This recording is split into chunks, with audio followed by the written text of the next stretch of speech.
Chapter 840. Lu Yin was not the only one to be transferred to the Damu Cliff district. Nearly 30 hunters and 100 explorers from the Ironblood Cliffs district had been transferred there. Fortunately, Aiden and Wendy Yushan had not been transferred, or else Lu Yin would have been worried. Due to the presence of Dark Phoenix clan's ancestor, Yen Phineas, the Sixth Mainland and the technocracy were not too keen on attacking this area.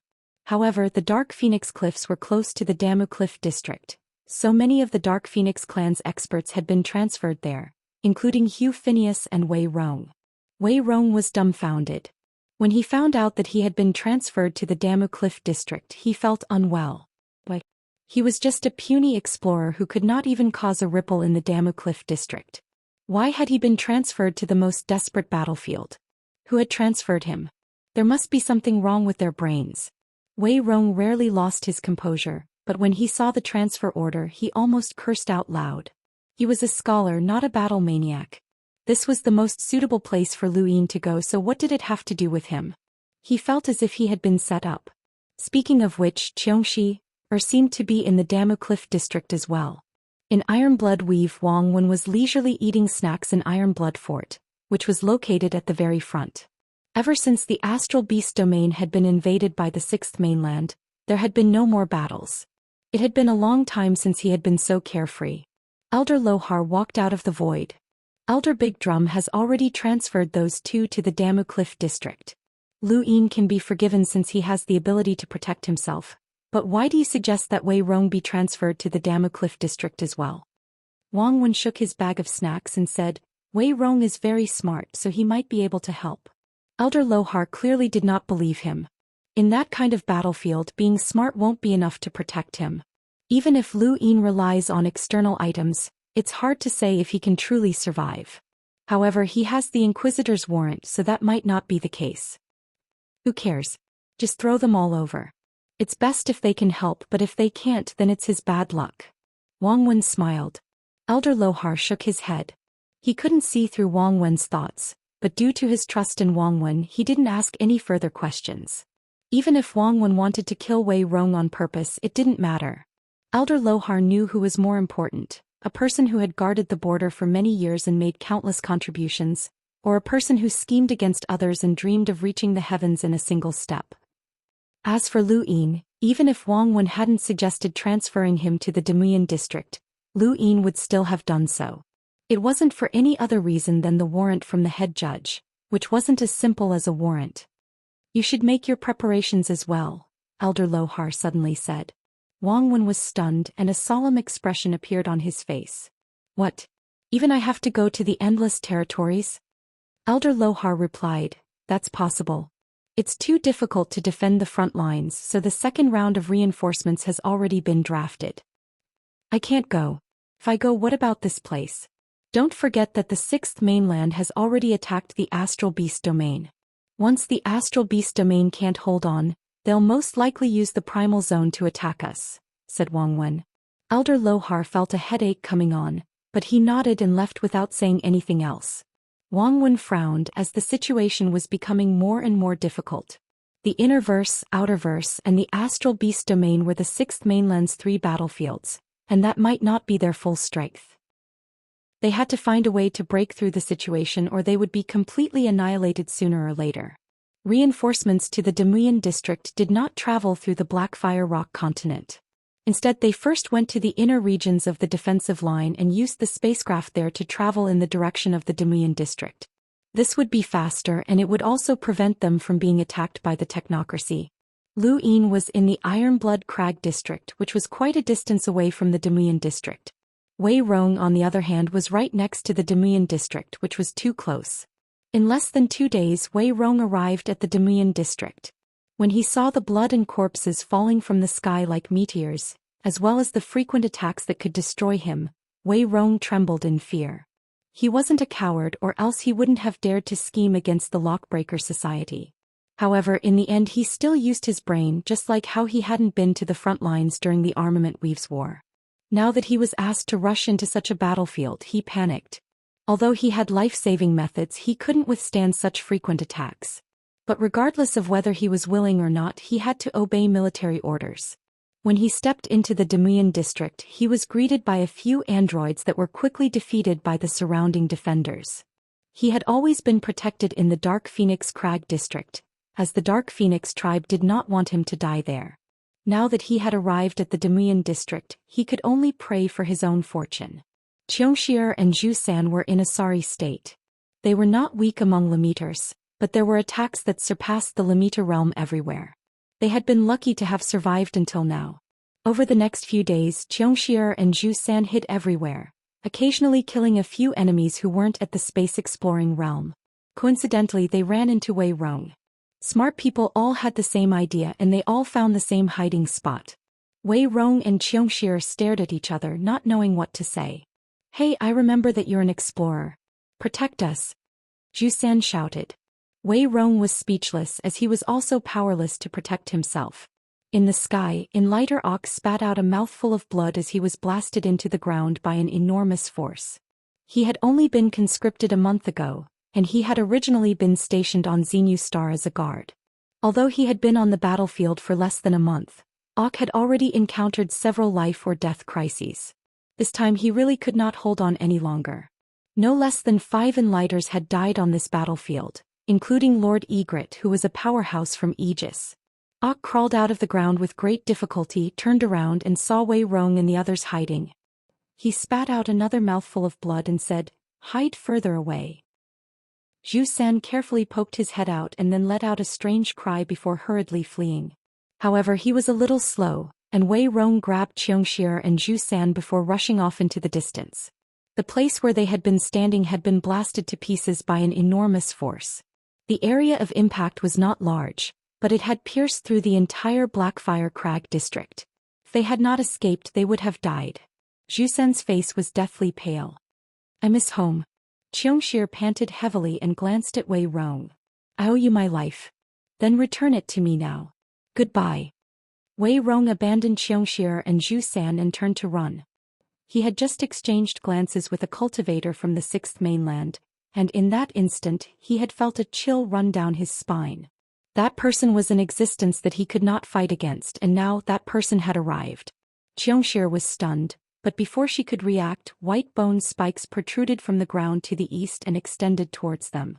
They pierced through many cultivators and androids along the way, slaughtering everyone regardless of friend or foe. Zhou Xian was speechless. "Run." Wei Rong felt a chill run down his spine as that person was definitely a terrifying powerhouse. The bone spikes extended rapidly, and in the blink of an eye, they were about to catch up to Xianxia and Zhou Xian. In the east, a young man had a cold gaze.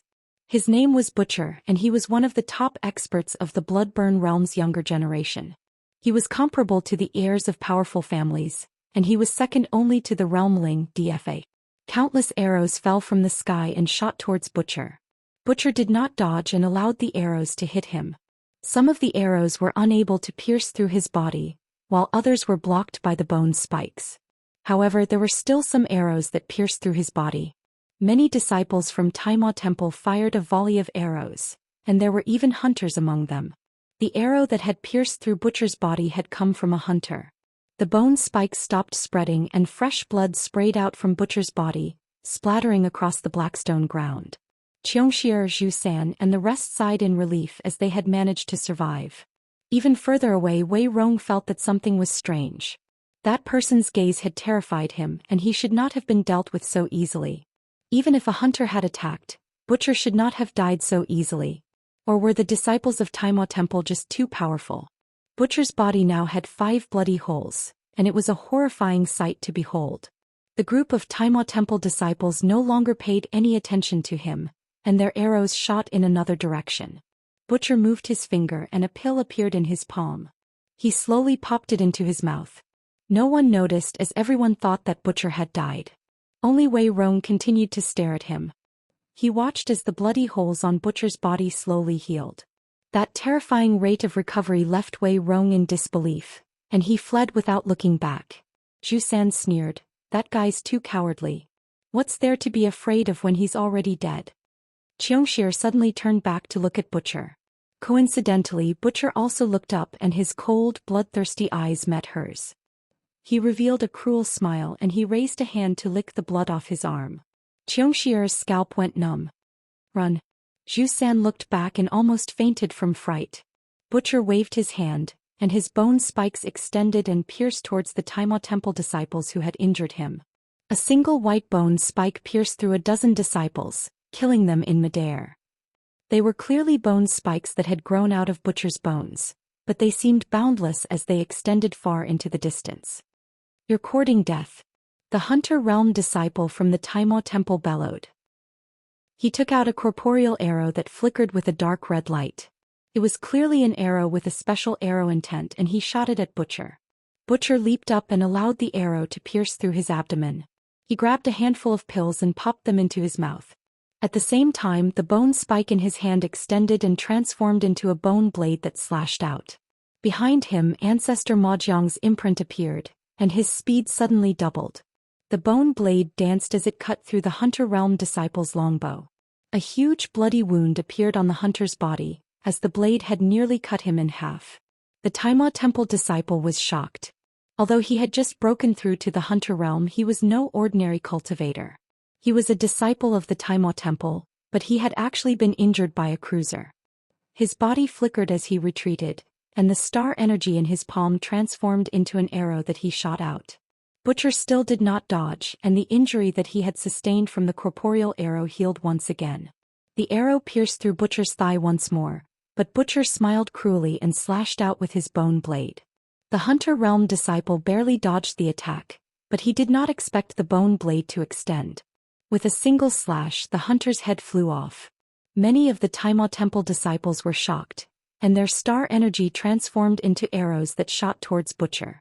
Butcher laughed maniacally as he allowed the arrows to attack him. He slashed out with his bone blade and killed dozens of Taima temple disciples as if he had gone mad. In the distance, Xianxia and the others felt their eyelids twitch. This was a madman. Hunters were considered experts on the battlefield, but the battlefield was too large and the hunters were scattered all over the place. No one in the area was Butcher's match. Chapter 841. After slaughtering nearly 100 disciples of the Taimo Palace, Butcher was still not satisfied, and he chased after Xianxia and the others. Zhou Xian howled, "Why is this lunatic chasing us?" Xianxia's heart sank as bone spikes tore through the void behind her. She narrowly avoided them, but when she looked back, Butcher was getting closer and closer. Even further ahead, Wei Rong stepped onto the Blackstone continent that connected to the Damu Cliff region.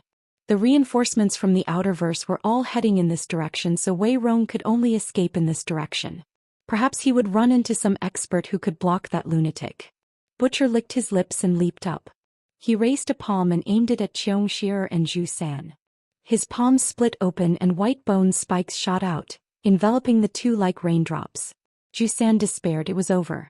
Xianxia's pupils shrank and she clenched her fists. Even further away, Wei Rong's heart was beating wildly. Suddenly, a gust of wind swept past him, and star energy transformed into a claw that blocked Xianxia and Zhou Xian's heads. It counterattacked and shattered all of the bone spikes before swiping at Butcher. Butcher raised his brows and bones extended from his body, transforming into bone blades that sliced the claw into pieces. However, he was also pushed back by the enormous force. He was shocked. There was an expert here. There was a whoosh, and a figure appeared in front of Xianxia and Zhou Xian. What a coincidence! Xianxia looked at the figure's profile and was shocked. Lu Yin. Zhou Xian was excited. "Brother Lu, is that you? That's great, you're finally here." Even further away, Wei Rong heaved a sigh of relief. He had fled in the right direction. If he had fled in any other direction, then even if Lu Yin had arrived at this battlefield, he might not have been able to save them in time. Lu Yin ignored Xianxia and the others and instead looked at Butcher. "So it's you." Butcher's eyes narrowed and he popped a pill into his mouth. The wounds on his body quickly healed. "You know me." Butcher, an expert second only to DFA in the Bloodburn realm. Butcher was confused. "How do you know me?" "We've met before, but you might not remember," Lu Yin said. The Butcher looked at Lu Yin and then laughed. "I don't care who you are. Die." He then pressed a hand against the ground, causing a bone spike to protrude and pierce towards Lu Yin. Lu Yin's right foot stomped on the ground, and a visible ripple of energy swept out, shattering the bone's spike. His body then vanished and reappeared at the butcher's side. He raised a hand and his palm transformed into a claw. This sky beast claw was completely different from the previous one. The butcher was shocked. Bone spikes spread all over his body, making him look like a white hedgehog. He punched out and the sky beast claw slammed into the butcher's body, smashing him into the ground. However, the sky beast claw was pierced through by the bone spikes and disappeared. Lu Yin pressed down on the ground with one hand. 30 stacks 100-fold shockwave palm. There was a loud bang and the Blackstone continent was pulverized. An enormous force passed through the ground and shattered the ground.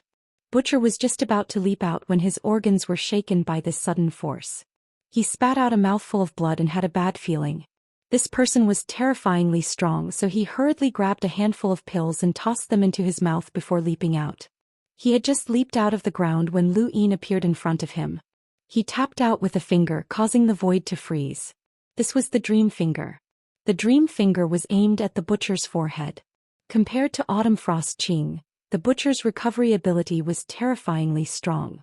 His innate gift was absorption and he could absorb medicinal effects thousands of times more. However, his attack power and defense were much lower.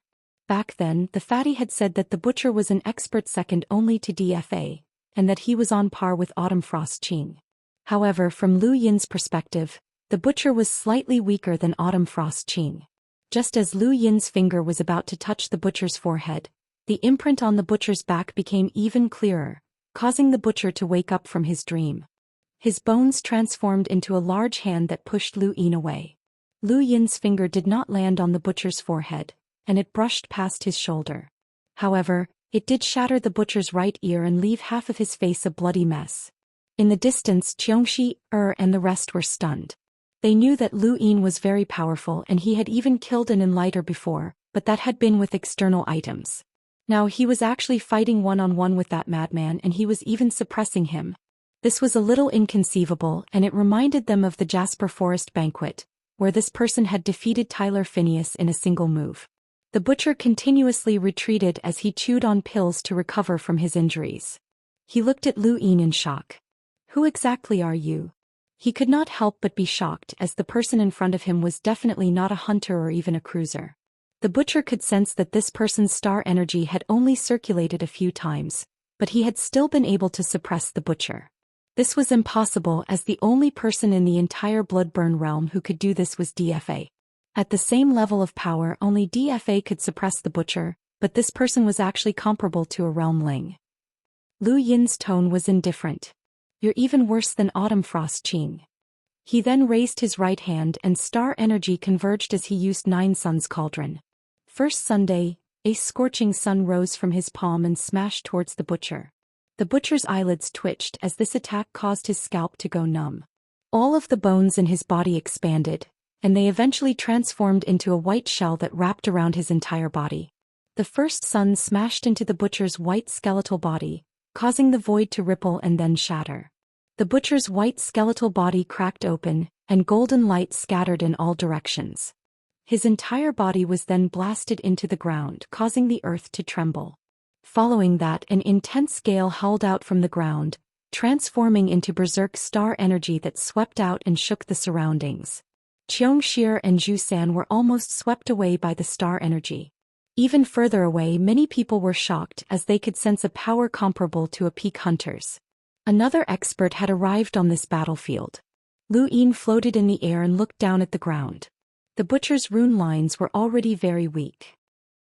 Autumn Frost Qing had been heavily injured by this attack and had been forced to rely on a power vessel to escape.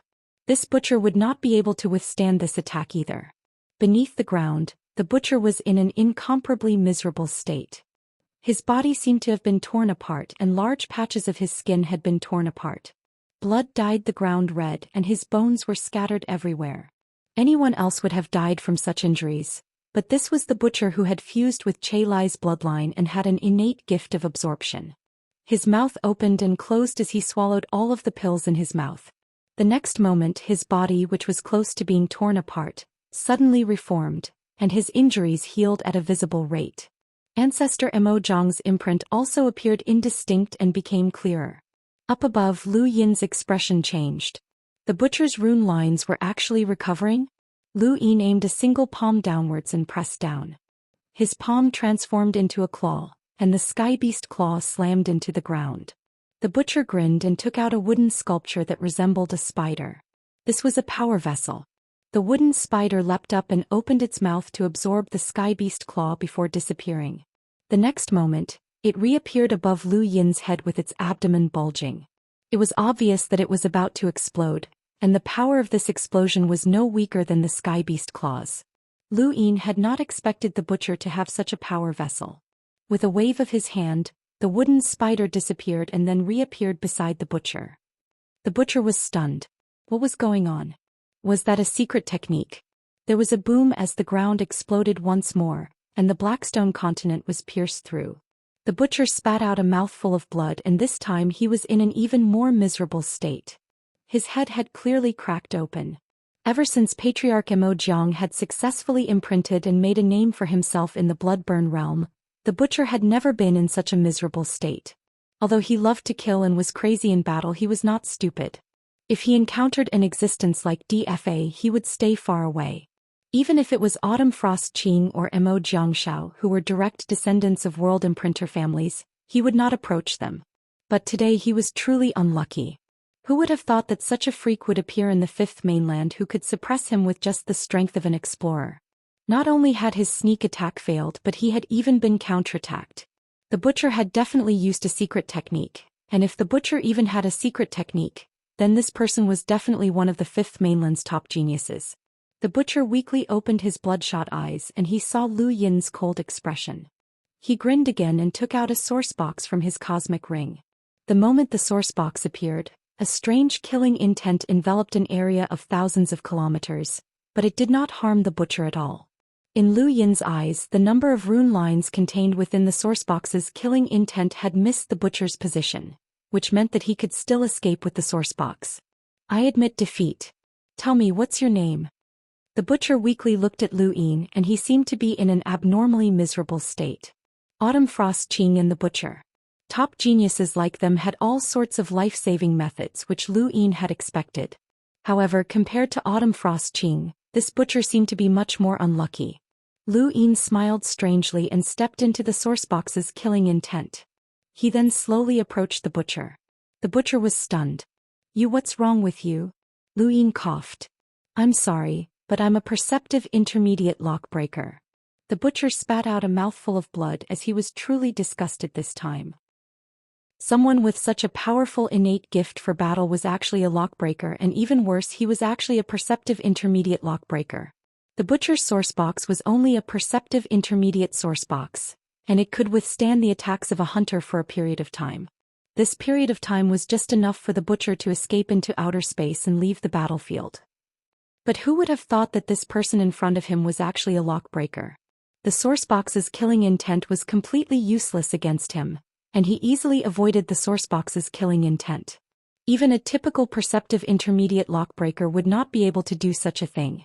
Lu Yin walked in front of the butcher and looked down at him from above. Let me go. You won't be able to withstand our attack. As long as you let me go, I'll protect your life and recommend you to join Mo Jiang's bloodline. In the future. Before the butcher could finish speaking, Lu Yin stomped him to death. Although this person had a high innate gift and was rather famous, he alone was not enough to make the decision for Mo Jiang's bloodline. Besides, even if the Outerverse was defeated in the end, that did not mean that the Sixth Mainland could slaughter the Outerverse without restraint. Everyone had a bottom line, and the Sixth Mainland could at most plunder the Outerverse resources and kill a bunch of people, but they could not kill too many people. Besides, he still had Mr. Mu, so he should have no problems keeping himself alive. At worst, he could escape to the astral wilderness and he would not need a cruiser's help. This person had killed so many people and he had to pay for it. Unfortunately, Lu Yin did not have much money in his cosmic ring, and all of his life-saving items had been used up. He only had this source box left. As he thought about it, Lu Yin put the source box away. Lu Yin and Butcher's battle did not last long, but the spectators were all stunned. Butcher could be considered the strongest powerhouse in the area, and he had even killed a hunter from Taimao Palace. But now he had died at Lu Yin's hands. Wei Rong stared at Lu Yin in shock, as he suddenly felt that he had overlooked a problem. In this universe, the strong were respected, and sometimes, an absolute powerhouse could change the entire situation. Chapter 842. Wei Rong realized that he had spent a lot of effort trying to outsmart Lu Yin, but if Lu Yin stepped into the ranks of the top powerhouses, then all of his efforts would vanish. This person had a very high chance of stepping into the ranks of the top powerhouses. Perhaps Wei Rong had guessed wrongly from the very beginning.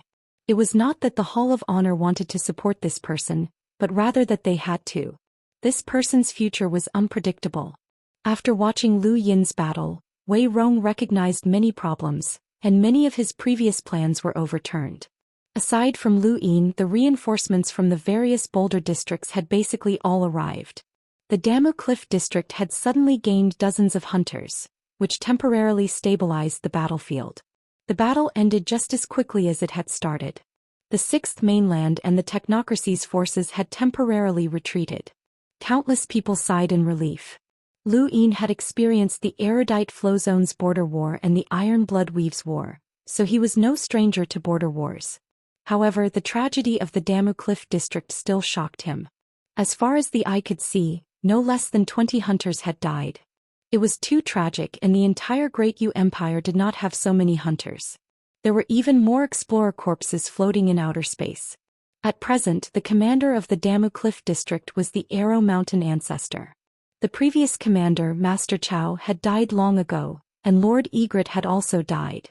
Ak had managed to survive and become the only remaining enlighter in the Damu Cliff district with a power level of over 200,000, but he had also been severely injured. Lu Yin met the Arrow Mountain ancestor. The Arrow Mountain ancestor had changed greatly. Back in Timol Palace, he had been a leisurely old man, but now he reeked of blood, and his gaze was filled with dignity and oppression.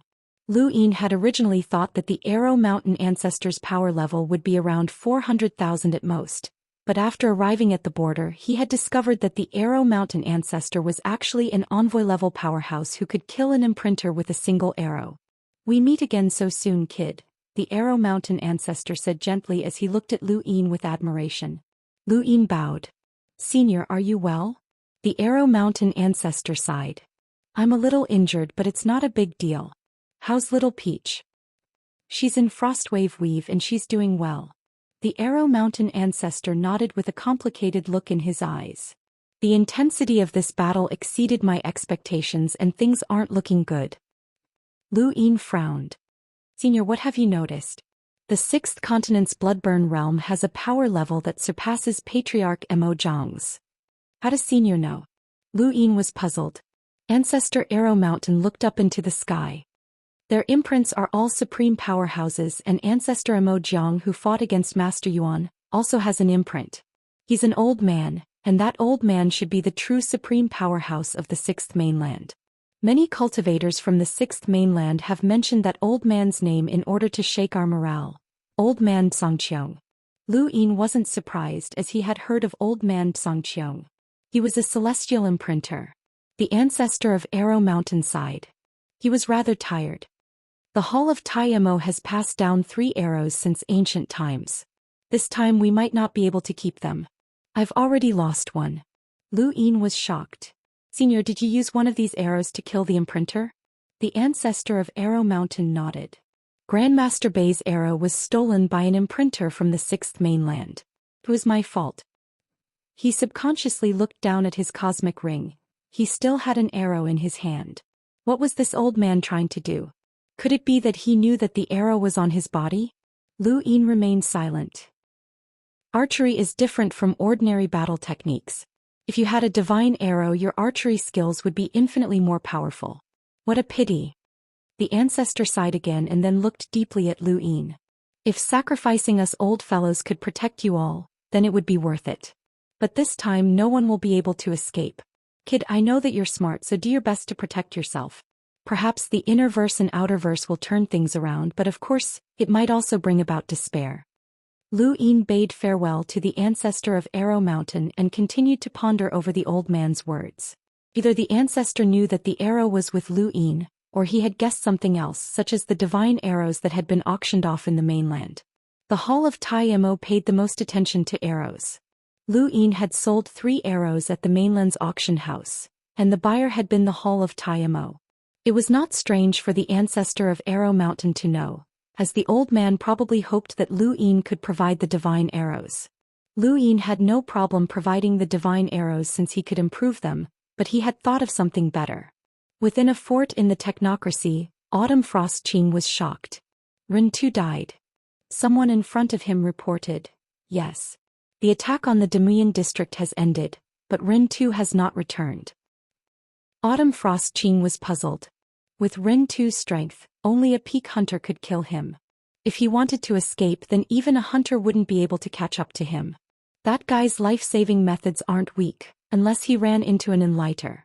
However, there seems to only be one enlighter in the Demuyan district. Could he have been killed by a hidden powerhouse? The exact situation is unclear, but Ancestor Yen has instructed that young master be careful and avoid entering the Fifth Mainland's territory. There might be some hidden powerhouses in the Fifth Mainland. Autumn Frost Qing nodded. Got it. Just as he was about to say something, he suddenly thought of someone. Lu Yin. If there was anyone who could kill Rin-Tu, then Lu Yin would be one of them. Furthermore, Lu Yin was only an explorer, so it would not be easy to be wary of him. Could he have gone to the Demuyan district? Regardless of whether or not Lu Yin had gone to the Demuyan district, Autumn Frost Qing did not plan on taking action. The battlefield was still too dangerous. Rin-Tu had a great reputation in the Sixth Mainland, and his death had caused quite a stir. Many powerhouses were also terrified. From the beginning until now, their sense of superiority over the Fifth Mainland had been growing lower and lower. The Fifth Mainland was not as easy to defeat as they had imagined. It was no wonder why the invasion of the Fifth Mainland's Innerverse had been so intense. In the Demuyan district, Lu Yin had been assigned a defensive position. Currently, his position in the Demuyan district was enough to rank him in the top 3. Even Ox's position might not be higher than his. Lu Yin sent the others away and found a secluded place. He raised his hand and his die appeared. It was time to upgrade something that could change the outcome of the battle.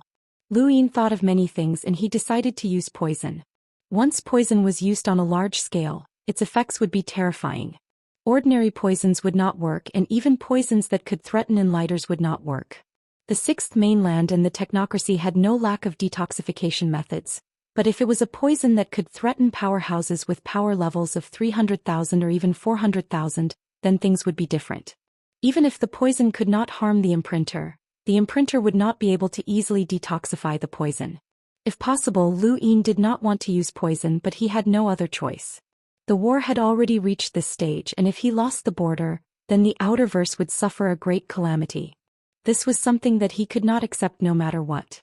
As he thought about it, he tapped his die, causing it to slowly spin. Then it stopped and revealed a 6. Lu Yin knew that something was wrong as he had forgotten to place his cosmic ring aside. Just as he thought about it, the scene in front of him changed and he appeared in a dark space. He saw balls of light around him. Lu Yin was afraid that he would use up too much star essence, so he casually fused with one of the balls of light. The scene in front of him changed again and he saw a giant flow zone arc. At the same time, memories flooded into his mind. Lu Yin was speechless as he had fused with another cultivator from the Sixth Mainland. This one was a cruiser and he was currently besieging someone with other experts. That person was an old acquaintance of Lu Yin's, Ling Quebec. This was a tributary of the Astral River that connected Chaos Flow Zone and a smaller flow zone. Traveling between the two flow zones depended on the giant flow zone arc. When the Innerverse and Outerverse had been separated, the Astral River had expanded, and this tributary had also separated the two flow zones. However, a powerhouse with a power level of 400,000 from Chaos Flow Zone had taken action and forcefully broken through the energy barrier, allowing the two flow zones to reconnect. This was a common practice among the Innerverse major flow zones. There was no lack of super powerhouses and it was easy to reconnect. The Sixth Mainland had attacked and the Innerverse had joined forces to resist. The battle between the martial ancestor and progenitor Chen's remnant spiritual force had caused the Innerverse weather to change greatly, and it had put an end to attacks with power levels above 200,000. Now the Innerverse was filled with battles between enlighters, and even enlighters had to control their power levels below 200,000. This was exactly what Lu Yin had heard in the ruins of the Daoist sect. The Immerse had brought out the general appointing platform, and anyone who performed meritorious deeds would be given titles such as General, Marquis, King, and so on. This was the Immerse's way of encouraging cultivators to resist the Sixth Mainland. The Sixth Mainland had also targeted the general appointing platform and had set up a reward system. Anyone who killed a titled powerhouse would be rewarded handsomely. The high rewards attracted countless people from the Sixth Mainland, and even the Daoist sect's ruins were not visited.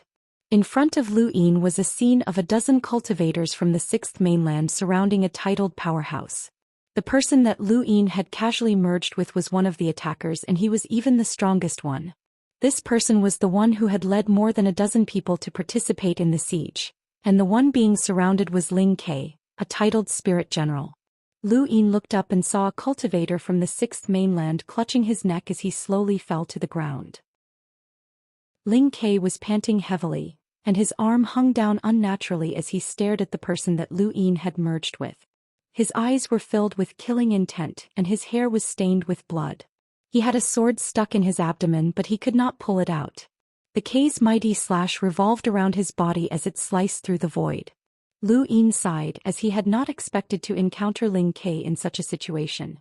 Through his memories, Lu Yin knew that Ling Ke was rather famous on the battlefield. He had once killed a powerful expert from the Sixth Mainland's war martial realm, and had even escaped from a cultivator who was second only to a realm ling. That cultivator had been on the same level as Autumn Frost Qing and Run Tu, which was why he had been conferred the title of Spirit General by the General Appointing Platform. Ling Ke had originally been one of the strongest limiters, and after breaking through to the Explorer realm, his strength had increased by leaps and bounds. With the Lingling clan's innate gifts and battle techniques, it was not strange for Ling Ke to be able to reach this level. Ling Ke's current strength was equivalent to the top 40 of the top 100 rankings. The three cultivators that Ren Tu had instantly killed in the Daoist sect's ruins had all been around the 60th rank of the top 100 rankings. However, anyone who could enter the Daoist sect's ruins had to possess a futon, and those who possessed one either had a powerful background or had obtained a great opportunity.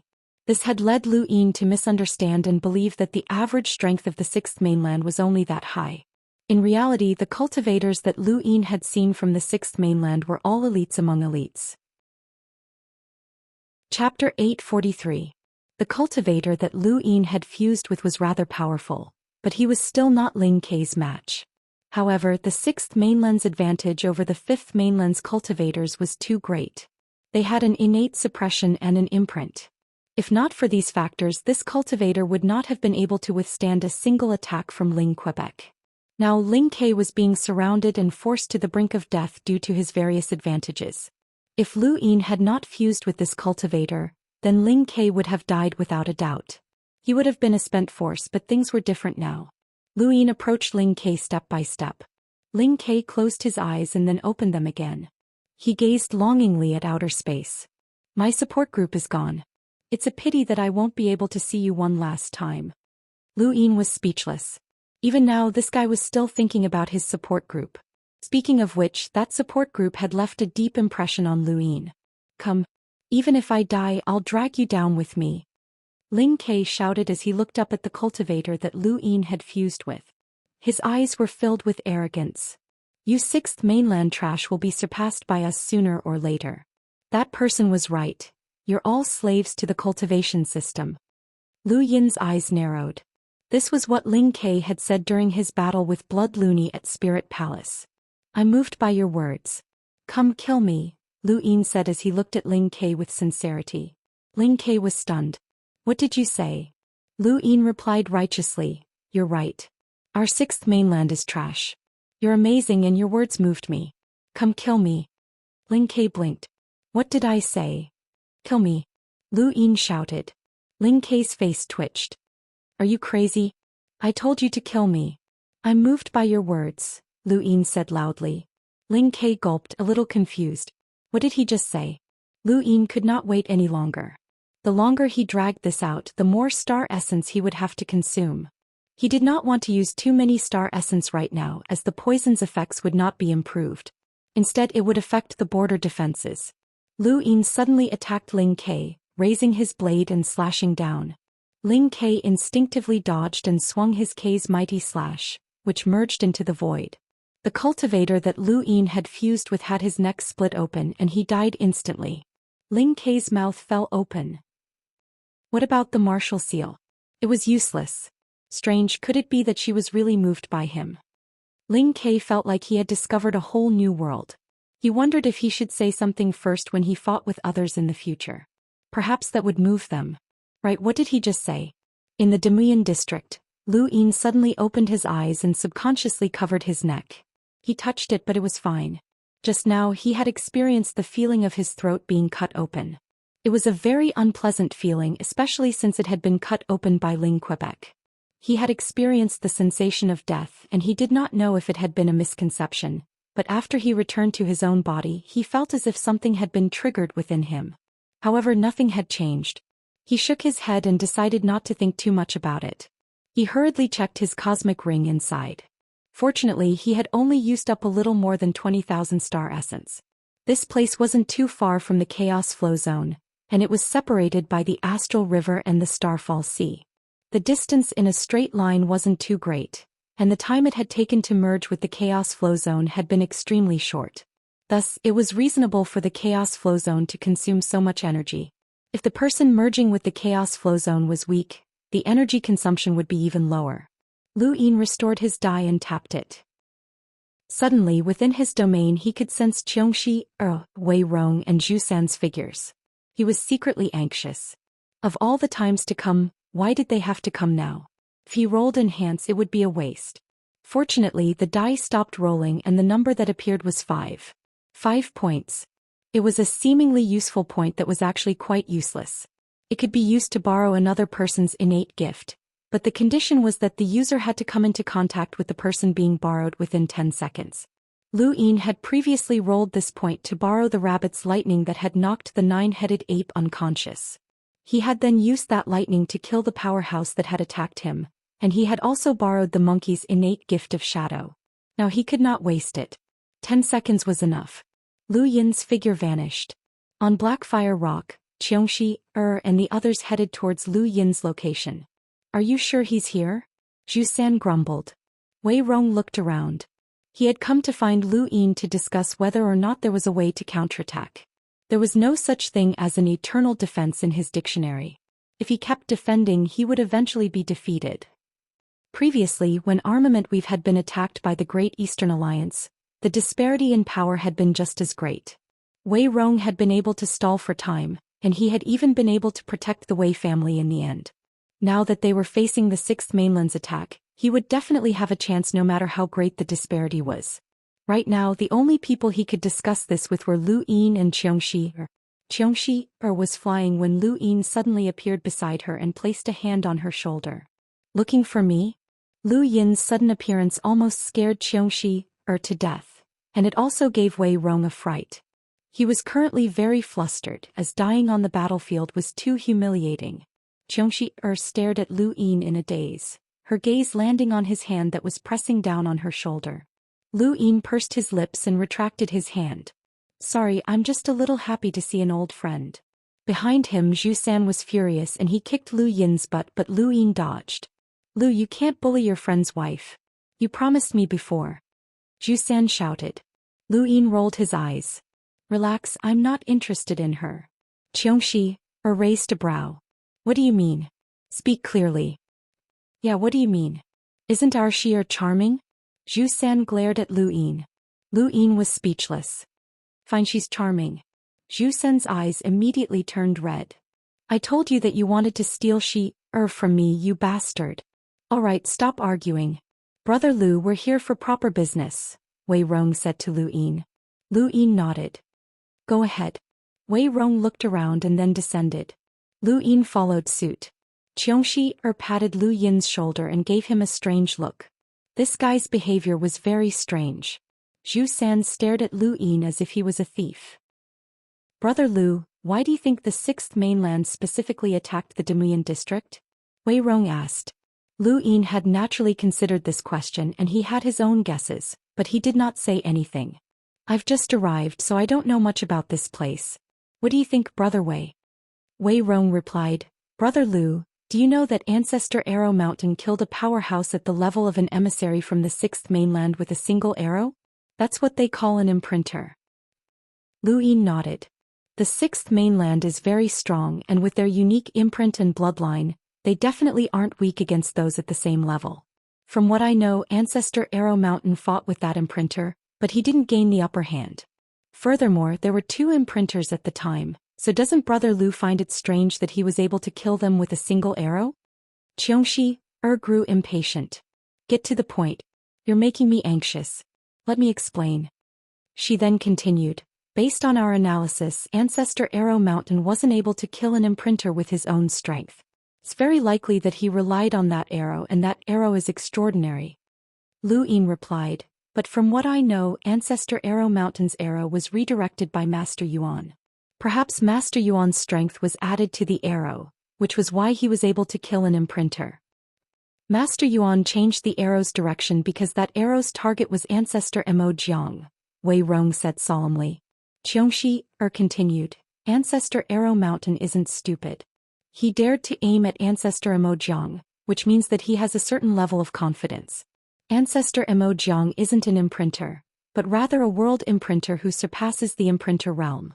If his power level is converted to a world imprinter, then that means that his arrow is extraordinary.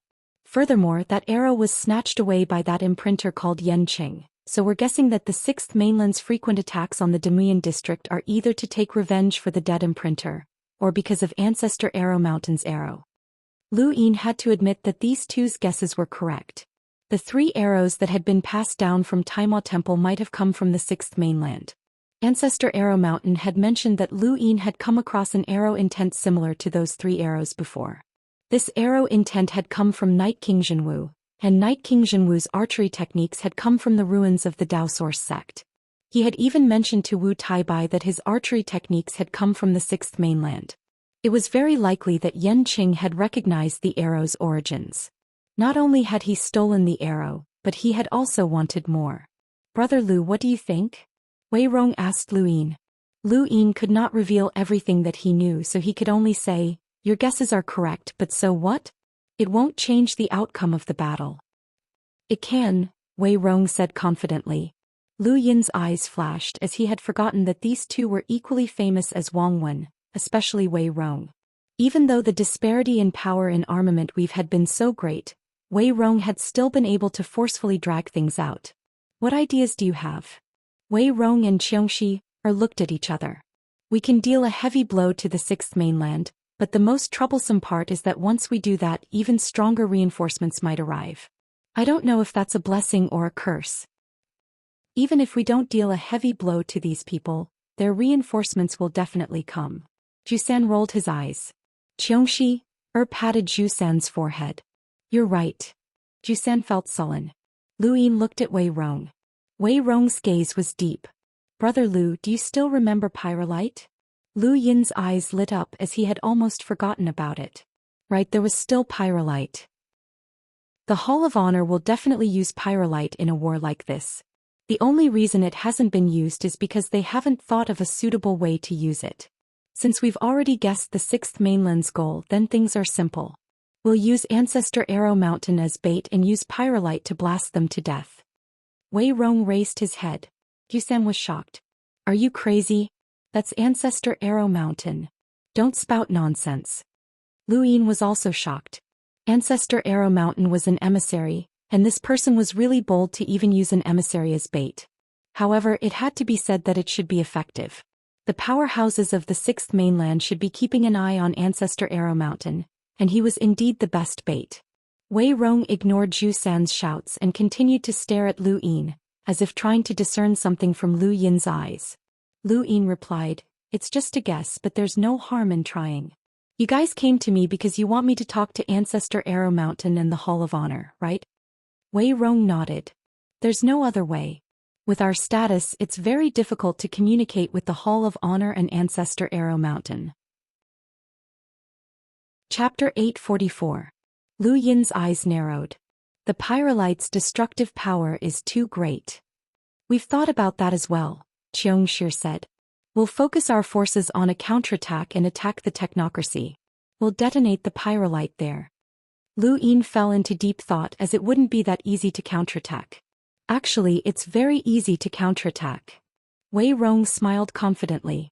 We just need to let the Sixth Mainland know that we're thinking of counterattacking. The most troublesome part is how to safely return Ancestor Arrow Mountain while detonating the pyrolite. There's also how to avoid Ancestor Mo Zhang's interference.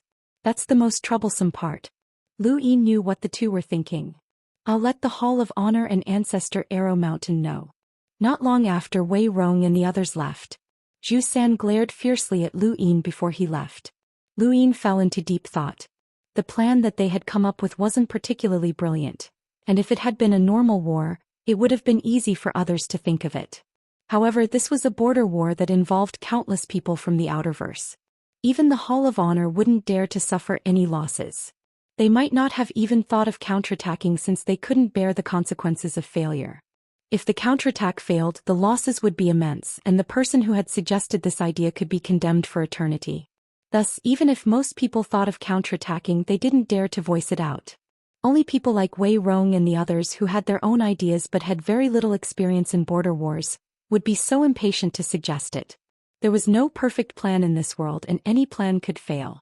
It all depended on whether or not one could bear the consequences of failure. Lu Yin took a deep breath. It was time to seek an audience with Master Yuan. However, before that he still needed to upgrade his poisons. If he could use them in conjunction with the counterattack, the results would be even better. Lu Yin returned to his hiding spot and raised his hand to restore his die. On Enhance, a new innate gift had appeared, a pair of hands. This was Xianxia's innate gift, and it was said to be a deduction. It was similar to Huan Sha's analysis, but it was also different. Lu Yin didn't mind and tapped out. This time he had learned his lesson and placed his cosmic ring to the side. Even if he rolled Enhance, he wouldn't enter that space. Even if he rolled Enhance, he would still have time to pick up his cosmic ring. This time the die rolled to a point and a sword fell out. He used a bit of force, but it broke with a snap. What a useless thing. He threw the broken sword away in annoyance and picked up the die again. This was the last time, and he hoped that he would succeed. Lu Yin's luck was pretty good this time, and he immediately rolled 3 pips. He was delighted and took out Elder Wu's poisons from his cosmic ring. Now that he had come into contact with higher levels, Elder Wu's poison wasn't that scary anymore. Especially on this battlefield, these poisons weren't enough to do anything. The imprinter could get rid of them with a wave of his hand. If he wanted to threaten the imprinter, he had to at least raise the level of his poison to near 400,000 rune lines. He placed the poison on the screen and then began to frantically toss out star essence. He still had 12 vials of Elder Wu's poison left, and he had upgraded the first one 8 times. He had consumed 600,000 star essence to increase the poison's effects to a terrifying level. It was so terrifying that Lu Yin didn't even want to touch it. He didn't know how effective this bottle of poison was, but he guessed that it was terrifying. 600,000 star essence was a sum that even a hunter might not be able to see in their entire lifetime, and it had been spent on this bottle of poison. Originally he had planned to upgrade a few more bottles, but after thinking about it he decided to slow down and test the effects first. However, he couldn't waste his die's Enhance, so he took out 10 natural treasures. These 10 natural treasures had come from Shamrock Enterprises, and they had been a congratulatory gift to him when he had become the leader of the Great Eastern Alliance. They had been around for 10,000 years, but they were far from enough to avoid danger. Each plant only required 100 star essence to upgrade to the point where they could avoid danger, which was too easy. He flipped through his cosmic ring and took out 5 grams of pyrolite. This thing couldn't be upgraded, so it was useless. He then took out the owl arrow, which had already been upgraded to a power level of 250,000. He wanted to upgrade it even more and give it to Ancestor Arrow Mountain, but the arrow had come from the Taiyamo Palace's Arrow Mountain. If he gave it to Ancestor Arrow Mountain, he would definitely be discovered, and Lu Yin didn't want to take the risk.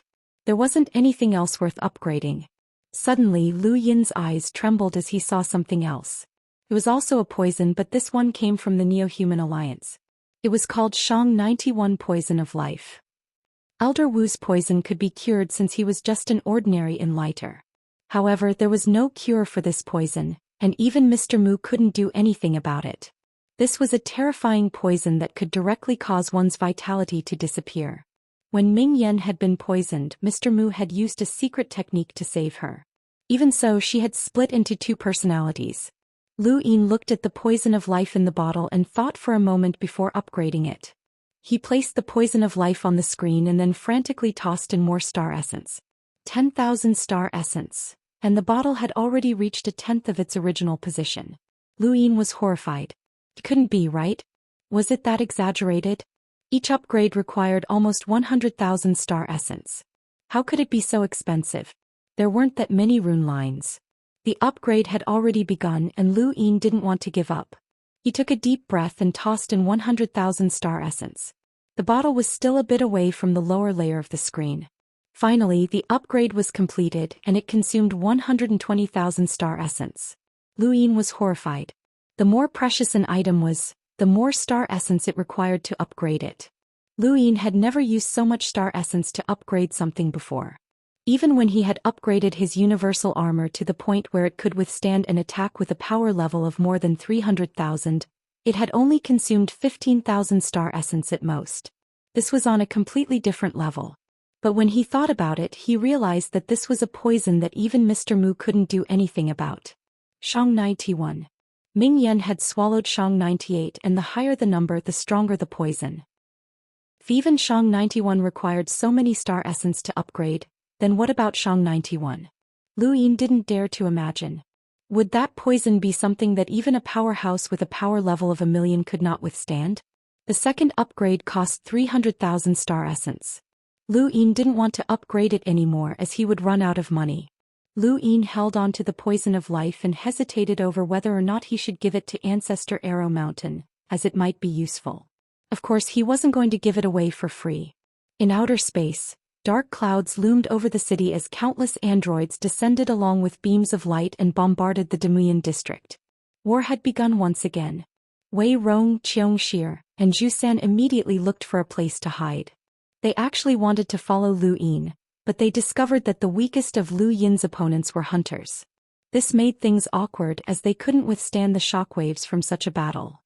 Helpless, the three could only find another place to hide. Lu Yin was attacked by two hunters, but there were more than two.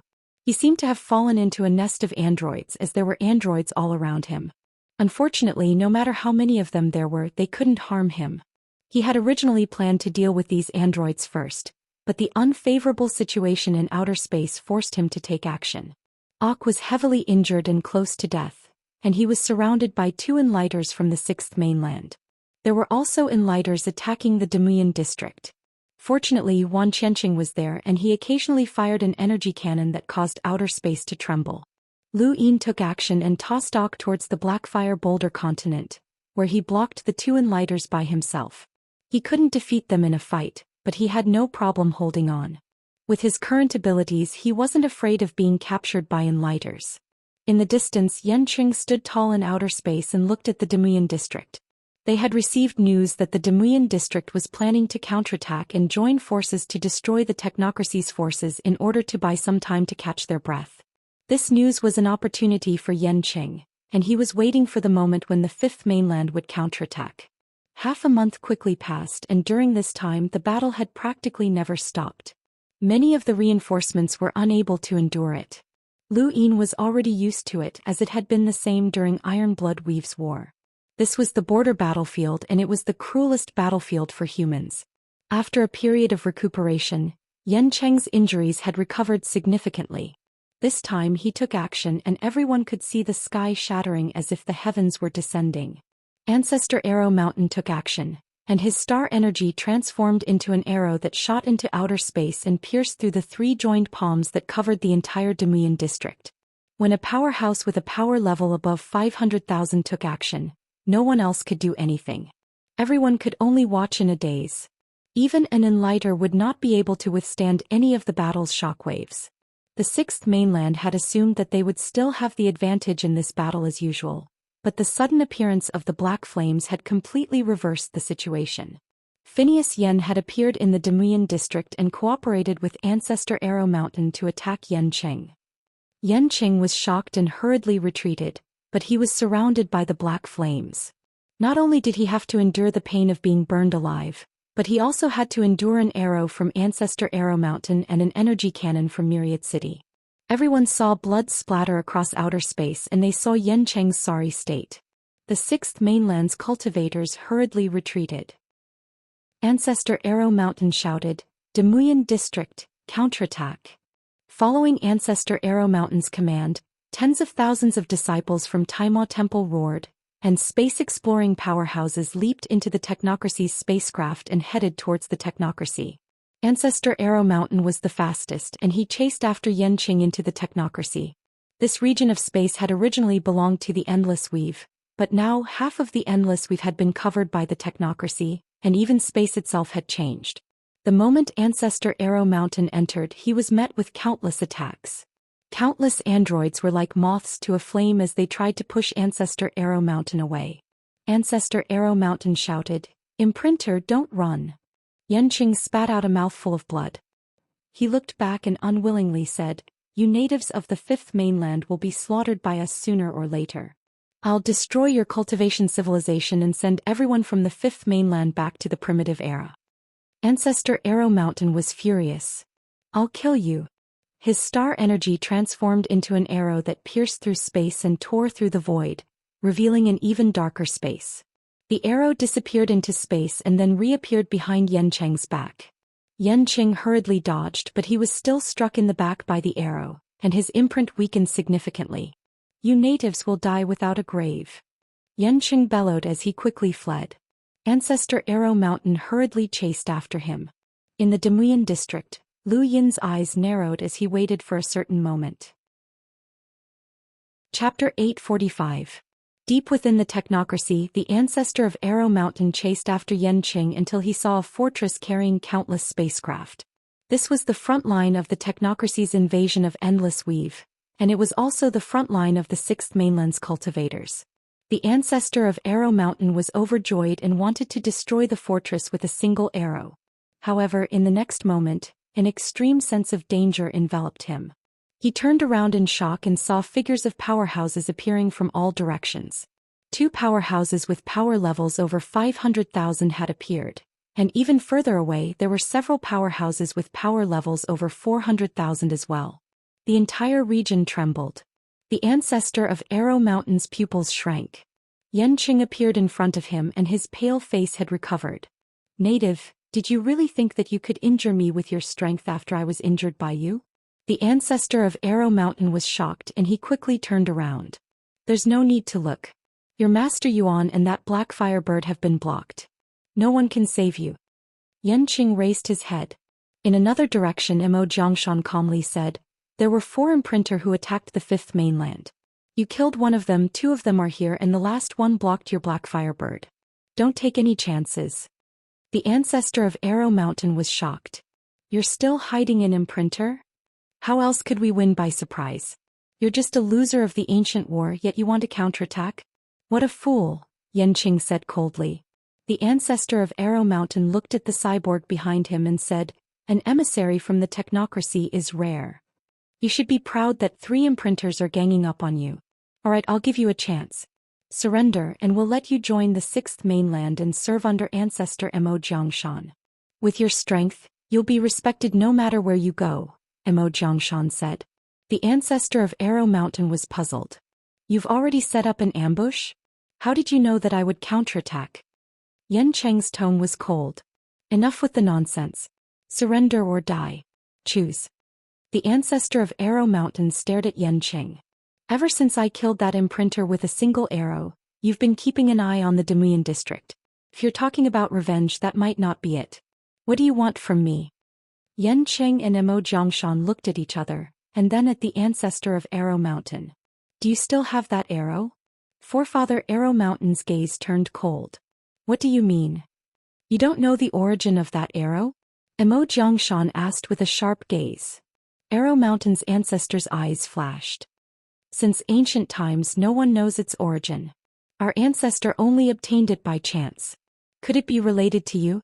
Mo Jiangshan sneered. "It's not strange that you don't know.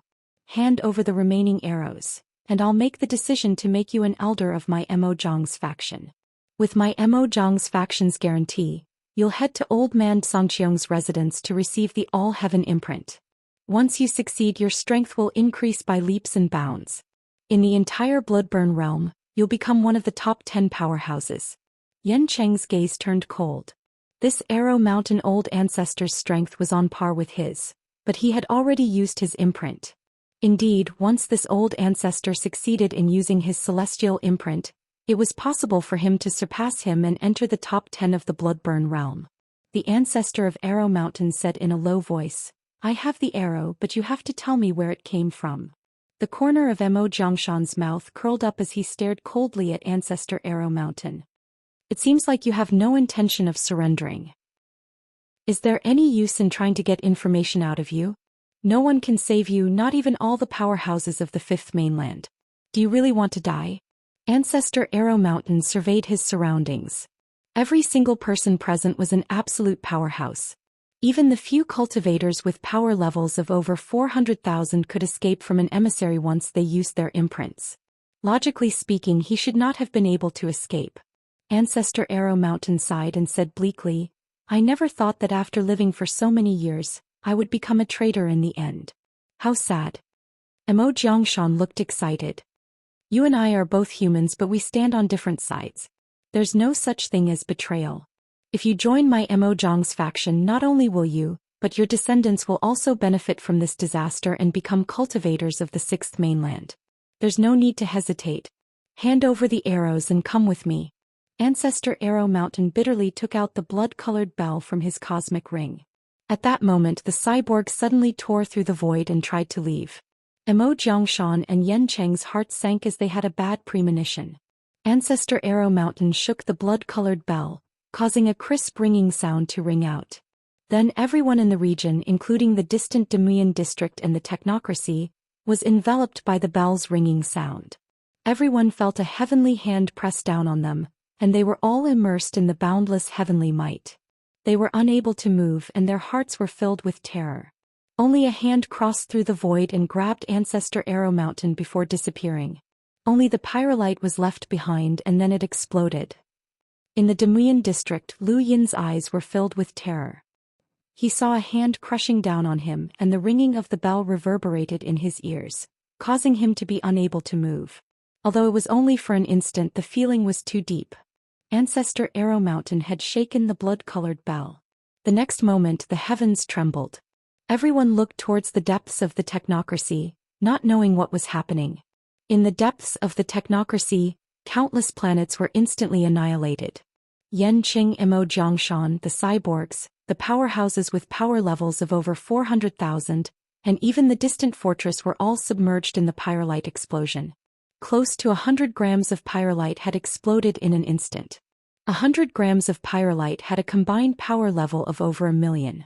This was more than half of the pyrolite that had been mined in the astral wilderness after the innerverse and outerverse had been separated. 100 grams of pyrolite was equivalent to a destructive power level of over 1,000,000. Although it was slightly different from a true powerhouse with a power level of over 1,000,000, destructive power was still destructive power. The fortress and the powerhouses with power levels of over 400,000 were instantly turned to dust. Only Yan Qing, Mo Jiangshan, and the emissary cyborgs had the ability to resist a little. However, Yan Qing was still unable to withstand such a terrifying destructive power. Coupled with his previous injuries, he was quickly torn to shreds. Mo Jiangshan was heavily injured and his body was almost torn to pieces. The cyborgs only had half of their bodies left, and they staggered as they flew towards the depths of the technocracy. The shock waves swept across the border, and the entire Demuyan district's Blackstone continent was almost blown away. Lu Yin was excited. They should have succeeded. This was a destructive power level of over 1,000,000. They had already penetrated so deep into the technocracy, but the shock waves were still so powerful. It was truly terrifying. Most people did not know what had happened. It was as if an indescribable explosion had occurred in the depths of outer space. In the sky above the Demuyan district, Master Yuan appeared with the Arrow Mountain ancestor in his hand. He looked back at the technocracy with fear in his eyes. Pyrolite was not much of a threat to him, and it was not even much of a threat to powerhouses with power levels of over 500,000. This was because it took time to detonate, even if it was just 1 second. 1 second was more than enough time for powerhouses like them to escape. However, if they could not escape in that 1 second, then they would be doomed. As he thought about it, Master Yuan's gaze landed on the blood-colored bell in the Arrow Mountain ancestor's hand. If not for that, then even a few 100 grams of pyrolite would have been useless. Back when the Innerverse various great powers had been fighting to mine pyrolite, the Hall of Honor had not cared. Pyrolite was extremely useful in battle, but it was not much of a threat to absolute experts. Who would have thought that there would be someone in the Outerverse who had the ability to affect absolute experts? Lu Yin saw Master Yuan and the Arrow Mountain ancestor as well as the blood-colored bell. He relaxed as it seemed that his plan had succeeded. This was not the first time he had done something like this. Back when he had worn his universal armor, he had used progenitor Wuxiang's hide to numb enlighters before using his gun to kill them. It had been exactly the same plan as this one, but the executor had been changed to the Arrow Mountain ancestor. Lu Yin hoped that the Sixth Mainland would suffer greater losses and give them a chance to catch their breath. This time the Sixth Mainland had suffered great losses, and they had even exceeded Lu Yin's expectations. He had originally thought that eliminating one imprinter would be good enough, but in the end he had eliminated Yan Qing and heavily injured Mo Jiangshan and the technocracy's envoy-level androids. He had also eliminated several powerhouses with power levels of over 400,000 and a technological fortress. This was equivalent to eliminating all threats from the western border. As for the level of experts aside from Ancestor Mo Jiang and the imprinter who had blocked Phineas Yen, there were no other powerhouses. There weren't even many powerhouses with power levels of over 300,000. When Ancestor Mo Jiang saw Mo Jiangshan's miserable state, he was heartbroken. The competition in the Sixth Mainland was brutal, and there were only 3 imprinters in Mo Jiang's bloodline, including himself. Mo Jiangshan was now half crippled, and it would take at least 100 years for him to recover. This was only possible with the influence of a world imprinter's family and the best treatment methods. If it had been a normal cultivator, even an imprinter, such injuries would have been fatal. Natives of the Fifth Mainland, I will exterminate all of you. Ancestor Mo Jiang bellowed, his voice transforming into visible ripples that shook the heavens and reached the ears of countless people in the Demuyan district. Many people with lower cultivations were injured by the sound waves, and some even bled from their orifices.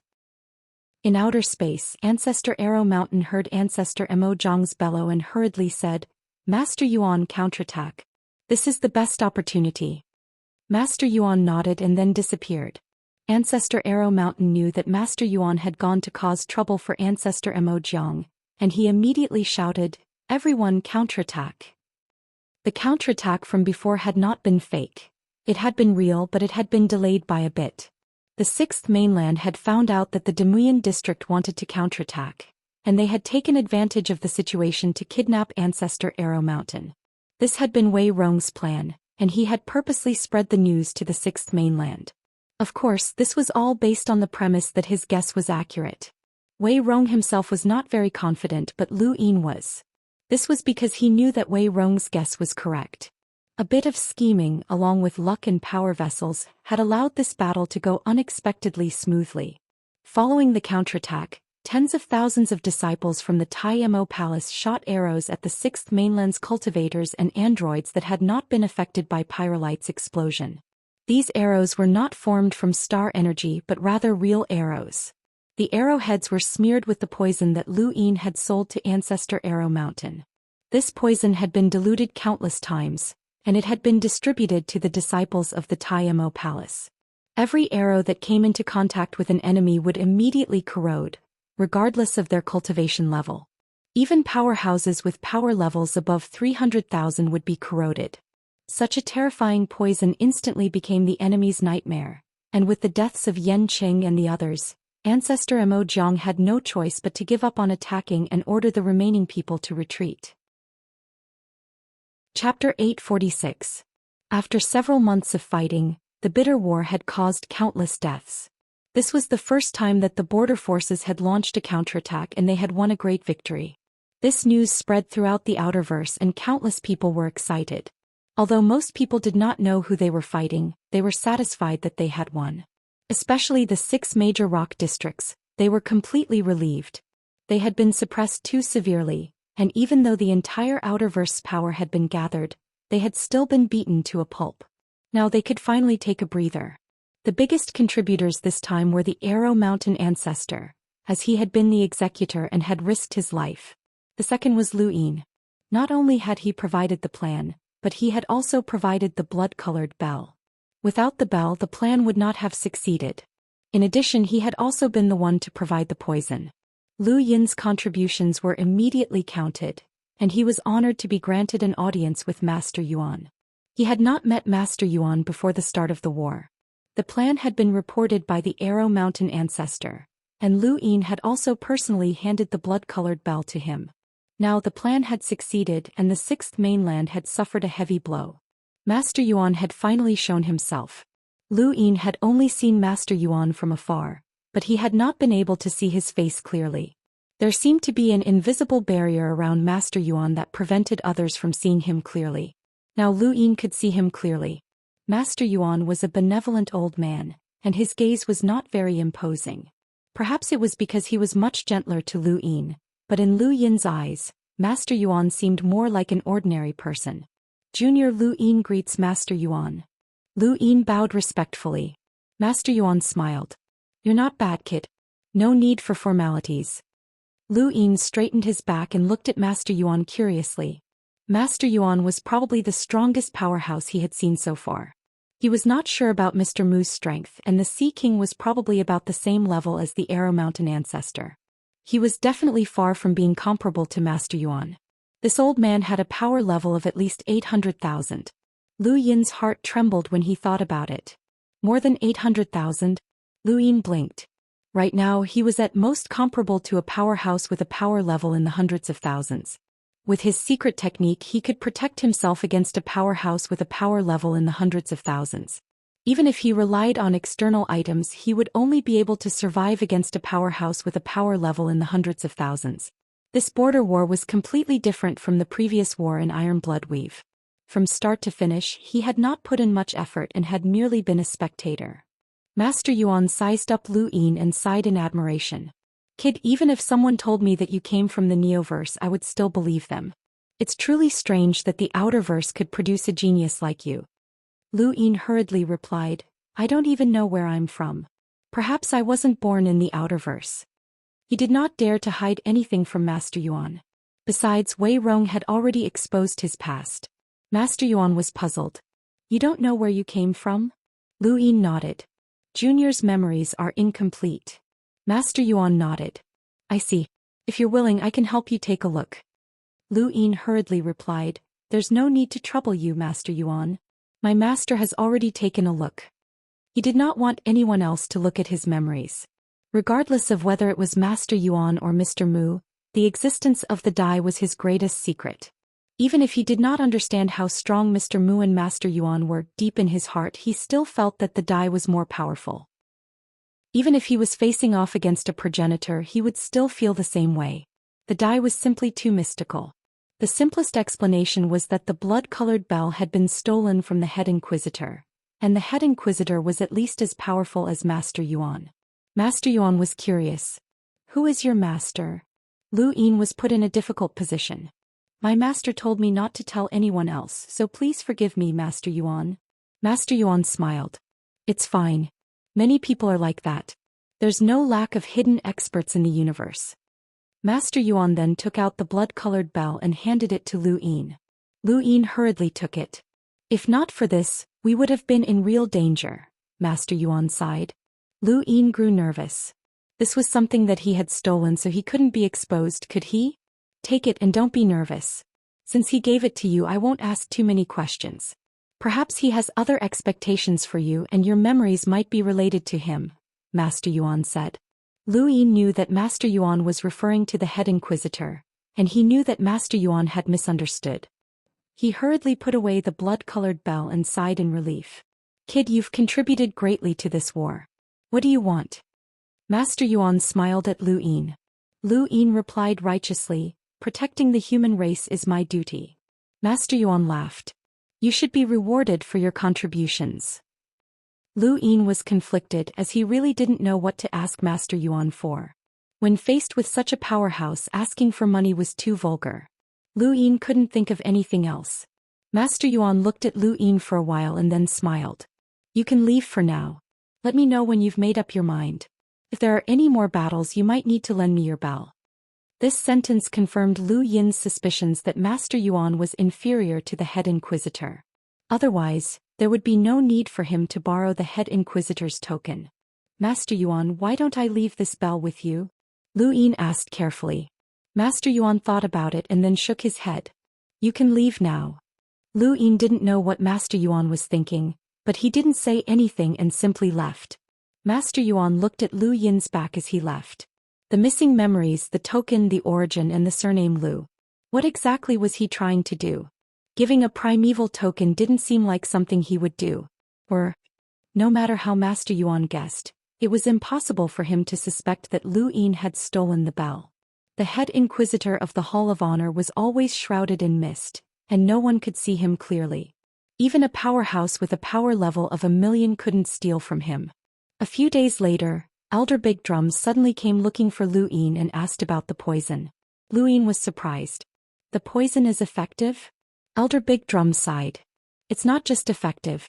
Even a powerhouse with a power level of 300,000 would be unlucky to come into contact with it. It corrodes not only humans but also machines. It corrodes everything it touches. It's just too damaging to arrowheads. They have to be shot immediately after applying it, or else the arrow will be corroded. Lu Yin understood. Do you have any more of that poison? Elder Big Drum asked anxiously.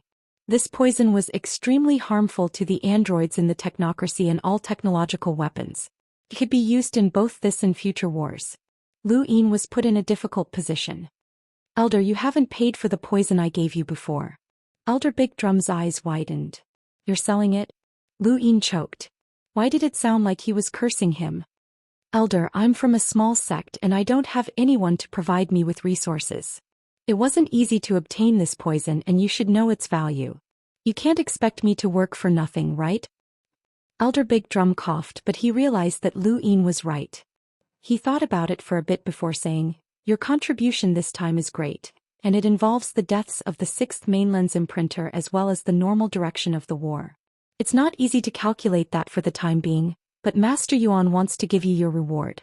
Of course, as the commander of the border war front, I also need to show some appreciation. It's not easy to calculate your contribution, so we'll do it according to a transaction. He then tossed a cosmic ring to Lu Yin. Lu Yin's eyes lit up. The Hall of Honor must have spent a lot of money to purchase it. He thought about it and checked the cosmic ring. His breath caught in his throat when he saw that there were nearly 2,000,000 star essence inside. Elder, what's this? Lu Yin was a little excited. Elder Big Drum replied, that bottle of poison is enough to threaten powerhouses with a power level of 300,000, and it's worth nearly 1,000,000 star essence. You can use this to buy another bottle. Lu Yin was disappointed as he had thought that this was the money he had spent on that bottle. He had been happy for nothing. However, it was still not bad. That bottle of poison had cost 600,000 star essence, and it could be sold for 1,000,000 star essence. Lu Yin had earned nearly half of that, which was quite a high profit. As expected of the Hall of Honor, they were so generous. How much more of that poison do you have? Elder Big Drum asked. Lu Yin thought about it. I have 3 more bottles. Elder Big Drum was astonished. Rumor has it that the Frostwave Weaves mainland auction house often sells things that ordinary people cannot even imagine. It's really not bad. Kid, your luck is quite good. He then handed Lu Yin another cosmic ring that also contained about 2,000,000 star essence. I'll buy all of them. Lu Yin's eyes lit up. Elder, you're so generous. Elder Big Drum smiled. Give them to me. Lu Yin was a little embarrassed. Can you wait for a while? I'll give them to you in a few days. Elder Big Drum was puzzled, but he still nodded. Sure. Right, if there's anything else that you can use on the battlefield, you can sell it to me. The price won't be low. He then vanished. Lu Yin felt like he had found a big customer. To a colossus like the Hall of Honor, star essence was just a number, just like the Mavis Bank. He suddenly felt that Elder Big Drum was more pleasing to the eye than Elder Lohar. Speaking of which, Lu Yin's current net worth was already 5,000,000 star essence. Lu Yin's breathing quickened. As long as he had the materials, he could upgrade his universal armor to the point where it could defend against envoys. Then wouldn't that mean that he could join an envoy-level battlefield? There was a sudden explosion in the distance as the remains of an android exploded. It did not cause any injuries, but it did jolt Lu Yin awake. He had been too complacent. So what if he could defend against an attack with a power level of 500,000? Wouldn't he still be a target? The enemy could easily capture him, and whether or not the secret art could divert an envoy-level powerhouse's attack was another matter. Even if it could, it would be useless. He remembered how helpless he had been when he had faced Night King Jinwu in the Daoist sect's ruins. Even Night King Jinwu could easily deal with the threat of the secret art, let alone an envoy-level powerhouse. He had actually gotten carried away. No, he had to be careful. 5 million star essence crystals, so how could he be careful? Lu Yin felt like he was floating, and even his footsteps carried the wind. He was too rich, too rich. A single counterattack had temporarily calmed the border. The technocracy had sent countless androids and technological weapons, but they were not attacking. Instead, they were defending. Because of the Sixth Mainland's attack, more than half of the Outerverse powerhouses had gathered at the border. Even the technocracy was unable to withstand the onslaught. Master Yuan's existence in particular had caused the technocracy to tremble. In addition to Lu Yin's poison, the technocracy had been forced to defend instead of attack. Chapter 847.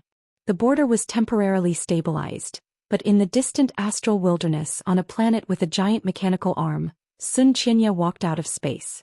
Behind him were giant mechanical giants that flew into space one after another, heading towards the Outerverse.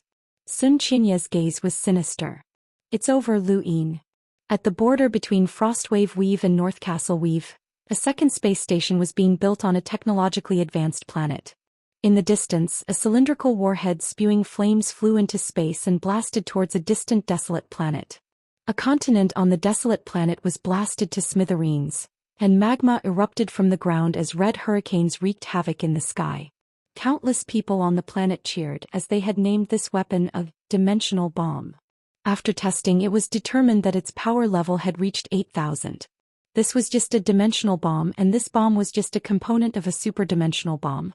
A true superdimensional bomb was made up of hundreds of dimensional bombs, and a single attack was enough to obliterate a planet. Its power level was at least 30,000. Although this planet was technologically advanced, it did not have a cultivation civilization. It had only made initial contact with the Great Yu Empire, so it was still under surveillance. It was astonishing that a bomb that could threaten an explorer's strength could be developed using pure technological power. The cultivators from the Great Yu Empire who were monitoring the planet hurriedly reported to Lu Ting, as the military might be interested in this bomb. At this moment, dimensional bombs flew out from the planet and assembled in space, forming a true superdimensional bomb that blasted towards the desolate planet. This attack was enough to destroy the entire planet. Everyone's eyes were on the bomb. Just as the bomb was about to hit the planet, a giant figure suddenly appeared and grabbed the bomb. It was an incomparably large mechanical giant, and the bomb exploded in the giant's hands. However, the result was shocking as the mechanical giant was not injured at all. Only its palm was slightly blackened. Countless people were stunned as they could not understand where this mechanical giant had come from. The cultivators from the Great Yu Empire who were monitoring the planet felt that something was amiss. They tried to contact Lu Ting, but they found that they could not. The signal had been cut off and their vision went black. Not long after, the mechanical giant left, leaving behind the shattered planet and countless people on the brink of death. This scene was not only happening in Frostwave Weave, but also in other weaves. The mechanical giant had appeared suddenly, and its power level was close to that of a hunter's. Even more terrifying was that the mechanical giant could shoot out a beam of light that was close to that of an enlighter's. Although it was only a single shot and the entire mechanical giant would explode after firing, it was still enough. The hunter from North Castle Weave had been instantly killed. On Xenu Star, the Imperial Cabinet, the Lu Ministry of Staff, and the Lu Ministry of Justice all received the news and saw the image of the mechanical giant. The picture was sent back by Yan Yan. He fought with the mecha giants and destroyed one of them. Right before the mecha giants exploded, they shot out a beam of light. Yan Yan was hit by the beam of light and was heavily injured. There was more than one mechanical giant, and dozens of them had already appeared in Frostwave Weave. The imperial cabinet issued an urgent order, and the 13 squadrons were mobilized. The captains of the squadrons acted to destroy the mechanical giant. More and more mechanical giants entered the outerverse from the astral wilderness, and they started a massacre. The Hall of Honor quickly received the news, and they had also investigated the matter. These mechanical giants had come from the technocracy, and they were the technocracy's trump card against the outerverse. Their goal was to divert the border forces away from the outerverse. Powerhouses from various weaves of the outerverse were gathered at the border, and their families and friends were all in their own weaves. The purpose of guarding the border was to protect their families, and once they found out that their families were in danger, the soldiers' morale would be shaken. Left with no other choice, the Hall of Honor sealed off the news for the sake of the overall situation. They did not allow news of the mechanical giant's appearance to spread to the border. At the same time, the second batch of cultivators that had been sent to support the border was used to wipe out the mechanical giants. These people included Meng Tianlong Mu Nikhang, and the other leaders of various large sections. Not only that, but the Hall of Honor also contacted the innerverse powers that had been hiding in the outerverse, such as the Day-Night Clan, the Sword Sect, Northline Flow Zone, and so on. They forced them to take action and destroy the mechanical giants. The mechanical giants were equivalent to ordinary hunters, but they could shoot out beams of light that were close to the power of an enlighter, which caused a large number of cultivators to die. Lu Yin, who was far away at the border, did not know about this matter. The technocracy did not seem to have any intention of spreading the news, which puzzled the Hall of Honor. They had already made preparations to receive the news at the border, but the border remained quiet. In Frostwave Weave, Xianxia was on high alert. The mechanical giants were extremely fast and no one knew where they would come from. 2 days ago one had already attacked Xianxia. Fortunately, Xianxia did not lack hunters, which had allowed them to destroy the mechanical giant. As Xianxia walked along the streets of Xianxia, he raised his gadget and sent something. He looked up with a cold gaze. Lu Yin, you're courting death. Don't blame me. He then looked up and saw King Zishan's palace. His lips curled up and he turned around, almost bumping into someone. A large flag was erected in front of him and the words Starsabil's Grandpa Gio. What was that? Xianxia was stunned and took a step back. Starsabil? Grandpa Gio? Xianxia walked out from behind the flag, dressed in gray robes. His eyes lit up as he looked at Xianxia. Old friend, are you well? Xianxia frowned. You are. Xianxia placed a hand on Xianxia's shoulder and warmly said, Old friend, it's me. Don't you remember? Your Grandpa Gio. Xianxia was almost angered to death. How dare you insult me? Xianxia hurriedly said, Old friend, you really don't remember? I carried you when you were young and you peed all over me. That pee was vigorous and powerful. Xianxia raised a hand, and his star energy transformed into a strange chain that tried to bind Xianxia. You're courting death. At that moment, a figure flew over from the distance and landed beside the two. He stared at Xianxia. Fortune teller, can you help me see if I can enter? It was Ku Wei who had been looking for Xianxia all this time. On the day that Lu Yin had been elected alliance leader, Ku Wei had met Xianxia. Outside the palace, Xianxia had seen that Ku Wei had come to the outerverse in order to enter the astral tomb. That was indeed the case and Ku Wei had been shocked. However, Xianxia had also divined that Ku Wei would never be able to enter the tomb, which made Ku Wei anxious. After obtaining the qualifications from the Yu bloodline, the first person Ku Wei had thought of was Xianxia. He wanted Xianxia to see if he could enter again. No matter what the outside world said about Xianxia, this person had indeed divined Ku Wei's goal in coming to the outerverse. Xianxia grew impatient. I've met an old friend, so I'm not divining for you. Ku Wei raised his brows and looked at Xianxia. Xianxia's star energy chain had just been broken by Ku Wei, and he did not care about a mere explorer. He whipped the chain at Xianxia. Watch your mouth. I'll make you wish you were dead. Xianxia cried out and hurriedly retreated. Old friend, why are you so angry? Ku Wei stepped forward and grabbed the chain. He stared at Xianxia. How bold of you to attack me on Xenu Star and in front of Brother Wei. What, do you have an star at home? Junior, you're courting death. Xianxia barked. He compressed his star energy to a radius of 100 meters, as he did not want to attract the attention of the hunters on Xenu Star. The chain dissipated, but it soon reformed. This time its target was not just Xianxia but Ku Wei as well. Ku Wei was furious. Alright, Brother Wei has roamed the universe for so many years, but this is the first time I've met someone so arrogant. Brother Wei is the captain of the 10th Imperial Squadron, so how dare you be so fierce? As he spoke, he released his domain and scattered Sun Qianya's sealed area. His energy exploded towards Sirius, causing Xenu's star to tremble. Sun Qianya had not expected the person in front of him to be so powerful. He was definitely not an ordinary explorer, and he was also an innate genius. The captain of the 10th Imperial Squadron? This is going to be troublesome. Sun Qianya leaped up and tried to escape Xenu's star. There were experts on Xenu's star right now, and he did not want to cause any trouble. But even if the old man wanted to leave, Ku Wei would not let him go. Anyone who offended Brother Wei would be skinned alive even if they didn't die. Even if Ku Wei couldn't defeat Lu Yin, it didn't matter. Ku Wei would just stay on Xenu's star and disgust Lu Yin to death.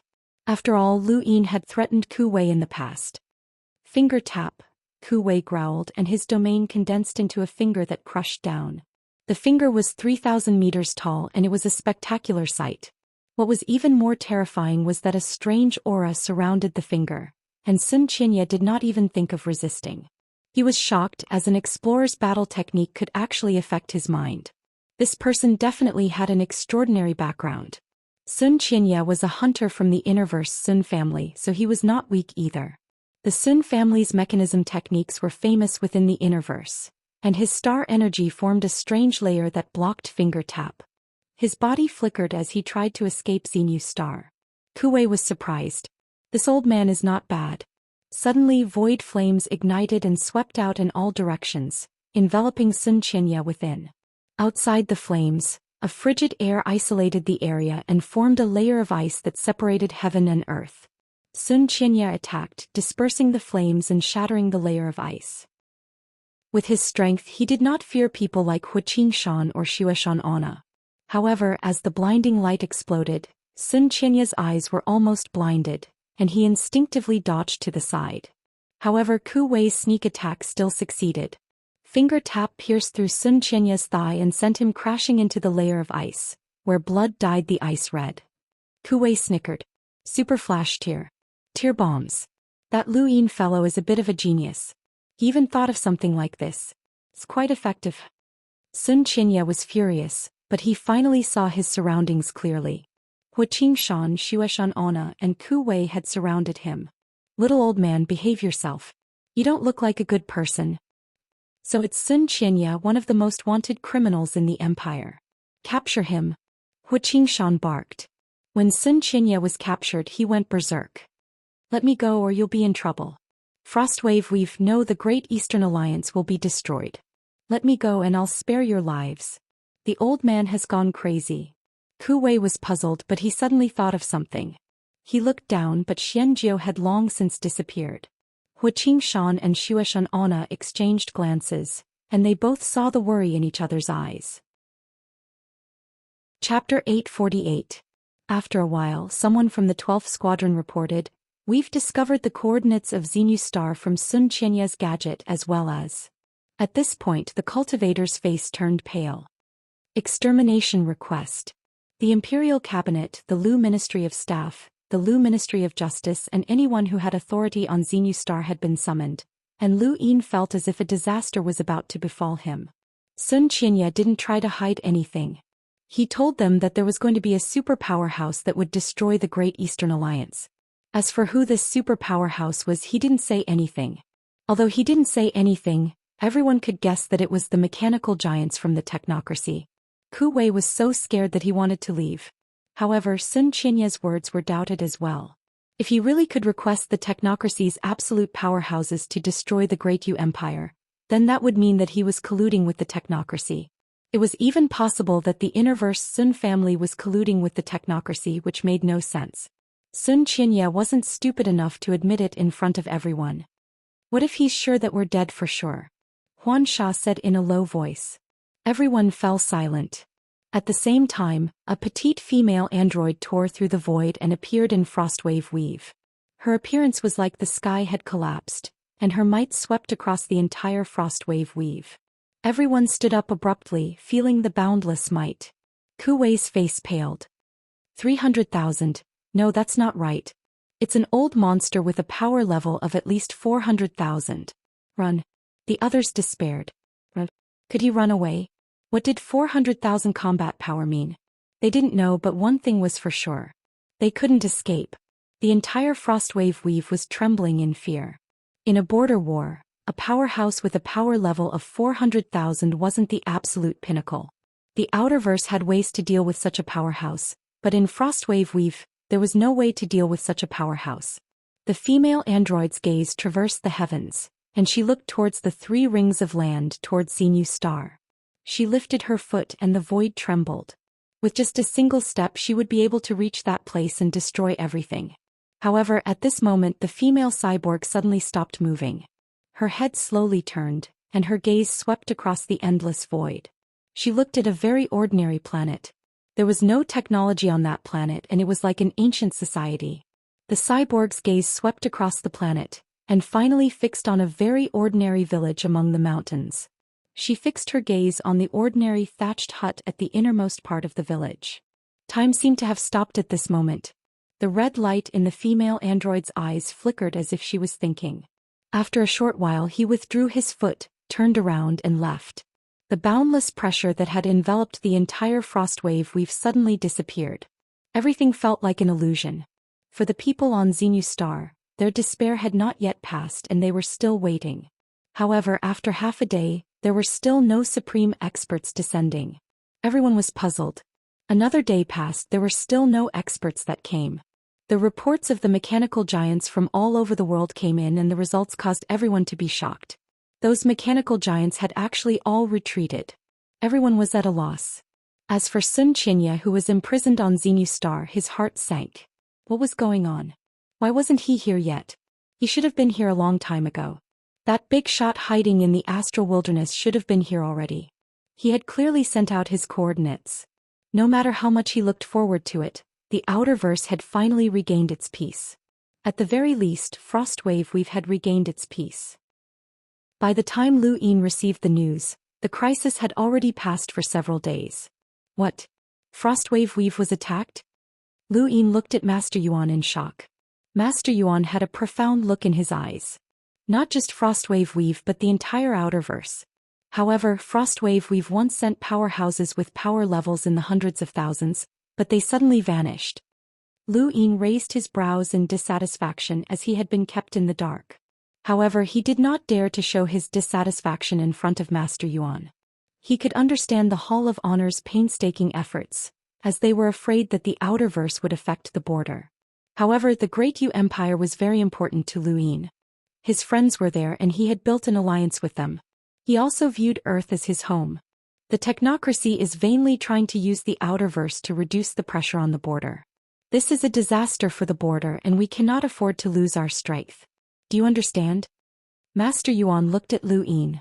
Lu Yin bowed. This junior understands. Master Yuan nodded. If something happens at the border, Frostwave Weave will also suffer. It's good that you understand. I called you here to ask if there are any supreme powerhouses in Frostwave Weave. Lu Yin's first thought was of Elder Yu. That old man was an elder of the 7 courts, and he had even saved the Yu bloodline from being hunted down by the Neo-Human Alliance. He was hidden in the Outerverse and his strength was unfathomable. When faced with Master Yuan's question, he hesitated. Should he tell him? After all, the 7 courts was different from the Hall of Honor, and it would not be good for the Yu bloodline if he told Master Yuan. After all, he was from Wendy's bloodline. Master Yuan's gaze was deep as he looked at Lu Yin. It seems like you know. Lu Yin bowed deeply. Senior, it might be my master. Master Yuan was not surprised as there was plenty of evidence that Lu Yin had a very powerful master. His resources, the dangers he had encountered, and even his futon seemed to have all come from his master. Master Yuan had been curious about Lu Yin's master because of the futon, and he knew its importance better than anyone else. There were only 10 futons in the entire 5th mainland, and Lu Yin's master had actually obtained one. Your master is very powerful, Master Yuan praised. Lu Yin hurriedly replied, this junior does not know much about my master's strength. Master Yuan nodded and did not ask any more questions. I called you here for another important matter. Master Yuan's gaze then turned serious. Planet Hydratink was attacked. Lu Yin was shocked and a thought flashed through his mind. The box was stolen? Master Yuan nodded. Lu Yin felt helpless as the Neo-Human Alliance had still made a move. That box was very important to them and they had not been able to steal it back on Source Peak Planet. Now with most of the Outerverse's power gathering at the border, they had finally made a move. To the Neo-Human Alliance, all humans were enemies. They did not care about borders or continents, so it was not surprising that they would make a move at this time.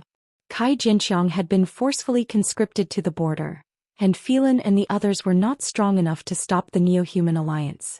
Master Yuan, what's inside the box? Lu Yin could not help but ask. Master Yuan sighed with a complicated expression. You don't need to know. I'm only telling you because you promised the Hall of Honor to protect the box. Now that the box has been stolen and you are at the border, it has nothing to do with you. Don't feel pressured. Lu Yin did not feel pressured at all. The box belonged to the Lockbreaker Society, and it had nothing to do with him if it had been stolen. His promise was one thing and there was nothing he could do about it if he could not protect it. However, it was such a pity. There were 2 boxes in Jeffrey's secret room. One of them contained true insight and he had kept it with him all this time. The value of the other box was definitely not lower than true insight. The Neo-Human Alliance should not be too interested in true insight, or else they would not have allowed Deng Pu to escape on Source Peak Planet.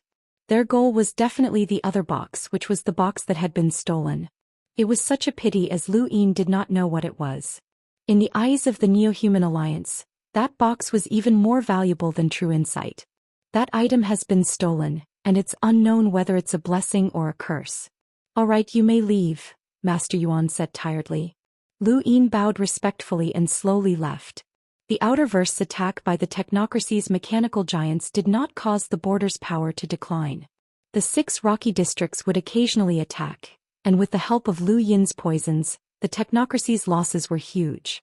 Lu Yin had handed over the 3 vials of poison that he owed Elder Big Drum the previous day. Rolling the die the previous day had been rather smooth, and he had directly rolled 3 pips. The further he rolled, the easier it was for him to roll the number that he wanted. However, there was one thing that he found very strange. The die itself did not have any rune lines, which was very strange. Lu Yin had upgraded the 3 vials of poison and spent 1.8 million star essence. Now Lu Yin had a total of 3.2 million star essence, which was quite a lot. He could still float. Unfortunately, the items on his body were not worth upgrading. His bracers, rebound beads, universal armor and flashbangs had all been upgraded to their maximum potential, and the materials that they were made from could not be upgraded any further. As for the remaining items like his life poison and divine arrow, there was no need to upgrade them. What he needed was better materials. If the materials for his universal armor could keep up and upgrade it to the point where it could resist envoys, then he would no longer have to fear powerhouses with power levels of 300,000. He would also have a greater ability to protect himself at the border. Wei Rong and Xianxia had contributed quite a bit during this battle, and Lu Yin did not conceal their contributions. He disdained to steal other people's contributions. Patriarch Mo Jiang and the rest of the 6th Mainland's cultivators all returned to the Technocracy.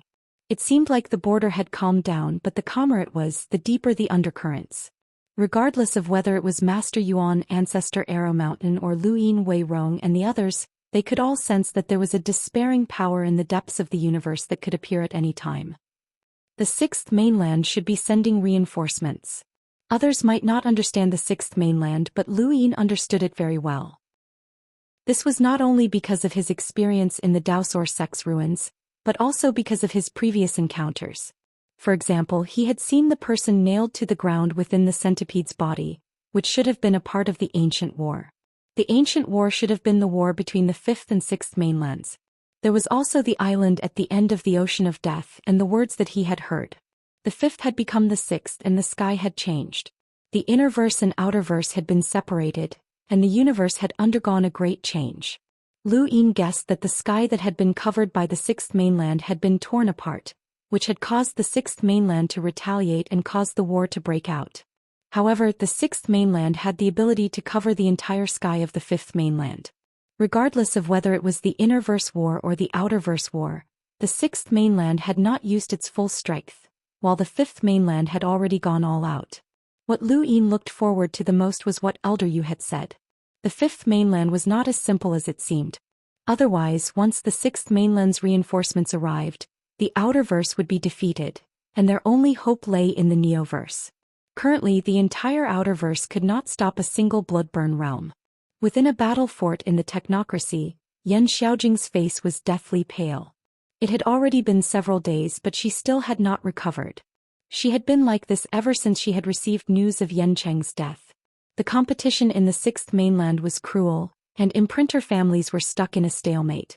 Yan Qing had done everything he could to form a marriage alliance with the Autumn Frost family, and he had even wanted to gift the arrow to ancestor Autumn Frost in order to rise to the next level. But now, not only had he failed to rise to the next level, but ancestor Autumn Frost had also died. This was a huge blow to the Yan family. Chapter 849. If an imprinter's family didn't have an imprinter, they couldn't even be considered an imprinter's family. The entire family would decline in the shortest amount of time. The Huang family was the most obvious example. The Yan family looked down on the Huang family, and now the Yan family had become just like the Huang family. Yan Xiaojing was very smart, but the smarter she was, the more she understood the severity of the consequences. Autumn Frost Qing's attitude towards Yan Xiaojing had changed. He was no longer as caring as before, and his tone was much harsher. Don't worry. Even if Senior Yan dies, the Autumn Frost family will take care of you. Yan Xiaojing nodded. Thank you, Brother Autumn Frost. Autumn Frost Qing raised a hand and caressed Yan Xiaojing's face, looking pleased. He didn't care if Yan Qing died or not.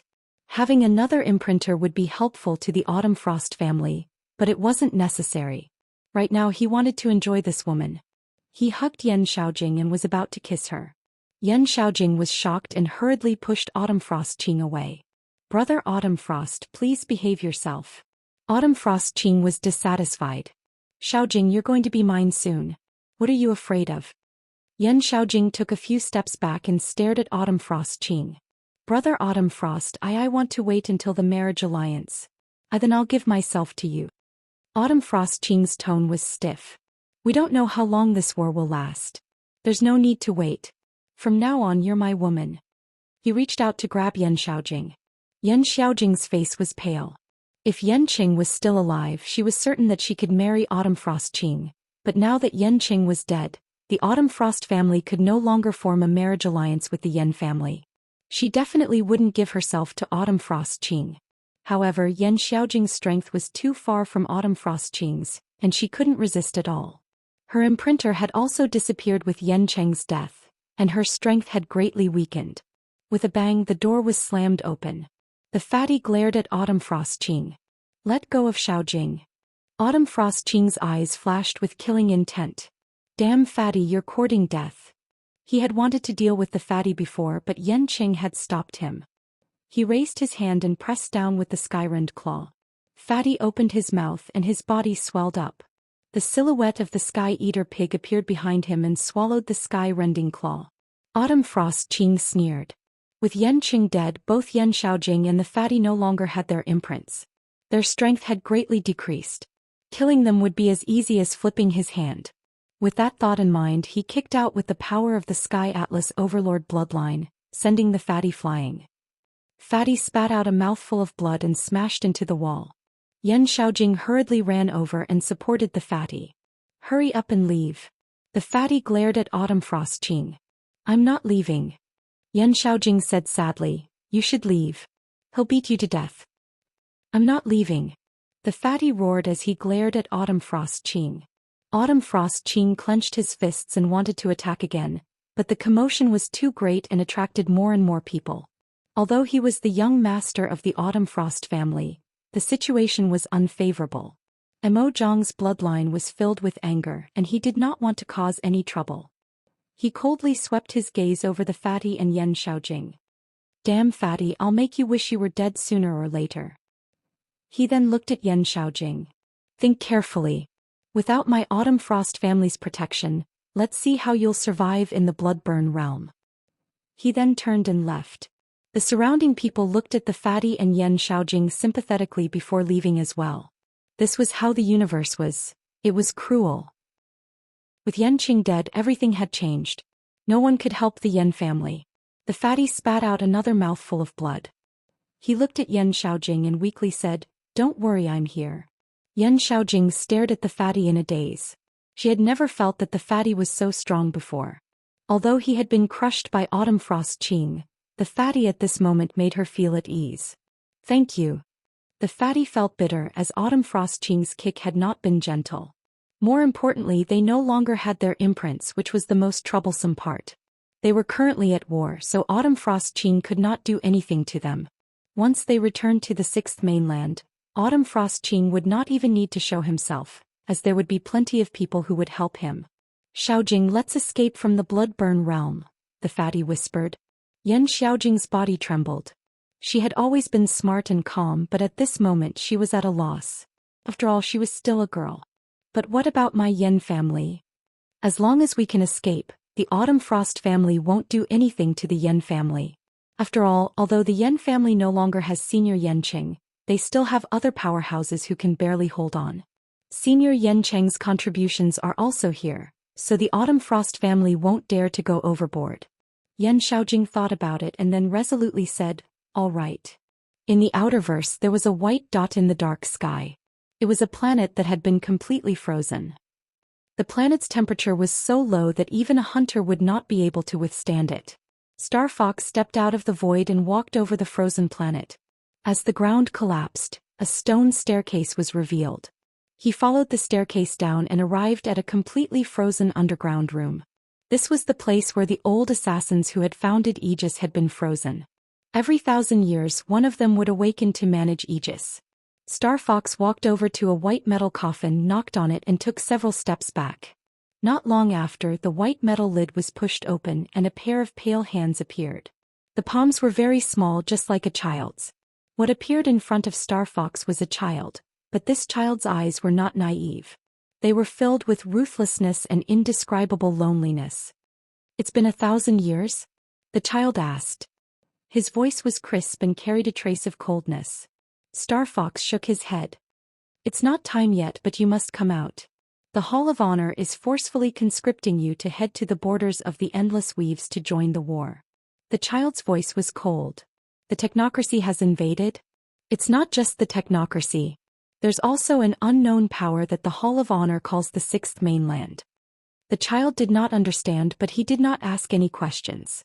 He turned around and looked at the white coffin. "What about him?" "He's also going to the battlefield," Star Fox helplessly answered. The child walked out of the white coffin. "How's Aegis?" Star Fox had many things to say, but he did not know how to say them. The innerverse and outerverse had been separated, the establishment of the Great Eastern Alliance, the battle with Lu Yin, and so on. There were too many things that needed to be explained. "I've saved them all on a chip. Take a look for yourselves." He then handed the child a chip. In the outerverse, in outer space, Madame Naylan faced a screen and slowly bowed. "Granny, the Hall of Honor is forcefully conscripting us. The universe is in great danger, so please take action." An old woman was on the screen. Her face was ruddy and there were many wrinkles on her face. However, her skin was very smooth. The old woman had a complicated expression. "The 6th mainland? I seem to have heard of that name before, but it's been too long, so I've forgotten." At the edge of the Endless Weave, a spacecraft flew towards the border with the Endless Borders logo. This spacecraft had come from the Astral Wilderness, and it was one of the Endless Borders exploration teams. They had been forcefully conscripted to join the battlefield. In the outerverse, the leaders of countless organizations had also been forcefully conscripted to head to the border battlefield. The 6th mainland's retreat did not mean that the war had ended, but rather that it had escalated. This was an inevitable outcome. Regardless of whether or not the outerverse had retaliated, the war would have reached this stage and no one could stop it. The only thing the Hall of Honor could do was to dig up as many hidden powers as possible and throw them all at the border. Of course, no matter how powerful the Hall of Honor was, it was impossible for them to completely understand the outerverse. There were definitely hidden powerhouses, but 99% of them had already appeared. Even if there were any more hidden powerhouses, there would not be many left. Once the war collapsed, it would be pointless to hide as they would eventually appear. This was the second batch of reinforcements, along with the people who had destroyed the mechanical giant. The Hall of Honor did not wish to forcefully conscript a third batch of reinforcements, as that would mean that the Outerverse's defeat was imminent. This was because there was no such thing as a third batch of reinforcements. The so-called third batch of reinforcements consisted of the remaining forces of the Outerverse, such as Xianxia and Hil Anna from the Great Yu Empire, as well as the remaining members of the Outerverse Lockbreaker Society. These people would not be of much use to the border battlefield, and using them would mean that the border had been defeated. This meant that the Outerverse would have to sacrifice human lives in this war. Due to the tense situation in the Damu Cliff district, Lu Yin had been conscripted.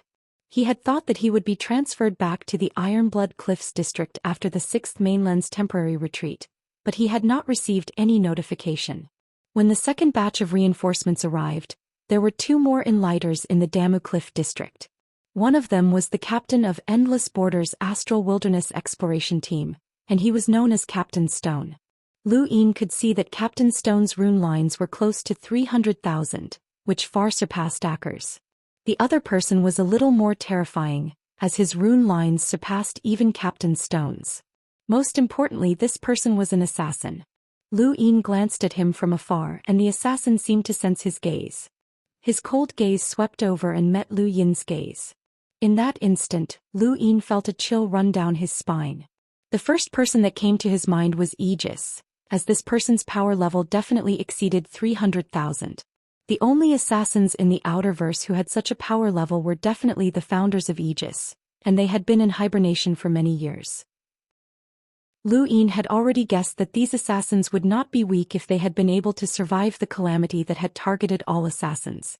They might even have been able to establish Aegis, and now his suspicions had been confirmed.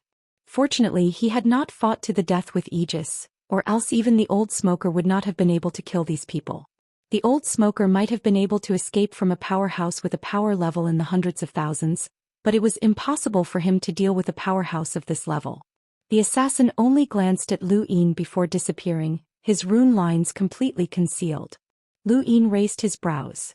It really was Aegis, as only Aegis had the ability to conceal their rune lines. 2 powerful reinforcements had arrived in the Damu Cliff district, and it should be the same for the other districts as well. Even the hibernating old assassins of Aegis had awakened. It seemed that there were not many hidden powerhouses in the Outerverse. Lu Yin's eyes lit up. It was good that they were all exposed, but he was afraid of hidden threats. Not long after, Lu Yin heard a rumor that Astral 9 had arrived. He was surprised that even Astral 9 had come. Astral 9 had always been in the Endless Weaves, but it was still quite a distance from the border. Without the speed of a radiant great aurora, it would take at least 10 days to travel from Astral 9 to the border. He had not expected the Hall of Honor to even recruit Astral 9. Thank you, brothers, for your support and rewards. Purple E-Wolf Fong, thank you very much for your tip, brother. I'll give it to you as well, thank you. Chapter 850. At first, Lu Yin had thought that the Astral 10 academies were fixed academies, but he had later learned that they were actually 10 warships from ancient times that roamed the universe. Back at Stargazing Deck, he had seen a strange starry sky, and he had seen warships singing ancient war songs as they flew off into the unknown. The Astral 10 academies were built on these 10 warships. Back then he hadn't known where these warships were headed, but now he had an answer. They should have sailed from the 5th mainland to the 6th mainland, where the legendary ancient war had begun. The ancient war was the true war between 2 continents. There had been more than one progenitor, and even envoys had been unable to protect themselves on that battlefield. Each of those ancient warships had been incomparably large, and their power was no less than that of the Myriad City. He had seen far more than 10 of them, but now only 10 remained. These were remnants of the ancient war. Now Astral 9 was at war with the 6th mainland again, and the same ancient warship had appeared. It hadn't been destroyed in the ancient times, and it had continued the legendary war. Lu Yin requested permission from Arrow Mountain's ancestor to leave the Demuyan district and head to Astral 9. He wanted to go to Stargazing Deck. Although he had comprehended the Dream Finger, there were still ancient scenes that he could not forget, such as the traces of the Sky Beast claw on the warship. He also wanted to see if he could break through the confusion and see the person behind the finger. Astral 9 had students who participated in border wars all year round, but they had never experienced such a tragic battle. When news of Lu Yin's near-death experiences spread to Astral 9, it caused a huge commotion. Many students were eager to join the battlefield and fight against the cultivators from the Sixth Mainland. Under such circumstances, Lu Yin requested to enter Astral 9. No one stopped him.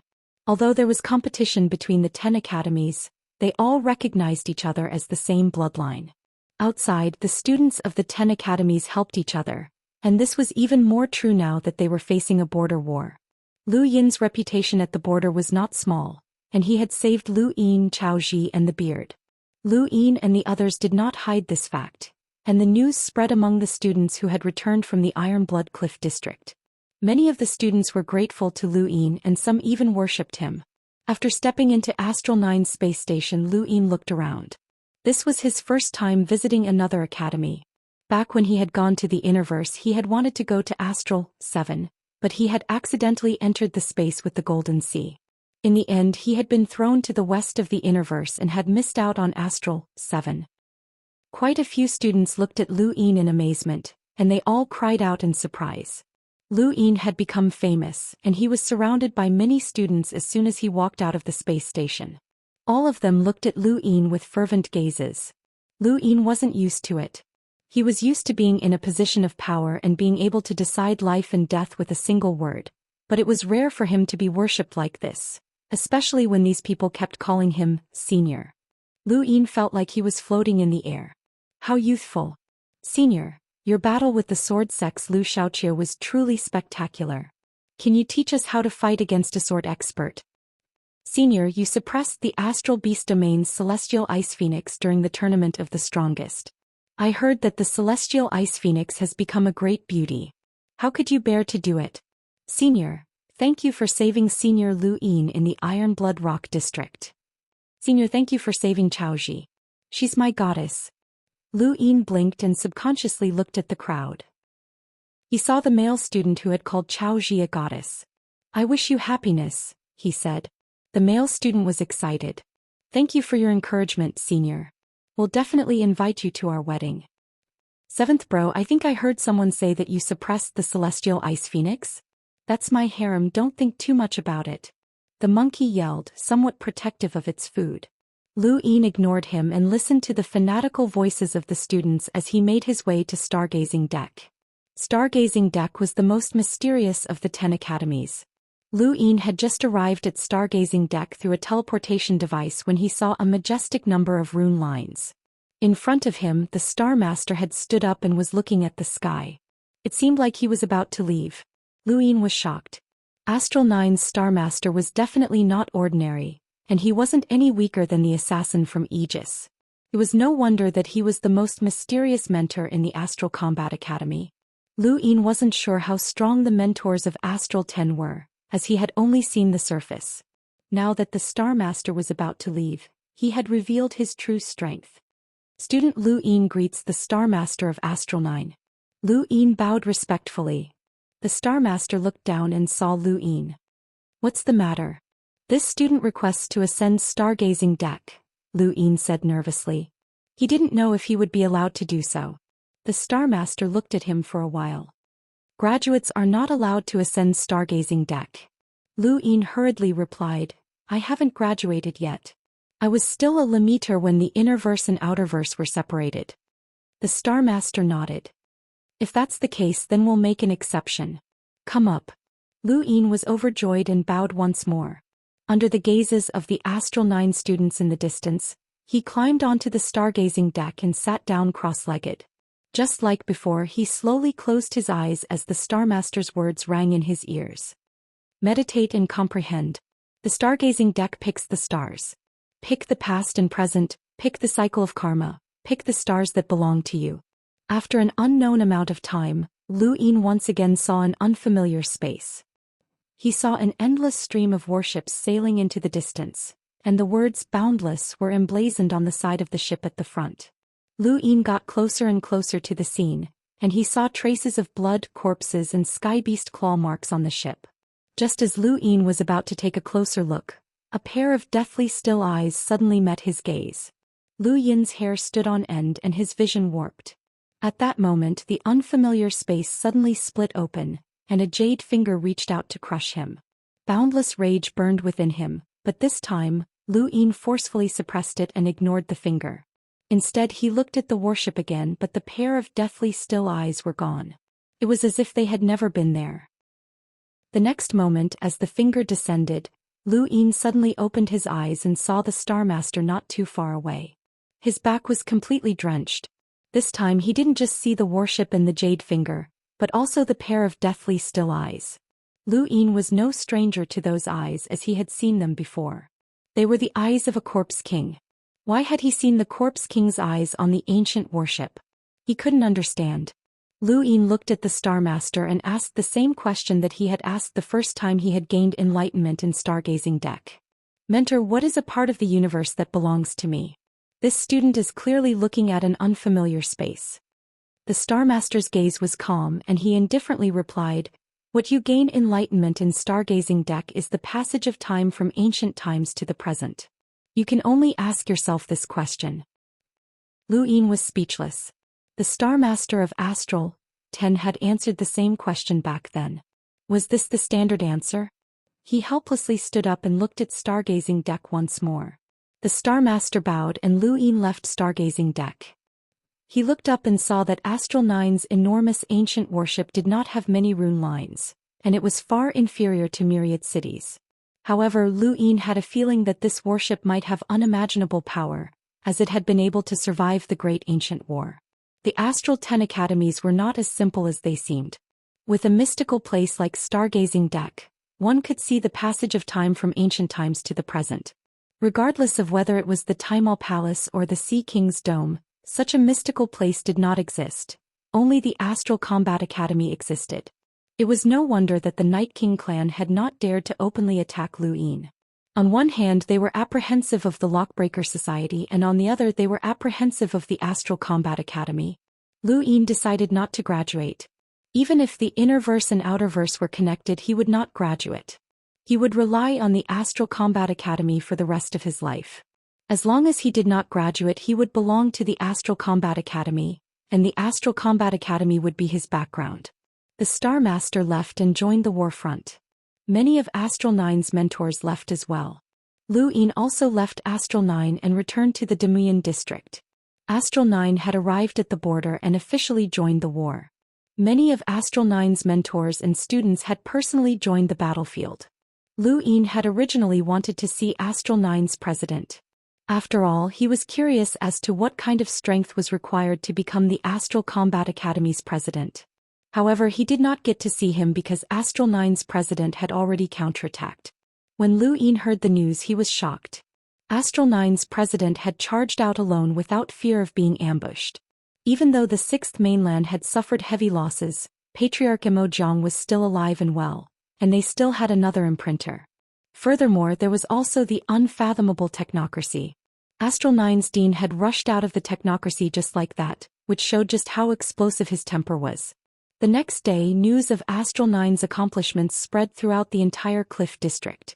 He had single-handedly destroyed a giant technological fortress, and the androids and cultivators from the 6th mainland had all died in outer space. Lu Yin was shocked. Astral 9's president was at least an emissary, but he had gone to the Endless Cliff District. Now almost every Cliff District had an emissary guarding it. The Dark Phoenix Cliff was led by Phineas Yen. The Bigwood Cliff was led by the Arrow Mountain Ancestor, and the Endless Cliff was led by Astral 9's headmaster. The 3 platforms had gone to Myriad City, the Glory Cliff had Astral 9, and the Ironblood Cliff was led by Moonlight Mavis Branch. These were the Outerverse top powers. Aside from these, there were also powerhouses with power levels of 300,000 to 400,000 like Elder Big Drum and Yumu. Although they could not compare to the Innerverse, they were only facing the 6th mainland, so they should be able to hold their own. Just like that, a month passed. It had been more than 3 years since the great changes in the Innerverse and Outerverse. The border had been peaceful for a month, but with Ancestor Mo Zhang's appearance, the border was once again engulfed in the dark clouds of war. What made people despair was that Ancestor Mo Jiang wasn't the only one who had appeared this time. There was also another figure who stood in outer space at the same time as Ancestor Mo Jiang. When Lu Yin looked over, he was almost blinded by the number of rune lines. He immediately thought of Ancestor Autumn Frost. Of the Bloodburn realm's three great families, Mo Jiang's and Autumn Frost's bloodlines were on par with each other. Only the D family's bloodline was the strongest. This extra powerhouse was most likely Ancestor Autumn Frost. Two world imprinters descended and Master Yuan sighed. He no longer hid his strength and entered outer space. Then, under everyone's shocked gazes, a giant hole was torn open in outer space, and this hole had no rune lines. HTTPS. Genius memorized this address in 1 second. Mobile version of reading website, M. Chapter 851. When he saw this, Lu Yin's eyes narrowed. No matter how they had fought before, even if the imprinter had cracked the heavens, Lu Yin had still been able to see the rune lines. However, this time the heavens seemed to have truly cracked and there were no rune lines at all. More importantly, Lu Yin could see an even deeper layer of darkness. Master Yuan, Elder Mo Jiang and Elder Autumn Frost had all disappeared. The border was silent and the technocracy did not attack. They were all waiting for the final battle. With the Sixth Mainland's combined strength, the technocracy could easily destroy the other cliff zones. But even if they did, as long as Master Yuan did not die, the threat would always remain. This was why Elder Mo Jiang had used a month to travel to the Sixth Mainland and ask Elder Autumn Frost to come out. They had to eliminate Master Yuan. The heavens grew more and more oppressive and everyone looked on in fear. The sky seemed to be getting lower and lower. It was like a trial for the border. Once Master Yuan was defeated, the entire border would be destroyed by Elder Mo Jiang's hands. Not long after, an angry roar filled the heavens. You've been hiding your strength. This is your true strength. You're a cosmic imprinter. Lu Yin's eyes lit up. This was Elder Mo Jiang's voice. You two don't need to return today. Master Yuan's voice rang out, causing countless people at the border to relax. The blood-colored bell in Lu Yin's pocket that he had not stored in his cosmic ring suddenly floated up and tore through the void to leave. As the bell rang out, that boundless might descended once more. Everyone heard a loud bang as Master Yuan's figure flashed through the heavens and disappeared. No one knew where Master Yuan had gone, but Lu Yin had seen that indescribably majestic rune lines had headed towards the technocracy. Master Yuan had been hiding his strength from the very beginning, all for this moment. He could either make the Sixth Mainland careless and stop sending their top powerhouses, or he could explode with his full strength and deal with the Sixth Mainland's top powerhouses. Although many people at the border had been sacrificed, and Master Yuan had not done anything even if they could have been saved, the results had still been worth it. Different people would think differently if they were in different positions. To some, saving people was far more important than hiding their strength. If they did not save people despite knowing that they could be saved, that would be heartless.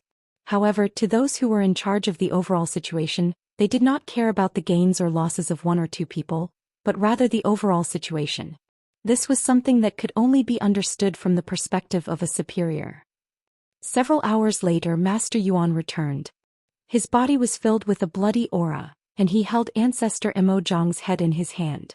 This scene was deeply imprinted in the minds of countless people, and they would never forget it for the rest of their lives. Lu Yin's blood boiled. This was how a man should be. He didn't even dare to look at old Ancestor Mo Jiang's rune lines. But now, old Ancestor Mo Jiang had died at the hands of Yuan Shi. Master Yuan's actions were not only seen by the Damu cliffs, but also by the other 6 cliffs at the border. This was his supreme power that caused the void to overlap. The true war is about to begin. Everyone, including this old man, will face death head-on. Tell this old man, are you all afraid? Master Yuan roared. In the 6 great cliff districts, countless people shouted, "Don't be scared, don't be scared, don't be scared." Master Yuan nodded and disappeared. Master Yuan did not return the blood-colored bell to Lu Yin. Lu Yin had killed Ancestor Mo Jiang, which was enough to draw out the true peak powerhouse of the Bloodburn realm, the legendary cosmic imprinter. There are no heavenly imprinter in the Bloodburn realm. However, there is a cosmic imprinter, and it is the D family's ancestor. Half a month later, Ancestor D appeared, his aura causing the entire border to tremble. His indescribable strength made him seem like a god, and with his appearance, the most intense battle at the border began. Master Yuan and Ancestor D disappeared and no one knew where they were fighting. Ancestor Autumn Frost appeared and waved his hand, causing the Dark Phoenix Cliffs, Damu Cliffs and Endless Cliffs to collapse simultaneously. Phoenix Yan's black flames swept through the void, and Ancestor Arrow Mountain drew his bow and shot an arrow, but his body instantly split apart and turned into a pool of blood. Aurora Corporation's President Qi, Old Lady Fu, Master Bei, the Baldi Manor Lord Lien, and the rest were all instantly crushed into a pool of blood. Lu Yin's eyes widened. He had never seen such a monstrous pressure before. Master Yuan had been the one to deal with such a powerhouse, but now that he had made a move against them, Lu Yin finally understood what it meant to be strong and unshakable. Even though he had been prepared to hand the arrow over to Ancestor Arrow Mountain, it was completely useless. Ancestor Arrow Mountain did not even have the chance to attack. A single attack had killed 2 envoy-level powerhouses. Only the black-masked assassin, Ok Shur Dui Yu Mu, and the others who had not been targeted survived. The only person who had survived was Astral Nine's headmaster. In the distance where Lu Yin could not see, Myriad Cities was also cracking apart. Jasper Mountain Sea, who controlled Myriad Cities, spat out blood. He had never imagined that he would encounter such a powerhouse.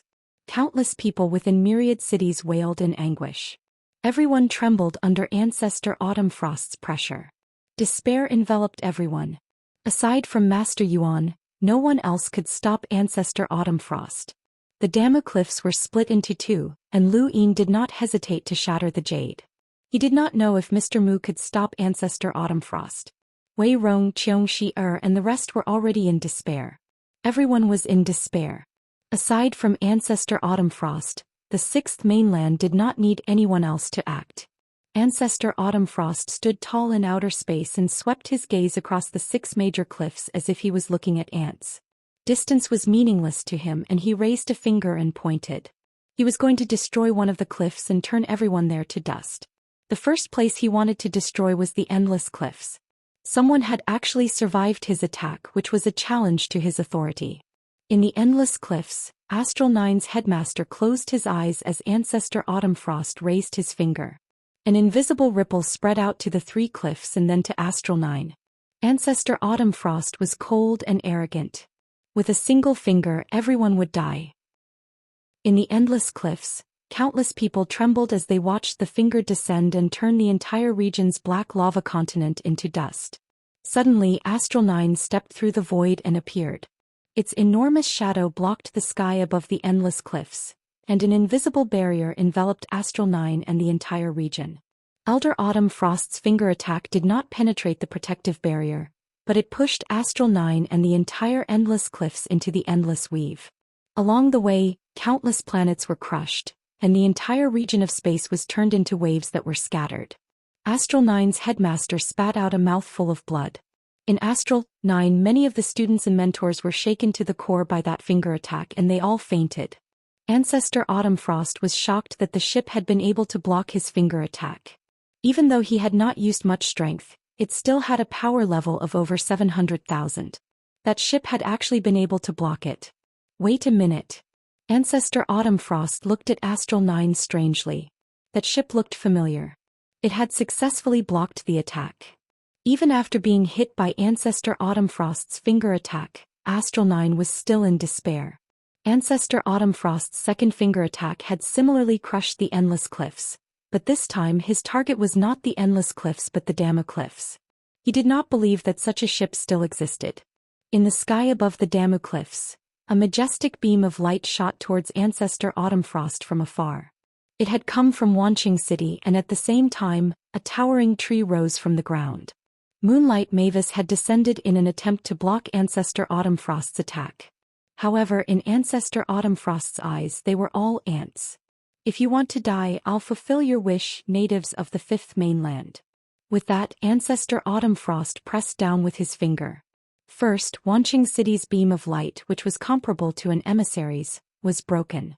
Then Moonlight Mavis's towering tree split apart. No one could stop Ancestor Autumn Frost. The Outerverse had gathered all of its power, and although it seemed powerful, It was nothing more than an ant in the face of a powerhouse who could decide everything. Ancestor Autumnfrost's attack meant that the Sixth Mainland did not intend to waste any more time. Dizhu's appearance also meant that the Sixth Mainland's Bloodburn realm was going all out. They had not expected that a mere outerverse powerhouse would be able to force the Bloodburn realm to go all out, but it did not matter. Everything would soon be over. Master Yuan could only watch helplessly as Ancestor Autumnfrost destroyed the border. Dizhu was a cosmic imprinter, which meant that he was a powerhouse with a power level of 1,000,000. He was on a completely different level from Ancestor Emojiang and Ancestor Autumnfrost, and even Master Yuan could not defeat him. Even when the blood-colored bell shook, its sound was drowned out by Dizhu. When an adult fought with a child, as long as the adult was serious, the child's resistance would be futile. This was the difference between the Sixth Mainland and the Outerverse. One could imagine that this finger attack would not only kill the people at the border, but also countless life forms in the Outerverse. Suddenly outer space turned gray, just like what Lu Yin had seen in King Zishan's palace. Time, space and everything else seemed to come to a standstill. The only thing that remained was the immovable finger that was pressing down, and Mr. Mu slowly walked out of the void. Mr. Mu did not pay any attention to Lu Yin. Instead he clasped his hands behind his back and looked up into outer space. The entire border had come to a standstill, and even Ancestor Autumnfrost had stopped moving. Everything formed a gray picture scroll that unfurled in outer space. Lu Yin did not know if the others could see it, but he was free and he was the only one who could move. Master. Lu Yin could not help but call out. Mr. Mu slowly turned around with a profound look in his eyes. Then his body gradually disappeared, and under Lu Yin's incredulous gaze, the entire border moved. The 6 rocky regions at the border all moved northward. In the starry sky and on land, all the people who belonged to the border all landed in the rocky regions and moved northward along with the border. Only Elder Autumn Frost remained fixed in the starry sky like an eternal statue. Lu Yin knew that Mr. Mu was very powerful, far more powerful than he had imagined. However, at this moment he truly could not comprehend just how powerful he had to be in order to achieve such a feat. Patriarch Autumnfrost was a world imprinter whose power level exceeded 800,000, and in the depths of outer space, there was still Dizhu and Master Yuan. No one could stop Mr. Mu's actions and no one could stop him from retreating to the border. Lu Yin did not understand and neither did he want to understand. At this moment he only wanted to ask, Master, why don't you eliminate the people from the Sixth Mainland? Mr. Mu did not answer nor did he appear. It was as if he had already left. When the borders returned to normal and everything returned to normal, everyone was dumbfounded to discover that they were no longer in the endless weaves but in the southern weaves. HTTPS. Genius remembered the address of this site in 1 second. Mobile version of reading website. M. Chapter 852. The southern weave was in the north of the endless weave and bordered the endless weave. Compared to the endless weave, the southern weave was much smaller. The 6 rocky regions had originally been very far apart, but now, all of them had appeared at the border between the southern weave and the endless weave. The distance between them had shrunk infinitely, and it was as if the distance between them had disappeared. The great changes of the world were nothing more than this. Everyone was at a loss, not knowing what happened. Elder Autumn Frost, who was still in the endless weave, regained his composure and pressed down with a finger, but there was nothing beneath his finger. His scalp went numb and his expression changed. The rocky regions had all disappeared, replaced by outer space. The only thing he could see was the technological fortress behind him, as well as the modified humans and the Sixth Mainland's cultivators. As for the Fifth Mainland's cultivators, they had all disappeared. At that moment, Elder Autumn Frost's entire body went cold. He knew that he had encountered an unimaginable powerhouse, so he turned around and left without hesitation, taking the technological fortress with him. On the other side, Dizhu and Master Yuan tore through the void and appeared. Dizhu held a cone-shaped power vessel while Master Yuan held a blood-colored bell. The 2 power vessels blocked each other and at that moment they saw the same scene that Elder Autumn Frost had just witnessed. Dizhu was shocked as he did not know what had happened. Master Yuan was equally shocked. Who had attacked? With such shocking power, the border had been shifted right under their noses. Dizhu's gaze pierced through outer space and saw the southern weave, the border and the Fifth Mainland's cultivators. There was actually such a powerhouse in the Outerverse. Could it be a half-ancestor? Zhou felt a chill run down his spine, and the power vessel in his hand suddenly exerted strength in an attempt to suppress Master Yuan. Master Yuan shook the blood-colored bell in his hand. An invisible ripple spread out from the collision, and the heavens changed at that moment. If Lu Yin had been here, he would have discovered that wherever the ripple covered, he would not have been able to see any rune lines. There was no shocking collision. The cone-shaped power vessel and the blood-colored bell cracked apart at the same time, and the invisible shockwaves spread out in all directions. Zhou and Master Yuan retreated at the same time. In Master Yuan's hand, the blood-colored bell shattered into pieces and became useless. Zhu's cone-shaped power vessel also shattered. The two did not speak as their thoughts were no longer on each other. Instead, they were focused on the mysterious powerhouse at the border. They tried to recall everything that had happened, but they could not find any trace of that mysterious powerhouse. Could it be that even they were affected by the invisible force just now? Thinking of this, Zhu's entire body turned cold and he left without looking back. Master Yuan breathed a sigh of relief and looked around. The people from the Sixth Mainland and the technocracy had all left. Although they had retreated from the border and handed over the entire endless territories, they had at least survived this calamity. He just didn't know if the Sixth Mainland would send even more powerful cultivators. If even the legendary celestial imprint came, Master Yuan shook his head. He wouldn't even be able to protect himself, let alone defend himself. He could only hope that the mysterious expert would be able to scare them off. The entire border had been moved to the southern weave, and no one knew what had happened. They were all guessing and discussing it. With the return of Master Yuan, the morale of the troops in the Six Great Cliff District stabilized. Everything that had just happened was too inconceivable, especially from despair to survival. Their lives were in the hands of others. There's no need to worry. If the front lines are too long, it won't be good for defense, so we can only retreat to the southern weave. As for the endless weaves, we'll temporarily give up on them. The elder's tired voice spread out. Now, the 6 major rock districts were not far from each other, so his voice could reach everyone's ears. Everyone was excited as it turned out that the Hall of Honor had taken action. It was the Hall of Honor that had moved the border here. Elder Big Drum did not say that it was the Hall of Honor's doing, but his words were full of hints. They had no other choice, and they could not say that they did not know what was going on either. Lu Yin looked towards the north. Mr. Mu had probably left. Every time Mr. Mu took action, Lu Yin felt like his understanding of the world had been refreshed. Another jade stone appeared in his hand. The current border war could be considered the grandest war that Lu Yin had ever participated in. Even if it could not compare to the ancient war between the two mainlands, it was not far off. However, Mr. Mu had still been able to hold the fort. Just how strong was he? Wei Rong frowned as he looked into outer space. He had been wrong, as his understanding of the world had been completely shattered by this war. He had once believed that the Wei family's methods were correct. To accomplish great things, one had to rely on their brains and strength was secondary.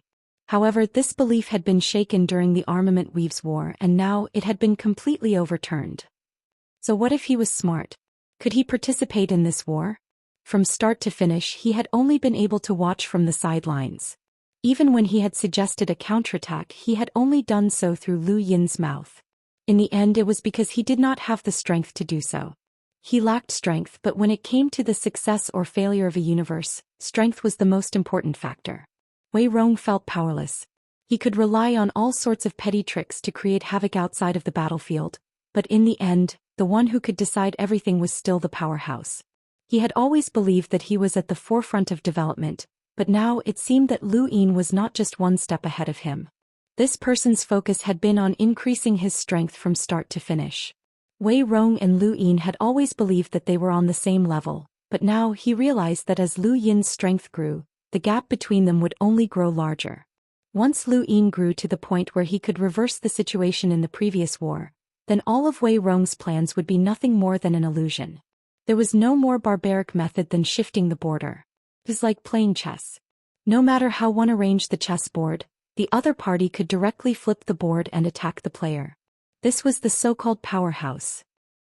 Xianxia left the Damu Cliff district and headed towards Myriad City. He wondered how Wan Qianqing was doing.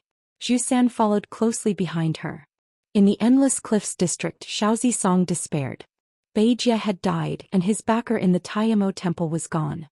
Even if this war ended and he did not die, he would no longer have his former status when he returned to the Taiyamo temple. Gong Ling also arrived at the Endless Cliffs district and personally witnessed Beijie's death.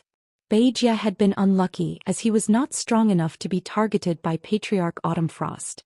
However, his arrow had been too big. In the entire Taiyamo temple, only Beijie's archery had been able to magnify the arrow. Perhaps he had thought that the bigger the arrow, the more majestic it would be, as if a powerhouse could crush everything with a single finger. However, the bigger the arrow, the bigger the target. He had basically killed himself. In the Santai district, Yu Mu swallowed the special medicine that Shamrock Enterprises had customized for him and heaved a sigh of relief. He had almost died just then, but fortunately he had managed to dodge a little. Otherwise, Patriarch Autumn Frost's attack would have hit him as well. Even if he had avoided the attack, the shockwaves had still swept over him and severely injured him. Even further away, Astral Nine's Star Master was slightly better off than Yu Mu. He had been further away and had not been hit by Patriarch Autumn Frost shockwaves. The unluckiest people in the Santai district were Villa Lord Lien and the Baldi. The Baldi was the commander of the Santai district and had been at the front. But Villa Lord Lien had been caught in the crossfire and had been standing too close to the front. In the Glorious Cliff district, Zirong heaved a sigh of relief and looked at Zishui, who was not too far away. They were all fine and alive. Zishui's expression did not change as life and death did not mean much to her. The Ironblood Cliff district had not been affected by Patriarch Autumn Frost's attack and was still relatively unscathed. Neither the Sixth Mainland nor the Technocracy had been mobilized by Patriarch Autumn Frost's attack. The Ironblood Cliff district had been the luckiest, and only Moonlight Mavis had gone to the Damu Cliff district to block the attack and had been severely injured. The border was still being repaired and no one knew if the war would continue. The second batch of reinforcements that had not yet arrived one after another. Meng Tianlong and Mu Nikhang had arrived at the Damu Cliff district, along with the Six-Fingered Tribe's leader Bok Seamus and the others. Although they had guessed that the border would be as tragic as it had been, it had still exceeded their expectations. This was especially true when the border had been shifted to the southern weave by a boundless force. Meng Tianlong found Lu Yin the moment he arrived at the Damu Cliff district, along with Mu Nikhang. This was Lu Yin's first time meeting Mu Nikhang face to face. She seemed calm, but there was a crafty look in her eyes. Alliance leader, will the war continue? Meng Tianlong asked nervously. Lu Yin replied, I don't know. Meng Tianlong's voice was dry. Rumor has it that the border was moved here? Lu Yin nodded and sighed. Yes. Actually, it would have been better if you guys had arrived earlier. Then you would have been able to personally experience the boundless might. Mu Nikhang rolled her eyes. If they had arrived earlier, they would have been finished. Even their emissaries had died. In this kind of battlefield, survival depended entirely on luck.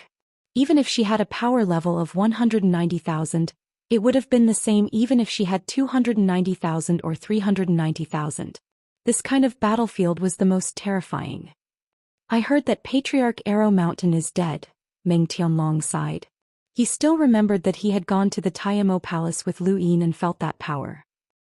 If even such a powerhouse had died, then the border war was truly terrifying.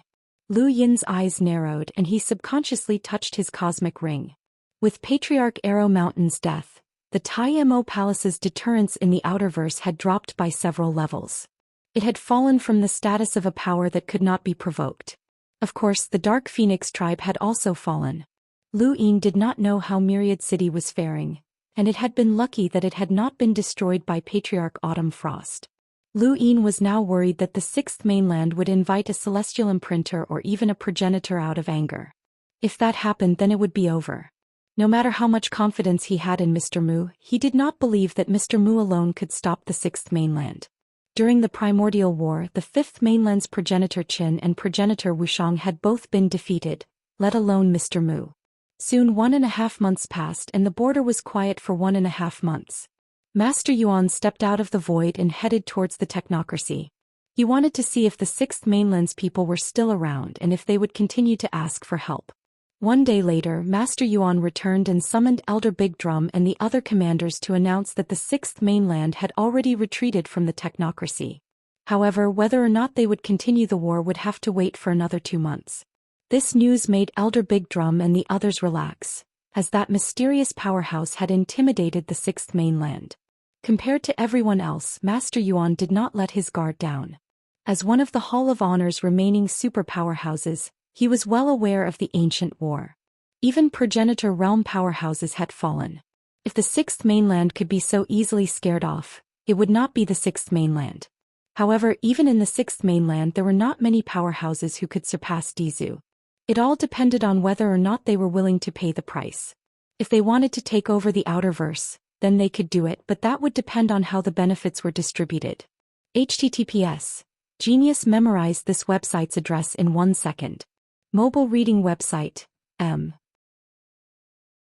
Chapter 853. Right now, Master Yuan could only hope that the Outerverse wasn't that attractive to the Sixth Mainland and that there wouldn't be any benefits that would tempt even more powerhouses. The end of the war meant that the military contributions had begun to be tallied. There was a system at the border of Endless Weave that was connected to the Iron Blood system. When the Innerverse and Outerverse had been separated, a portion of the Outerverse had been cut off as well, resulting in a lack of signal. The Iron Blood system had been disconnected from Endless Weave's system at that time, and it still hadn't been reconnected. Currently, Endless Weave's system was independent.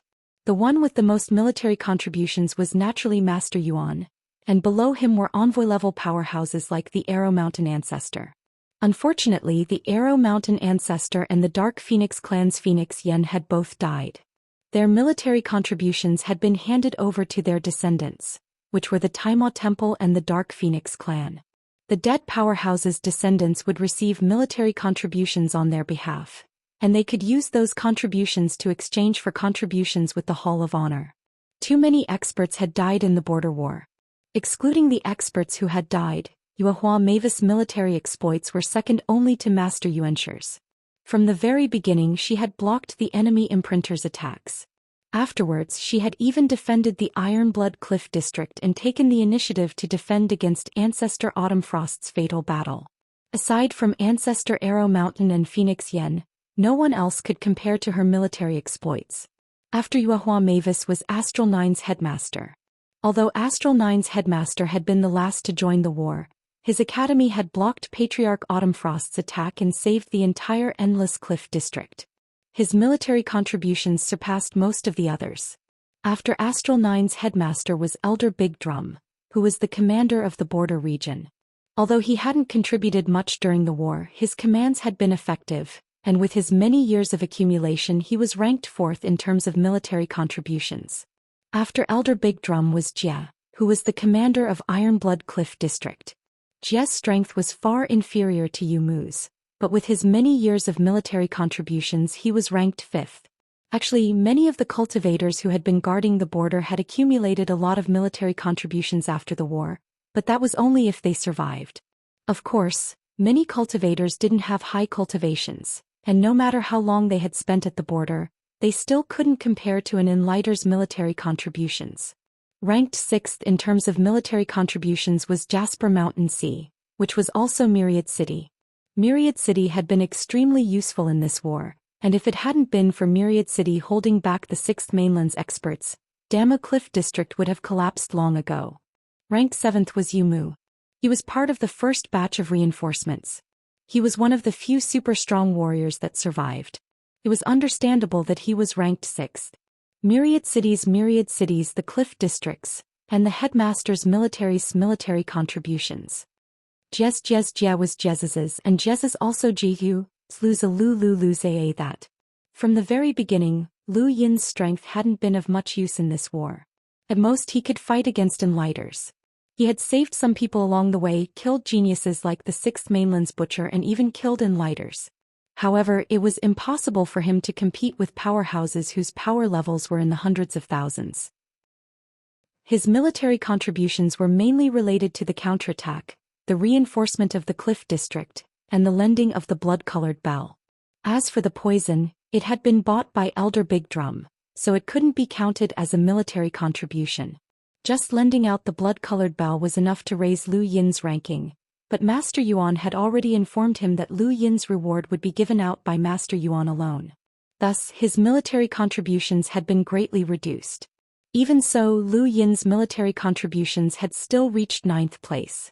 Actually, this was Elder Big Drum's special treatment of Lu Yin.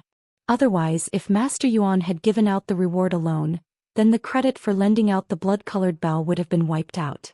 Lu Yin's remaining military contributions were not that high. Regardless, when Lu Yin saw that his military contributions had reached 9th place, he was very happy. 9th place was worth 120,000 points, and he decided to use them all to exchange for rare materials that could be used to craft universal armor and weapons.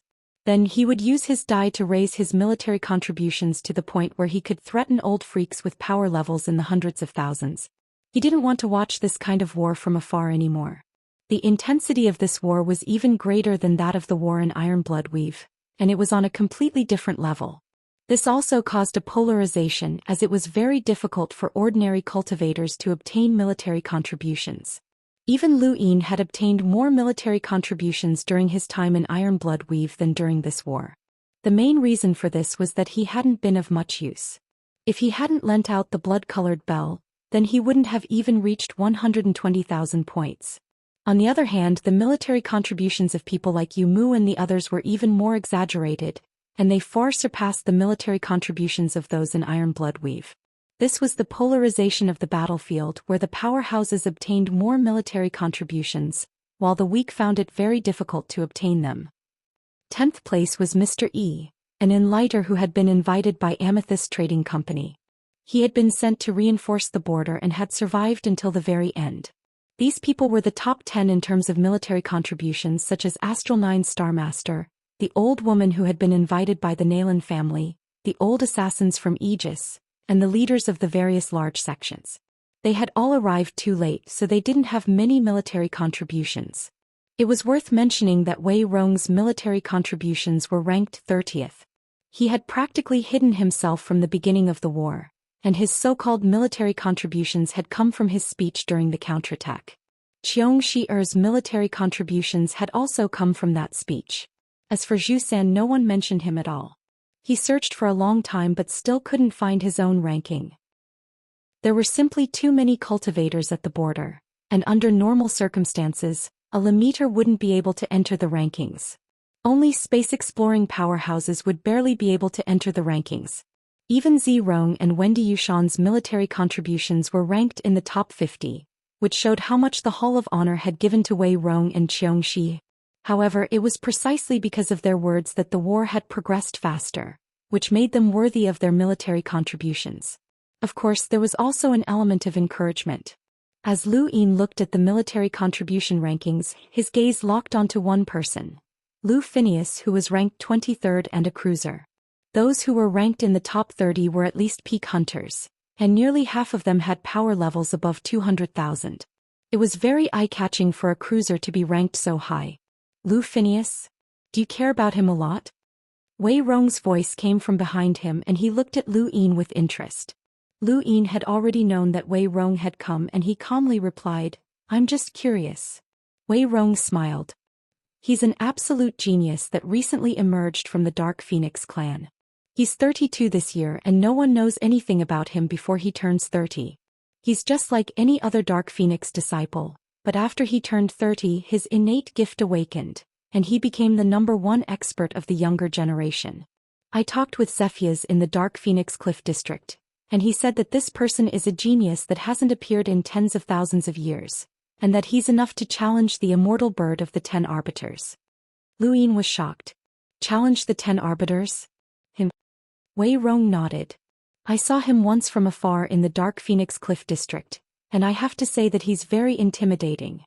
His battle contributions weren't accumulated over time, but rather by killing 2 enlighters. Lu Yin's eyes narrowed. A cruiser who could jump realms and kill enlighters was very terrifying. It was no wonder why Lu Yin had been evaluated as someone who was qualified to challenge the 10 arbiters. What a pity.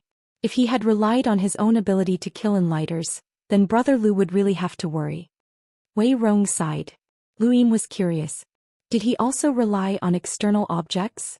Wei Rong nodded. Similar to you. Defensive external objects. That's still very impressive.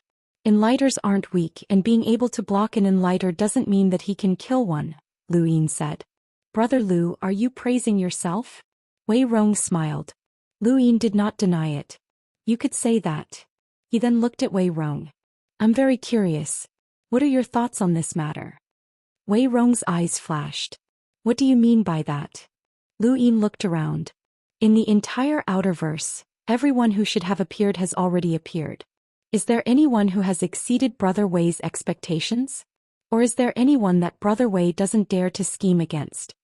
Wei Rong and Lu Yin looked at each other for a while and then he laughed. Brother Lu, you must be joking. I'm just a puny explorer and one whose family was almost wiped out. How could I dare scheme against those big shots? Brother Lu, on the other hand, you've been like a deep pool of water, but now you've cleared it up. Lu Yin smiled, but he did not answer. Instead he sighed. The Sixth Mainland is truly a powerful opponent. Wei Rong's expression changed. What exactly is the Sixth Mainland's background? Does Brother Lu know? Ever since the Hall of Honor had forcefully recruited Outerverse cultivators to join the border war front, aside from mentioning the Sixth Mainland's name and introducing the Sixth Mainland's imprints and other battle methods, they had not explained anything about the Sixth Mainland. If anyone asked, there was only one answer, and that was to fight. It was as if the Sixth Mainland was their natural enemy. Actually, everyone had questions in their hearts. Where exactly was the Sixth Mainland? Why were there so many powerhouses whose average power far surpassed theirs? And what kind of cultivation method did the Sixth Mainland use? What about bloodlines? Why did they call them the Fifth Mainland's natives? They had also mentioned some ancient war, and why did the Sixth Mainland hate them so much? These questions were in everyone's minds. However, the Hall of Honor would never explain. Wei Rong wanted to know the answer the most, as he was the one who had ordered people to instigate the border war in the technocracy in an attempt to stop the war in armament weave and protect the Wei family. He had achieved his goal, but the results had exceeded his expectations. The Sixth Mainland had been lured out, and a terrifying powerhouse had even appeared that could shift the border. All of this was beyond his expectations. He desperately wanted to know the truth, and he felt that Lu Yin definitely knew.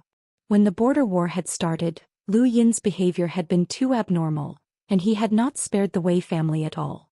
It was a pity that the Wei family had been one step away from destruction at that time. If Lu Yin had used a little bit of strength, or even if Wei Rong had personally acted, he could have destroyed the Wei family. However, he had given up in the end. In response to Wei Rong's question, Lu Yin shrugged. Sorry, I don't know either. Wei Rong left. He was certain that Lu Yin knew something, but since Lu Yin did not want to say anything, there was nothing he could do. What Wei Rong wanted to do the most right now was to meet with the leaders of the Central Weaves and unite them to resist the Great Eastern Alliance. Chapter 854. If the border war did not end, or if the Outerverse had failed, everyone would die. Once the border war ended and the Outerverse defeated their enemies, the Great Eastern Alliance would most likely attack the Wei family. Wei Rong had to think of a way to protect the Wei family. Fortunately, even if the border war ended, the Outerverse would not erupt into war anytime soon, since the Hall of Honor would not allow it. This was a chance for Wei Rong to catch his breath, and he had to use this time to unite the Central Weaves and resist the threat from Lu Yin. Meanwhile, Lu Yin was summoned by Master Yuan. Junior Lu Yin greets Master Yuan. Master Yuan opened his eyes, looked at Lu Yin and sighed. The bell was damaged in this battle. Did that affect the task that person assigned to you? Lu Yin replied, Elder Lohar, Master Yuan's senior Acker, and Elder Big Drum all know that I have proof, so it did not affect me. Master Yuan nodded. That's good. However, the bell is a symbol of status, and it's also a life-saving item. If I damage it, I'll naturally have to compensate you. He paused for a moment. You've made a great contribution this time, so I'll give you 3 honor points. At the same time, I'll compensate you with 2 rare treasures. The void distorted in front of Lu Yin, and a walnut appeared in front of him. Lu Yin blinked. It really was a walnut. This is a power vessel that I created, and it contains my power. Crush it, and the power within will explode in front of you without affecting your rear. If you were to evaluate the power level of that power, it would be equivalent to 700,000, Master Yuan explained. Lu Yin's pupils shrank and he exclaimed, 700,000? Master Yuan nodded. Lu Yin was overjoyed and he carefully took the walnut and swallowed hard. 700,000, 700,000. This was too much. There was 700,000 inside. This is a one-time use power vessel and I can transfer the power away. Remember, it can only explode in front of you, Master Yuan explained. The void in front of Lu Yin distorted again and a bracelet of 5 beads appeared. The 5 beads formed a bracelet that slowly floated in the air. This is the second power vessel, and each bead contains a power level of 300,000. After you crush it, you can fuse it with your battle technique and it will increase your power level by 300,000. This is the highest that I can fuse with you. Any more and your body will not be able to handle it. In his eyes, this necklace was even more valuable than Walnut. After all, Walnut's power level of 700,000 was something that he rarely used and he could only use it once. This necklace was different. It had a power level of 300,000, and in the outer verse, that was the highest level of power. Although it was still not a match for a powerhouse like Yu Mu, it was still enough to strike fear into their hearts. Many thanks for the gift, Master Yuan. Lu Yin hurriedly bowed in gratitude. 7th bro, I once saw something in a powerhouse's autobiography. Once you reach 15 honor points, you can start a war without being restricted by the Hall of Honor. The monkey's voice rang out in Lu Yin's mind. Lu Yin's eyes lit up. If this border war ended smoothly, then the outer verse would not be allowed to fight for a short period of time. This was because the threat of the 6th mainland still existed, and as long as the 6th mainland could invade the outer verse through the technocracy, the Hall of Honor would be on guard. It would be very difficult for Lu Yin to start a war against the Wei family. Conservatively speaking, he would not be allowed to start a war for at least a year. If the outer verse was invaded, Lu Yin naturally would not start a war as everyone would be sent to guard the border. But since the war had ended, Lu Yin could not allow Wei Rong any time to catch his breath. Otherwise, with Wei Rong's methods, who knew how many more backup plans he had prepared. In Lu Yin's opinion, the outer verse's lack of internal war did not affect the border at all. If the 6th mainland invaded again, it would not be like this time, where only the Bloodburn realm would be mobilized. There would definitely be people like Dizhu and there might even be powerhouses with the celestial imprint. At that time, even Mr. Mu might not be able to protect the outer verse. In other words, if the 6th mainland invaded again, there was a 90% chance that the outer verse would be destroyed. Under these circumstances, the outer verse's lack of internal war did not have much meaning.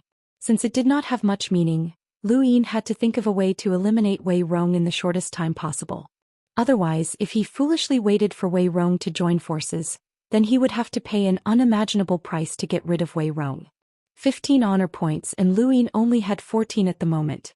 Suddenly he had a flash of inspiration and he looked at Master Yuan. Between 14 and 15 the numbers just happened to be stuck there. Was Master Yuan doing this on purpose or not? Little brat, little Belle can protect you and this old man will compensate you for the price of her protection. Now I'll compensate you with your status, Master Yuan said as he raised a finger and tapped out. Lu Yin's left hand involuntarily lifted, and he felt a sharp pain in his palm before it returned to normal. He hurriedly looked at his left palm and saw that the word law was slowly fading away. Lu Yin looked at Master Yuan in confusion. The younger generation of cultivators in the Hall of Honor are divided into ranks.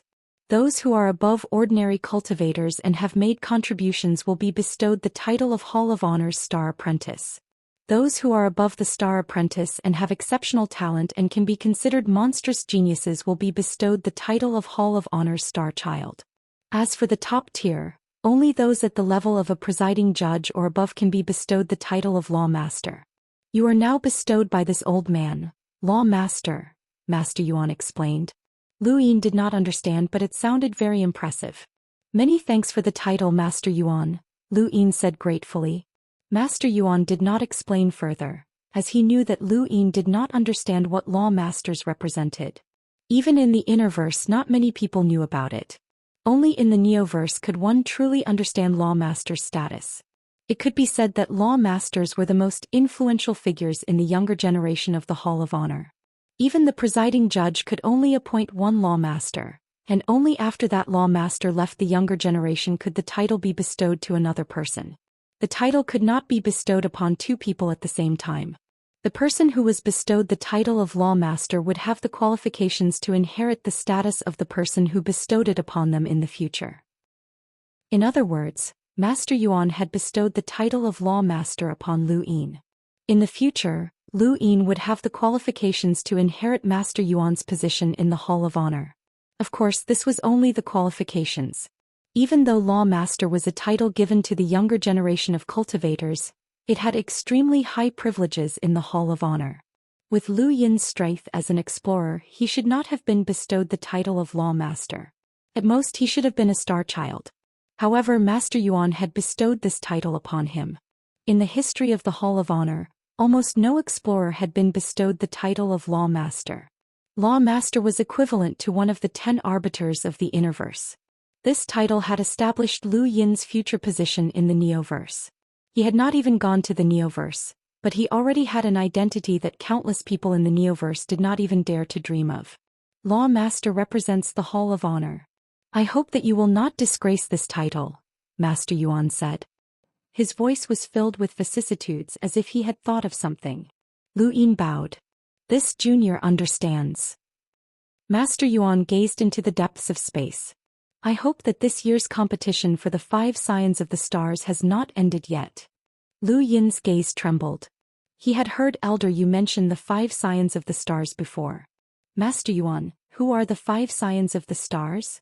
Master Yuan replied, the 5 signs of the stars are the true inheritors of the 5th mainland. They are progenitor realm inheritors and have 5 star towers. Only an extremely small number of people have the qualifications to compete for them.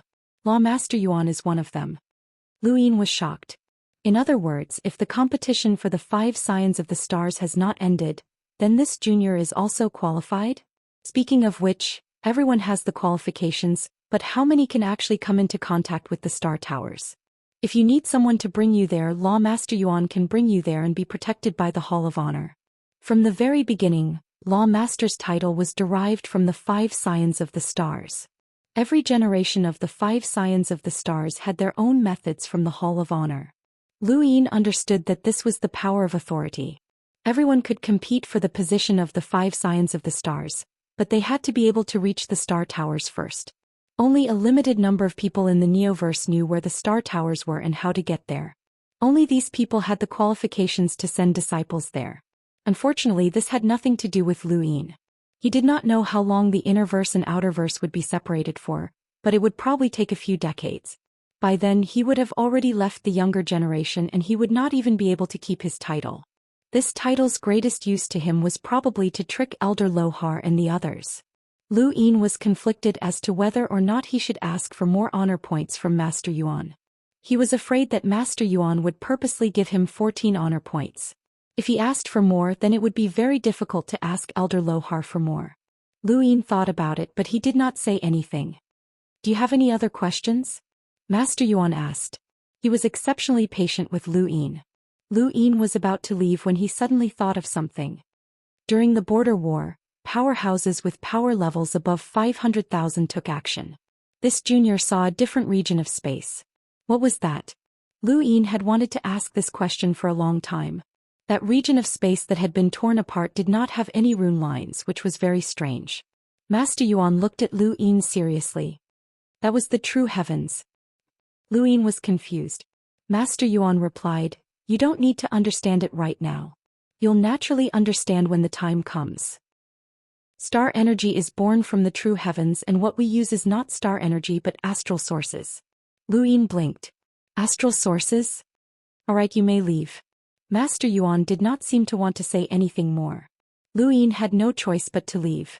He still had to stay at the border for another 2 months, so after thinking about it, he decided to look for Elder Big Drum and exchange his contribution points. Back in Ironblood Weave, every fort had a warehouse that could be used to exchange contribution points, and the 6 rocky districts should have some as well. Unfortunately, the commander of Damu Cliff District, Master Chao, had died, and Lu Yin could not find anyone to guide him, so he could only look for Elder Big Drum. Aside from materials, he also needed to exchange them for honor points. Back in Ironblood Weave, 20,000 Ironblood points could be exchanged for 1 honor point, so it should be the same here. He only needed 1 more honor point to reach 15, and he would be able to start a war at any time. At present, the 6 rocky districts were not too far apart, and with Lu Yin's speed, It would only take him half a day to travel from Damu Cliff District to the Endless Cliff District. It would also take him at most 2 days to reach the Glory Cliff District, so he had plenty of time to spare. Not long after, he suddenly stopped and looked towards a corner of the Blackstone continent where cultivators were patrolling. "Come out," Lu Yin said. A black shadow walked out from the corner. Lu Yin raised an eyebrow. This person was the sleeping black masked assassin from Aegis, and his power level was over 300,000. The only reason Lu Yin had been able to discover this person was because he hadn't concealed himself, and the rune lines were too obvious. "Thank you, brothers, for your support and tips. It's the end of the year and Sui Feng is too busy, so I have to take my time to update. Please understand, brothers. Thank you for your support. Thank you." HTTPS. Genius remembered the address of this site in 1 second. Mobile version of reading website. M. Chapter 855. So it's a senior from Aegis. Is something the matter? Lu Yin asked. The black-masked assassin was less than 100 meters away from Lu Yin. "I heard from Star Fox that you caused Aegis to suffer greatly, so I came to take a look out of curiosity." Lu Yin's eyes flashed. "Senior, you don't have any bad intentions, do you?" "What intentions?" "For example, assassinating me." The assassin fell silent for a moment. "I can't." Lu Yin was shocked. "Senior, are you that unconfident in your own strength?" The assassin's tone was calm. "I was the one who helped Star Fox and the others avoid the catastrophe. I was also the one who founded Aegis. I don't see any chance of success in assassinating you." Lu Yin's lips curled up. "Seems like Senior is really curious to see me. If that's the case, I'll take my leave." The black-masked assassin did not stop him and merely watched on calmly. Lu Yin's heart suddenly skipped a beat and he looked at the assassin. "Senior, you should know that I'm now a member of the second management of Aegis. How can I join the first management?" The black-masked assassin looked at Lu Yin quietly, and Lu Yin didn't say anything either. Not long after, the assassin turned to leave, but before he left he said, "If you want to join us, you can do so at any time." Lu Yin was stunned. Was it that easy? "Does that mean that I'm now on the same level as Star Fox?" Lu Yin asked loudly. The black-masked assassin left. He neither admitted nor denied it. Lu Yin found it strange. The first management of Aegis was made up of a few old assassins who had survived the catastrophe. How could he join them so easily? Was this for real? He couldn't figure out what this old assassin was trying to do. It couldn't be that he was afraid of the old smoker, as the old smoker wasn't enough to scare this assassin. Although it was strange, Lu Yin did not think too much about it. He would go back and have a chat with Star Fox to see if he had really become one of the Aegis masters. It shouldn't be that childish. Lu Yin did not stop when he arrived at the Endless Cliffs. He saw Gong Ling along the way, but he did not greet him. He then went to the Santai Cliffs and saw the boundless rune lines on the screen. His gaze turned cold, but he did not stop there either. He arrived at the Glorious Cliffs the next night. The Glorious Cliffs and Ironblood Cliffs had suffered the least damage out of the 6 cliffs. Elder Autumn Frost's attack hadn't even affected the Glorious Cliffs, and even Astral 9, who had been supporting the Glorious Cliffs, had been summoned to the Endless Cliffs by Astral 9's headmaster. As soon as he arrived at the Glory Cliff, he saw several majestic rune lines. 2 of them had rune lines with a power level of over 300,000. It was a spectacular sight. Lu Yin followed the number of rune lines and found Elder Big Drum.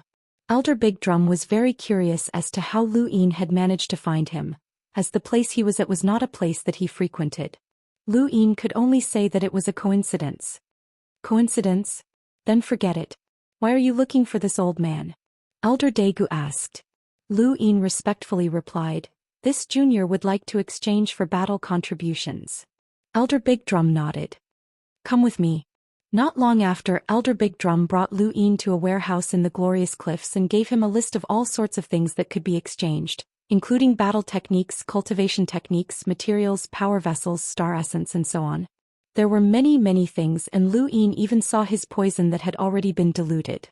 He had 120,000 battle contributions, and if he exchanged all of them for star essence, he would have 120,000 points. Actually, 120,000 was quite a lot. But what he wanted right now was not star essence. "Elder, this junior would like to exchange for honor points," Lu Yin said respectfully. Elder Big Drum praised, Very few people are willing to exchange for honor points these days. You're not bad. Alright, how many points can you exchange for? 1, Lu Yin said. Elder Big Drum was stunned as he thought that he had misheard. How many points? Lu Yin repeated, just a little. Elder Big Drum was displeased. 120,000 battle contributions were enough to exchange for 6 honor points, but Lu Yin had only exchanged for 1. If one said that he respected the Hall of Honor, then the points he had exchanged for were too few. Even if one said that he didn't respect the Hall of Honor, no one would throw away 20,000 points for no reason. Could this kid have reached a round number? As he thought about it, Elder Big Drum asked Lu Yin to open up his identity to see how many honor points he had. Lu Yin opened it and saw that the number beside his identity was 11. Master Yuan had promised to give him 3 points, but he would have to wait until he returned to a place where he could connect to the internet. Blackrock Continent blocked all signals and all technological means, so his honor points had not changed.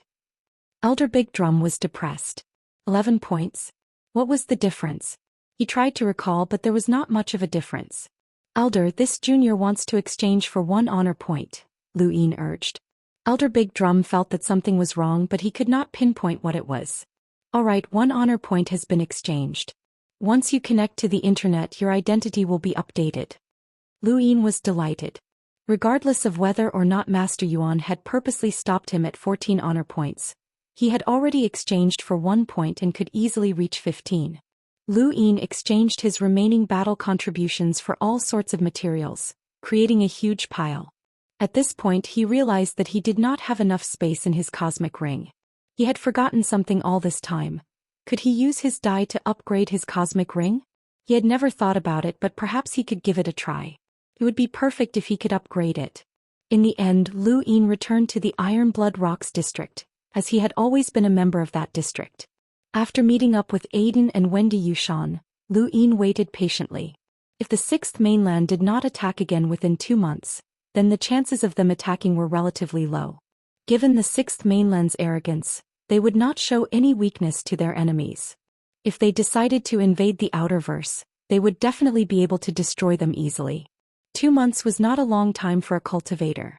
During this time, Lu Yin occasionally met up with Lu Yin and the others, and he was also given missions to patrol the heavens. 2 months quickly passed.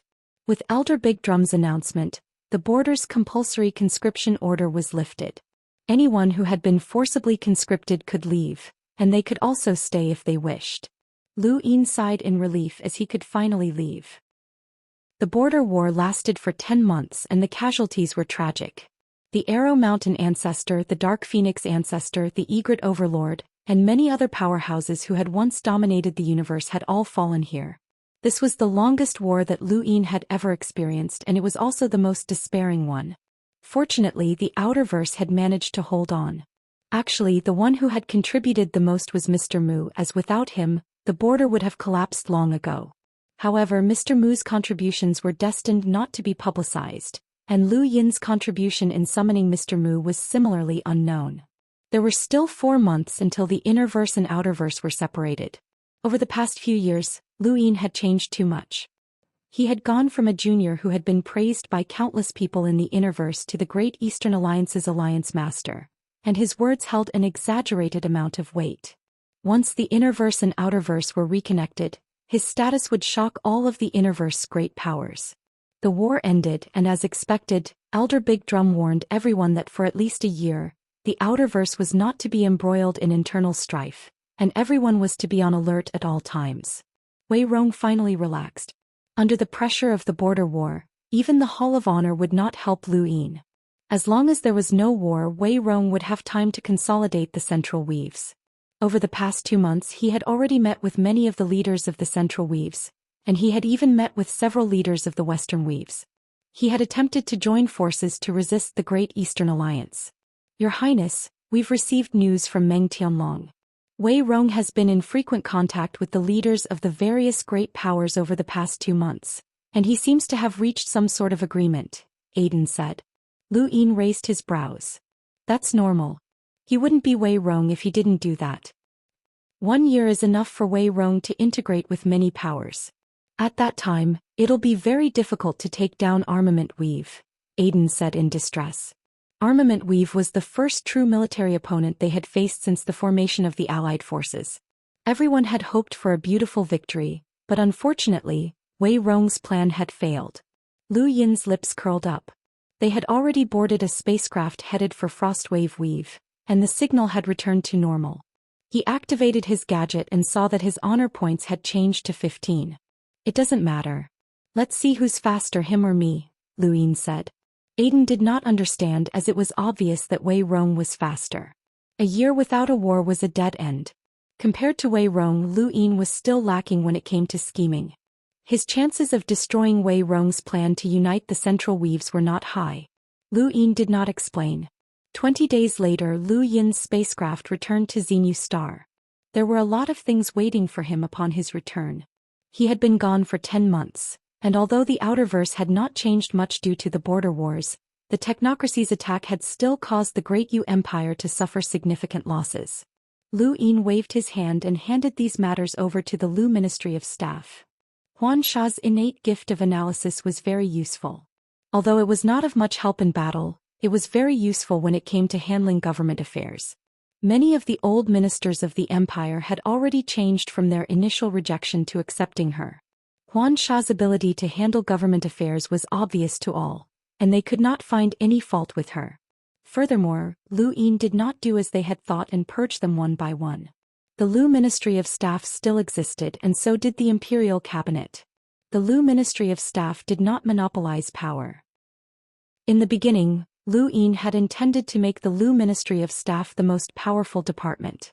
However, after the 9th Imperial Squadron had begun to purge the corrupt officials, the Anna family had completely switched sides and become Lu Yin's butcher's knife. Many of the Empire's officials had changed, and they were no longer as inactive as they had been in the past.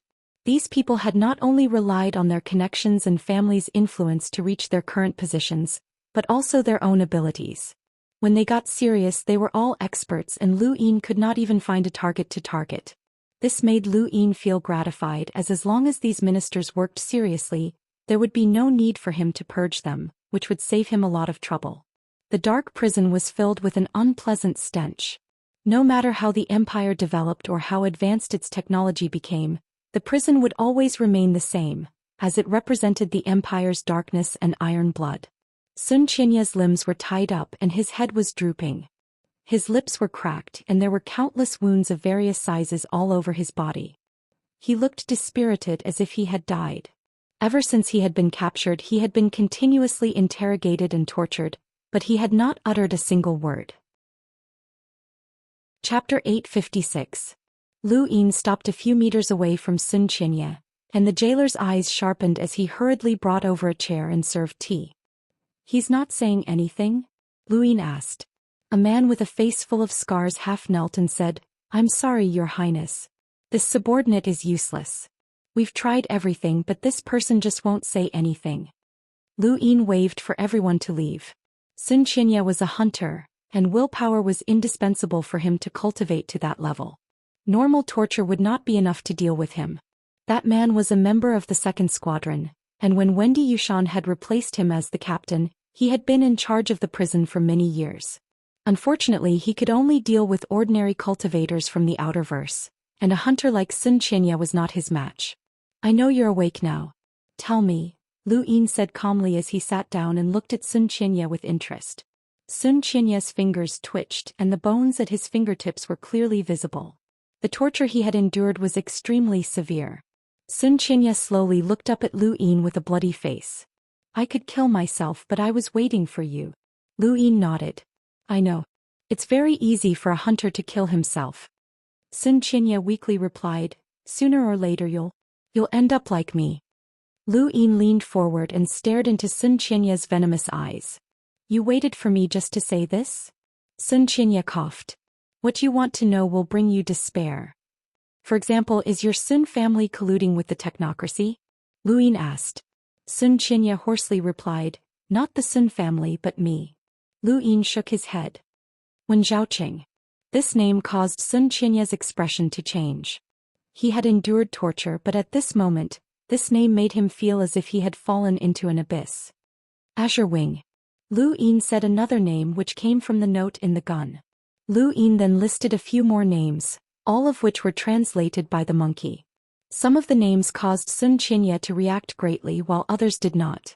Xianxia's eyes were bloodshot as he glared at Lu Yin. He struggled to break free, but the chains rattled against each other. What do you know? It wasn't until you were so confident that the technocracy could destroy Xianxia that I finally understood. Lu Yin's lips curled up as he continued. Your Xin family is in cahoots with the technocracy, and the names on the note are also in cahoots with the technocracy. You know some of it, but you don't. That note was placed in the astral wilderness by someone from the technocracy for your Xin family to take. The purpose of the note was to inform your family of the names of all the people who were in cahoots with the technocracy. Unfortunately, there was an accident midway and the gun was taken away by someone else. Your Xin family found out that the gun was being auctioned off at the Sea King's Dome, and you wanted to bid for it, but I beat you to it. This is also the reason why the Xin family is targeting me, and why you're doing everything you can to destroy Xianxia. You're afraid that this piece of paper will be leaked, and the reason why you've been waiting for me is to see if I know anything about your plans. If I don't, then you can die in peace. Lu Yin's domain suddenly erupted, causing an explosion in a corner of the cell. This explosion caused Xianxia to fall into despair. A listening device was placed the moment you were locked up. If I knew about your situation, the device could have reported this information to someone else, and they would have taken action against me. Unfortunately, I blocked off all signals before coming here, so the listening device is just a decoration. Xianxia's eyes were sinister, and his mangled face looked even more terrifying. Lu Yin's guess had been correct, as Xianxia's capture had been an accident. However, as the Xin family's liaison with the technocracy, Xianxia's methods were shrewd and ruthless. He wanted to use the technocracy's methods to test just how much Lu Yin knew. Only under such circumstances would Lu Yin tell the truth, which was why Xianxia had been willing to endure the calamity of being imprisoned to wait for Lu Yin. However, Xianxia had never imagined that Lu Yin would be so cautious as to see through his ploy and ruin his plans. Lu Yin stood up and walked over to Xianxia. You're very smart. Even if you have to die, you still want to drag me down with you. Once the technocracy finds out that I know about that list and who's on it, they'll definitely do everything they can to assassinate me, just like they did on Source Peak Planet. Xianxia's scalp went numb. You guessed what happened on Source Peak Planet as well? Lu Yin frowned. It's not just Source Peak Planet. The technocracy's androids are also involved in Myriad City. Myriad City? Xianxia was confused as he did not know about this. Lu Yin looked into Xianxia's eyes and confirmed that Xianxia really did not know about Myriad City. He then looked away and slowly walked out of the prison. This person was no longer of any value as he did not know about Myriad City. It seemed that the technocracy had been working with the Neo-Human Alliance behind Lu Yin's back. If not for the androids from the technocracy, the Neo-Human Alliance would not have been able to cause such chaos in Myriad City. The technocracy, the Neo-Human Alliance, the Xin family, Wen Zhaoqing, Song Yi, and others had all joined forces to form an alliance that had betrayed humanity. Lu Yin did not find it strange that the Neo-Human Alliance had colluded with the technocracy. They were not part of humanity, but why had the Xin family joined them? There was also Wen Zhaoqing, who was a member of the Wen family. Why had these people joined them? That was very strange. Lu Yin could never understand the thoughts of certain people. He had his own bottom line, and just as he had said to Blacklist God before, if all humans became zombies, then so what if he unified the entire universe? This was his way of thinking, but it was not everyone's way of thinking. Everyone's bottom line was different, and it was difficult for them to understand each other. However, once they did, then everything would be clear. Lu Yin, so what if I didn't spread the news? The technocracy has already determined that you know everything. They'll do everything in their power to kill you. You're dead for sure. Xianxia roared as he cursed. Lu Yin walked out of the prison and calmly said, It's done. Yes, Your Highness. Interrogating Xianxia had allowed Lu Yin to confirm a few things, but since the innerverse and outerverse were separated, it was useless even if he knew these things. The people on the paper were all from the innerverse. When Lu Yin returned to King Zishan's palace, Bei Qing requested an audience. Lu Yin knew Xianxia's goal, so he casually gave Xianxia 5 natural treasures that could help him avoid danger before sending him away. Lu Yin had received 3 grams of pyrolite from Bei Qing, which added up to 8 grams. It was a small amount, but he was not in a hurry and could take things slowly. During the border battle, the counterattack had been won because of the pyrolite, and pyrolite was very valuable. Lu Yin had told Bei Qing to warn those people to take things slowly. Eventually, Lu Yin would obtain the pyrolite, and at that time, even if he did not use it, it would still serve as a deterrent. Now it was time to enter the Daoist sect's ruins. It had been so long and he had wasted many opportunities. Lu Yin had already tested the power of the 9-yang cauldron transformation, and it had to be said that it was very suitable for him. He did not have much other things, but he had a lot of star energy and he could circulate it 200 times more than others. This battle technique would not be very powerful in the hands of a normal cultivator, and it would at most allow them to fight against cultivators of the same level. But in Lu Yin's hands, it was hard to say, as even enlighters would be wary of it. Lu Yin did not know how long it would take to absorb a single sun's worth of cauldron qi. If he could completely cultivate it to a single sun, then its power would be completely different. Lu Yin opened his eyes and appeared in the futon plaza once more. Compared to the last time he had been there, it was much livelier this time. News of the Innerverse War had probably spread, and aside from a few people who were very confident in their own strength, no one else was planning to go.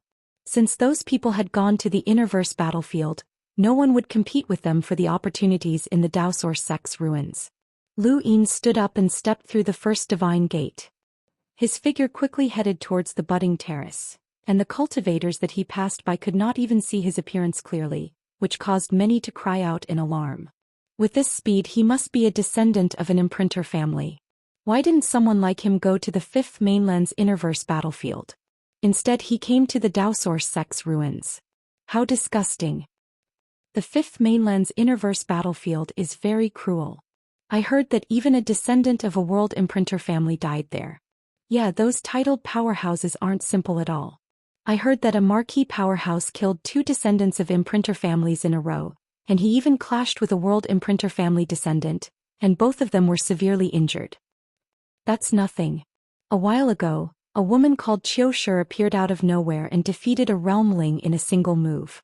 She was immediately conferred the title of Queen Qiu, and people call her Queen Qiu. Apparently, she's from some serious sect and is known as the 4 Ultimate Heavenly Maiden. I've heard that her chest is very impressive, which is why many people call her the Ball Queen.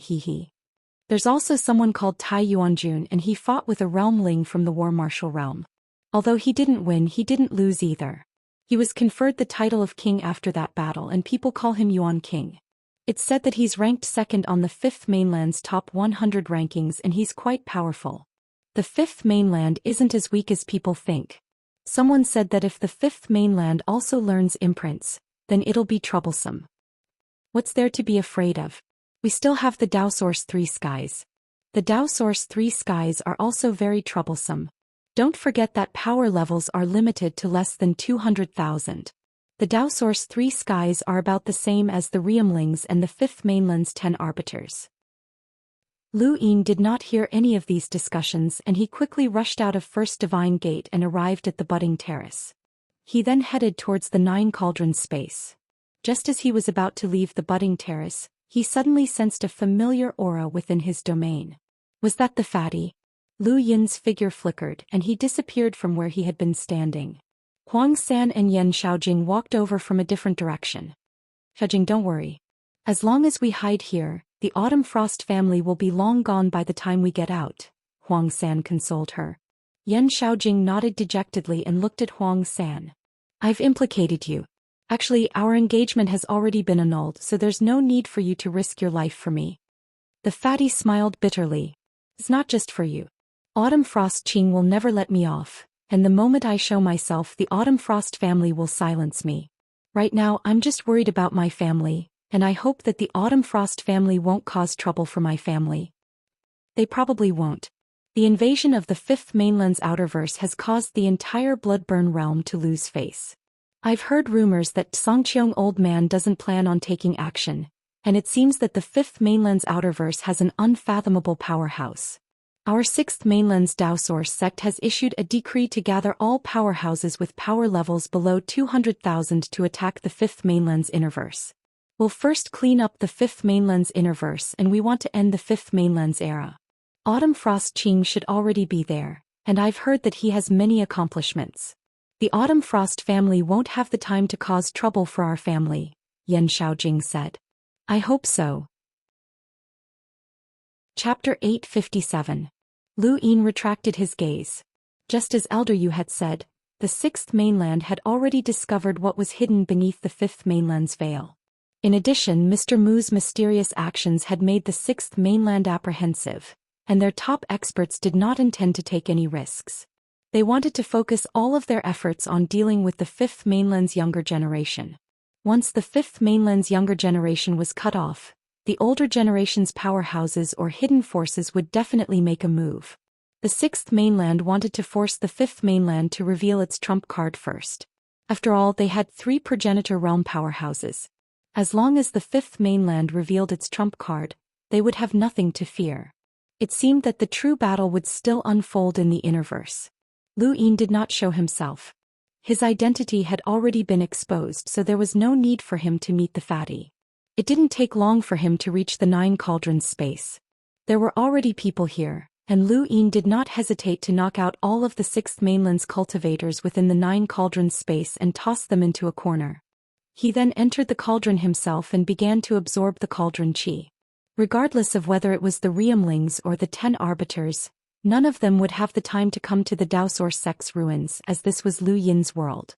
More than 10 days passed, and during this time, Lu Yin had dealt with more than 10 people, all of whom had come to the Nine Cauldrons space in search of opportunities. It was unknown whether or not the fatty was unlucky, but he had brought Yan Xiaojing along as well. However, he had been knocked unconscious by Lu Yin and had also been tossed into a corner. There were already close to 26th Mainland cultivators in the corner. Another 10 days passed and Lu Yin stood up. He had absorbed some of the cauldron qi, but he did not know how much longer it would take. It should be almost time. In the corner, the fatty woke up and rubbed his head. He had been beaten silly. Who was so powerful? Even if Autumn Frost Qing had attacked him, he should have been able to sense it. Could it be one of the Fifth Mainland's 10 arbiters? Fatty hurriedly woke Yan Xiaojing up. There were still over a dozen unconscious cultivators around. Fatty told Yan Xiaojing not to make a sound and to quickly leave the Nine Cauldrons space. He had decided not to return to this place ever again. Lu Yin watched as the two left. The scene in front of him changed and it was time. When he returned to the secret room in King Zishan's palace, he put away his futon and walked out. It was time. That night, Lu Yin boarded a spacecraft and brought Ku Wei and Sister Leng to Armament Weave. Although the war in Armament Weave had ended, the territories that had been occupied by the Great Eastern Alliance had not been returned. During the border war, the Wei family had contacted the Imperial Cabinet countless times to ask the Great Eastern Alliance's army to withdraw from Armament Weave. However, the Imperial Cabinet ignored them all. "Big brother, where are you taking us?" Ku Wei asked curiously. "Armament Weave." Ku Wei was puzzled. "Armament Weave? What are you going to do? You won't start a war, will you?" Lu Yin smiled, but he did not reply. He had brought Aiden Yen Yen and some of the Lu Ting's people with him during the battle in Armament Weave. This time he had brought Ku Wei and Sister Leng. Actually, it would have made no difference whether he had brought them along or not. The outcome had already been decided, and as long as the Hall of Honor did not interfere, no one in the Outerverse would be able to stop the Wei family's destruction. You really want to start a war? That's crazy. The Hall of Honor has already announced that there will be no wars between the Innerverse and Outerverse for a year. Everyone must be on standby at all times, Ku Wei said. Leng Jia looked at Lu Yin, trying to discern something from his eyes. During this border war, they had not been forcefully conscripted into the first or second batch of reinforcements. To be honest, Leng Jia did not feel good about it.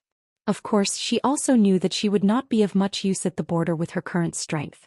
She would only be cannon fodder, and she would be no different from those Limiters and Melders. A powerhouse could crush them with a single finger, and it would be the same even if she was an enlighter. In the Southern Weave, Wei Rong had yet to return to Armament Weave, as he had a year to make arrangements. Right now, what he wanted to do the most was strengthen his relationship with the Dark Phoenix tribe. It just so happened that when he had first joined the border war, he had gone to the Dark Phoenix Cliff District, and his relationship with the Dark Phoenix tribes Hu Finyas and Zephenas was quite good. The Dark Phoenix tribe had moved to the Southern Weave, and Wei Rong was the first honored guest to visit the Dark Phoenix tribe after their relocation.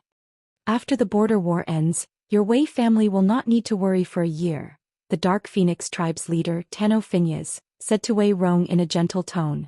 Wei Rong respectfully replied, a year is too short. This junior wishes to put an end to any future troubles, so I hope that the tribe leader can assist us. The Wei family will not forget the tribe leader's great kindness. Tenno Phineas did not reply. Wei Rong humbly continued, in the current Outerverse the Dark Phoenix tribe is the strongest power, but Lu Yin of the Great Eastern Alliance has never placed the Dark Phoenix tribe in his eyes. Even your beloved son. At this point Wei Rong did not continue. Tenno Phineas's gaze turned cold. Tyler Phineas had been his most beloved son, and he had also been an expert on the top 100 rankings. He had placed high hopes on Tyler Phineas, and now that Tyler Phineas had died, Tenno Phineas wanted to take revenge. However, Yen Phineas' death had left the Dark Phoenix tribe without any backing, so they had to keep a low profile. Lu Yin was not someone to be trifled with, and Tenno was not a fool. It was impossible for them to be mobilized by a few words from Wei Rong to join forces against the Great Eastern Alliance. Wei Rong did not expect to succeed with just a few words. Today was just the beginning, and he had already thought of a way to get the Dark Phoenix tribe to help him. Now was not the time, and he could not be anxious.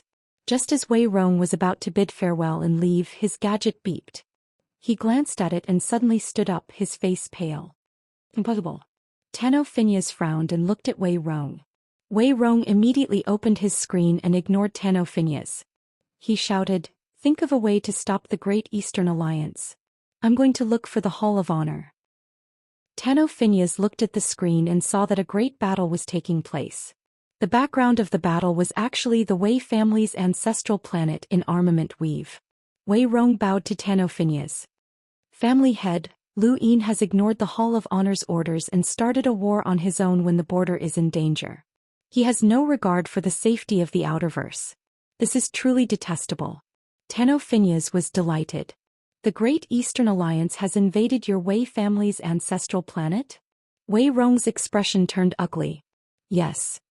Alright, I'll go with you to the border and find Elder Big Drum to judge the situation, Tenno Phineas said excitedly. He wasn't too willing to deal with the Great Eastern Alliance, but this time, Lu Yin was courting death. As long as he added a few words to the story, even the Hall of Honor wouldn't dare to risk everything to help Lu Yin. Lu Yin was too stupid. He actually dared to start a war at a time like this. He was courting death. Wei Rong was apprehensive as he was not as open-minded as Tenno Phineas. Lu Yin was not stupid, and if he had dared to start a war despite the Hall of Honor's orders, then he definitely had confidence in himself. Wei Rong ordered the Wei family to evacuate the ancestral planet while he anxiously headed to the border. He did not hope to use this matter to topple Lu Yin. He only wanted to protect the ancestral planet and stop Lu Yin from invading. In Armament Weave in outer space, a spacecraft's beam swept through and destroyed the Wei family's ancestral planet's defenses. Yi Feng had brought many lockbreakers to join the battle, but they were easily slaughtered by the Allied forces. This was war, and the principle that lockbreakers should be protected did not apply to war. Once war broke out, it was either you die or I die. Ku Wei and Leng Jie charged out and joined the battle. Lu Yin stood within the spacecraft. The rapid response team that had retreated from the border had suffered heavy losses, but they still had a portion of their strength left. This force was enough to deal with the Wei family. Elsewhere, within a giant warship, Lu Yingzishan's eyes were filled with excitement. This was the first real invasion since she had taken office. It had been suspended 10 months ago, and now it was finally time for a decisive battle. Behind her, Ian stood respectfully as he looked at the tragic battlefield in the sky above the Wei family's ancestral planet. The Armament Weave's cultivators were like moths to a flame as they tried to stop the Allied forces. However, under the Allied forces' attacks, they could not even cause a single scratch. This was a complete suppression, and the Wei family was completely finished. He looked at outer space. This was a battlefield, and it was a place that he loved. Within the Wei family's ancestral home, Wei Baichuan looked up at the sky. From time to time, flames would crash down, corpses would fall, and beams of light would sweep through the sky. This planet that represented Armament Weave's most glorious era had reached its end. The rest of the Wei family had already evacuated, but as the family head he could not leave. He had already faced such a desperate situation before, and this time it would be the same. Wei Dan walked over, his face pale and his eyes filled with despair. Wei Baichuan indifferently said, "You and I will be buried together with this planet." Wei Dan was bitter. "Brother, I don't want to die." Wei Baichuan's body trembled. It was such a simple request, but he could not fulfill it. Beep beep beep. The screen turned on and Wei Exa looked at Wei Baichuan in panic. "Father, hurry up and leave." "Leave? Why aren't you leaving?" Wei Baichuan sighed and immediately turned off the screen. An explosion could be heard in the distance, and a shockwave swept out, causing everyone's breathing to stagnate. Not long after, Wei Rong contacted him. Wei Baichuan immediately crushed his gadget and looked up. The Wei family's resistance had already ended. Spacecraft after spacecraft covered the sky, and the Allied army's momentum was great. Commander Luing Zishan led a group of people high up in the sky. Not long after, Lu Yin appeared and looked down at the Wei family's ancestral home. This battle was over. Wei Rong, who was far away in the southern weave, could not contact Wei Baichuan, and his heart sank. Daniel Phoenix's eyes flashed and his lips curled up. It was good that everyone from the Wei family was dead. This way Lu Yin's crime would be even greater and he would be able to recruit Wei Rong. Although Wei Rong was not very strong, he was quite smart. The Wei family's ancestral home planet was filled with smoke, and the ground trembled under the Allied army's pressure. Seawater roared and volcanoes erupted. The entire scene was like the end of the world. Today was the end of the world for the Wei family. There were people from the Great Eastern Alliance everywhere, and the Allied army had completely surrounded the Wei family's ancestral home planet. Lu Yin slowly descended from the sky and stepped onto the Wei family's ancestral home planet as he walked towards Wei Baichuan. Everyone followed Lu Yin's footsteps closely, and it felt as if a mountain was pressing down on them.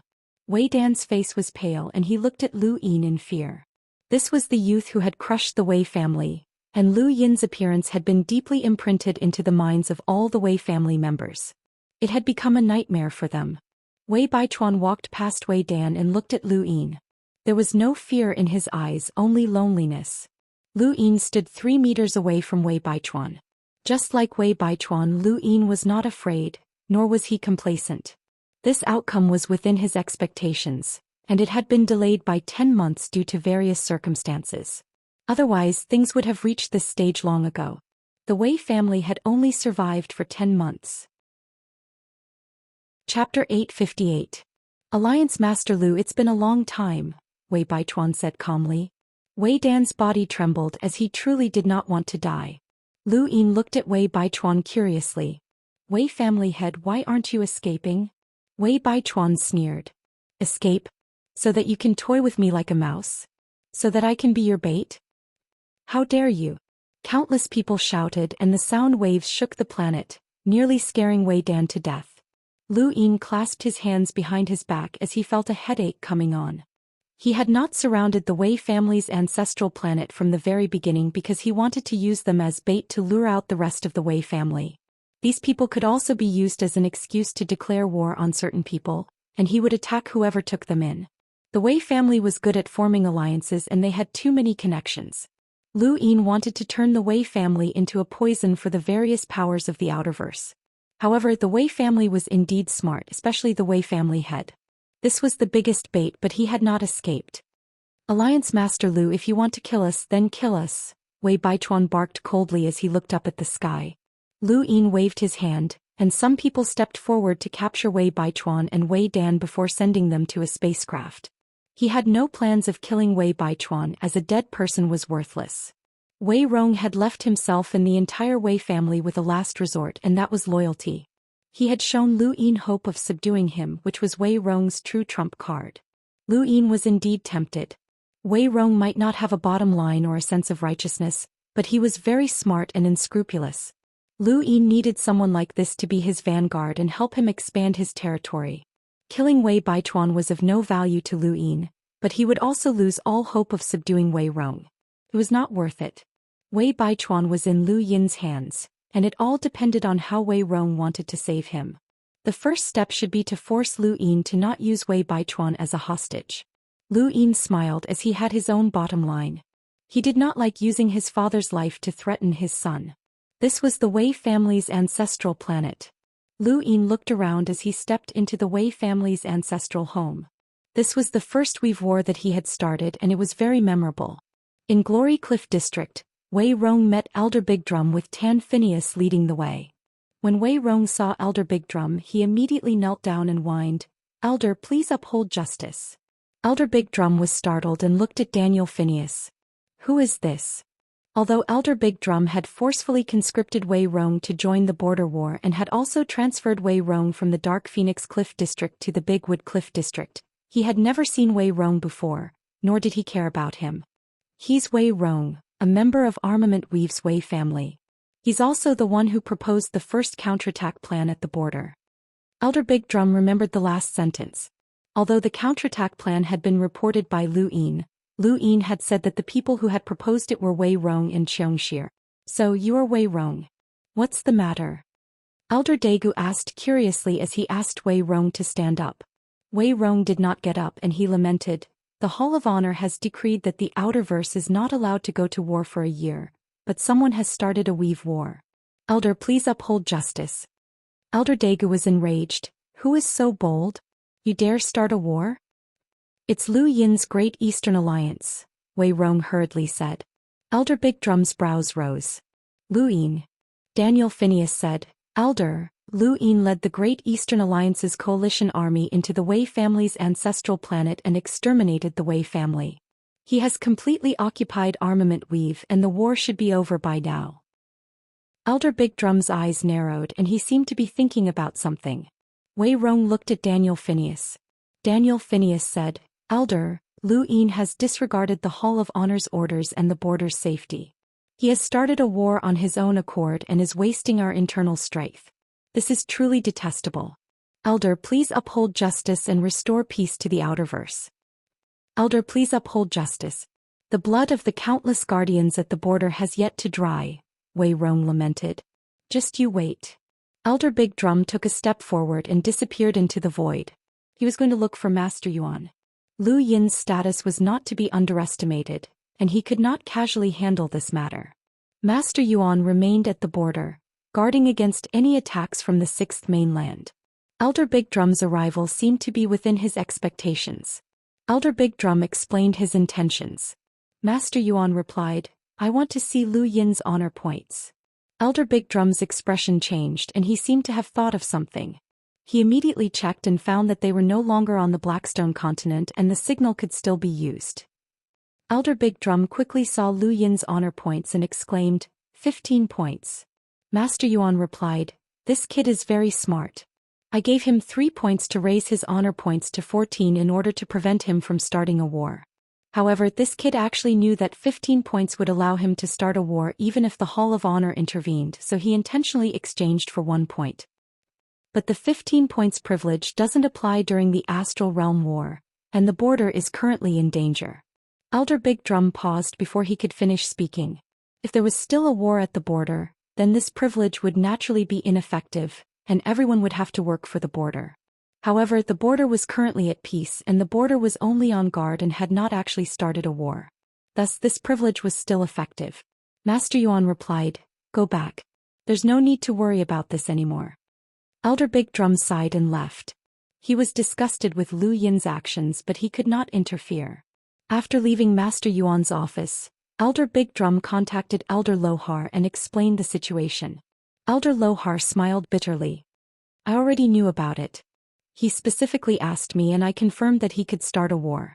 Don't worry about him as you can't do anything about it anyway. Don't forget that he has the head referee's personal order. His identity is not simple." Elder Big Drum nodded and helplessly replied, "I know, but this person doesn't give us any face at all.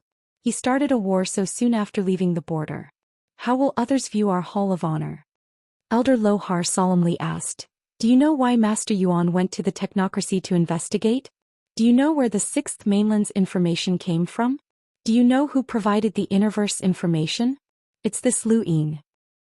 His contributions far exceed what the border's military achievements can cover. Master Yuan did not just allow him to do as he pleased because of the border's military achievements." Elder Big Drum was shocked. He provided all the information? How is that possible? Where did he get the sixth mainland's information? The Dao Source sect, Elder Lohar replied. Impossible. Elder Big Drum exclaimed. One needs a futon to enter the Dao Source sect, and there are only 10 futons in the entire fifth mainland. Even if he does, there are still many things that shouldn't belong to him. Elder Lohar seemed to be implying something. Elder Big Drum's eyes flickered and he nodded. I know what to do. That's good, Elder Lohar said. Elder Big Drum smiled bitterly. Waiting a few more months would have been good. Starting a war now is really not giving us any face. Elder Lohar did not say anything else and simply ended the call. Not long after, Elder Big Drum returned to the Glory Cliffs, bringing Wei Rong despairing news. Wei Rong and the Dark Phoenix clan could not compare to Lu Yin in terms of status. Now, in the eyes of Elder Big Drum and the others, Lu Yin was one of the Hall of Honor's own people. Wei Rong begged bitterly. Even if they did not pursue Lu Yin's responsibility for starting a war, he only hoped that the Hall of Honor would issue an order to stop the war. However, he was coldly rejected by Elder Big Drum, and even Wei Rong's kowtows were useless. Daniel Phineas could see that the Hall of Honor was determined to help Lu Yin, and he really wanted to know what had made the Hall of Honor so concerned about Lu Yin. Even if Elder Big Drum's own son dared to start a war at this moment, he would not have a good ending. What exactly was the problem? Wei Rong closed his eyes as he had already expected this outcome. The biggest disadvantage of smart people was that they were able to see further into the future. After fighting with Lu Yin so many times, Wei Rong was very clear on what kind of person Lu Yin was. If Lu Yin did not have absolute confidence, then why would he start a war in such a situation? His efforts had all been for naught. Armament Weave had been occupied and the Wei family had been destroyed. Everything had come to an end. Daniel Phineas left and did not try to recruit Wei Rong. That Lu Yin was too evil and his background was definitely not simple. The entire Hall of Honor was helping him, and if they continued to oppose this person, then the Dark Phoenix clan would not have a good ending. After all, the clan's foundation had been destroyed, and they only had 3 enlighters left. Their entire clan only had 3 enlighters, and their power levels did not even reach 300,000. The entire Outerverse was shocked by the battle at Armament Weave, not because of how intense the battle had been, but because of the timing of the battle. Countless people were waiting for the Hall of Honor's ruling on the Great Eastern Alliance, but what they received was news of the Wei family's destruction and the news that Armament Weave had officially joined the Great Eastern Alliance. Countless people were shocked, and just like Daniel Phineas, they gained a deeper understanding of Lu Yin. This person definitely could not be offended. When the Innerverse and Outerverse had been separated, the Hall of Honor's prestige had declined. However, after this battle at the border, the Hall of Honor's true foundation had appeared, and the entire Outerverse revered the Hall of Honor once more. Lu Yin had clearly been favored by the Hall of Honor, and no one dared to say anything. In just a few days, the entire Outerverse media was filled with praises for the Great Eastern Alliance. They talked about how powerful the Great Eastern Alliance's military was, how developed their economy was, how they treated prisoners of war, how everyone had human rights, how they treated the Wei family, and so on. As for Lu Yin, he was praised to the point where he felt embarrassed. Xiaoye felt uncomfortable. Praising Lu Yin was their privilege, but now someone else was praising him even more than they were. This was unacceptable. The media began to praise the war, and countless people in the Outerverse were stunned. They finally realized that Lu Yin was actually so outstanding and kind. He had actually started this war to save the people under the Wei family's ruthless rule, and he had even spent his own money to support various charitable organizations and so on. Lu Yin had become a saint, and the entire Outerverse media was praising him. Even if he wasn't a saint, he was still a saint. This was especially true for the Central Weaves media, where they unanimously interpreted the Great Eastern Alliance's invasion of Armament Weave as a rescue operation. They wantonly praised Lu Yin and placed him on a pedestal, fearing that he would invade other weaves. The Wei family had been abandoned by the entire Outerverse overnight. Their previous schemes and alliances had all disappeared, and the Wei family had become an evil ruler that everyone hated. Wei Rong had disappeared and no one knew where he had gone. Those who had escaped from the Wei family's homeworld had all gone to Myriad City. Chapter 859. On Xenu Star in King Zishan's palace, Lu Yin looked at the screen and blushed. Was the media talking about him? Other than their names being the same, everything else had nothing to do with him. When did he donate money? He was poor himself. Would the media force him to donate money? Lu Yin was a little wary. Xiaoya, don't post anything related to money. I don't have any money. Lu Yin couldn't take it anymore and contacted Xiaoya. Xiaoya was stunned and fell into a daze. Money? What did he mean? Was the regent hinting at something? Now that Armament Weave had been merged into the Great Eastern Alliance, the first thing that Lu Yin needed to do was establish a military express route. This move made the Central Weave's hair stand on end, and the various major Weaves leaders contacted the Great Yu Empire in hopes that the Great Eastern Alliance would not establish a military express route. Once the military express route was successfully established, the time it would take for the Eastern Weaves to launch a war against the Central Weaves would be infinitely shortened. Armament Weave would then become a stepping stone for the Great Eastern Alliance to attack the Central Weaves, and this was something that the Central Weaves could not accept no matter what. However, the Great Yu Empire simply ignored them. Without Wei Rong, the Central Weave could still be united, but the efficiency would be too low. In Lu Yin's eyes, without Wei Rong, the entire Central Weave was like a flock of sheep. What he lacked was an excuse. As for Wei Rong's whereabouts, Lu Yin had asked Qian Yan to search for him. The greatest possibility was that Wei Rong was in Myriad City. If Wei Rong was really in Myriad City, then Lu Yin could not do anything about it for the time being. He just hoped that Myriad City would not be so blind. On planet Hydratink, Wei Exer had been kneeling outside Phelan's room for several days now. Ever since the Allied army had invaded the Wei family's homeworld, she had begged Phelan to plead with Lu Yin for mercy, but Phelan had refused. And Phelan's attitude towards her had completely changed. In Phelan's eyes, she no longer had any value. Wei Exer had been her backup plan, but now that the entire Wei clan was gone, this backup plan had been cut off. In her eyes, not only was Wei Exer worthless, but she was also Wei Rong's little sister. It was Wei Rong who had joined forces with others to rob Source Peak Planet's Hall of Insight. If it weren't for Wei Rong, she would not have lived under someone else's roof. She had not forgotten this grudge. Plead for mercy? How was that possible? Phelan understood Lu Yin quite well, and her status didn't affect him in the slightest. Even if nothing had happened on Source Peak Planet and she had become the acting president, she still wouldn't have been a threat to him. She could only hope that Lu Yin would forget about her and let her be the acting president. The box had been stolen by the Neo-Human Alliance and someone had to take responsibility for this crime. As she thought about it, Phelan looked outside the door. She was tempted, but she still shook her head. Wei Exer was too weak, so this crime could not be pinned on her. Right, Kai Jianxiang? Phelan's eyes brightened, but she still rejected this idea. Planet Hydratink had been attacked and Kai Jianxiang had been summoned to the border. This had nothing to do with him, so who could he push the blame onto? Sooner or later, the innerverse and outerverse would be connected, and she did not want to bear this responsibility. Wei Exer's gadget suddenly rang. She glanced at it and her eyes lit up. She stood up and left. Phelan's gaze turned cold. He had only knelt for a few days and he wanted to leave. It wasn't that Wei Exer didn't want to kneel anymore. Instead, she chose to kneel in front of King Zishan's palace. Her friend informed her that Lu Yin had returned. At the entrance of King Zishan's palace, Kaze looked down at Wei Exer with cold eyes and ignored her. Wei Exer did not ask Kaze to announce her arrival. She continued to kneel. Not long after, Kaze's ears twitched and he coldly said, "His Highness wants you to go in." Wei Exer pursed her lips and did not move. She was still kneeling. Kaze frowned. "Didn't you hear? His Highness wants you to go in." Wei Exer still did not move.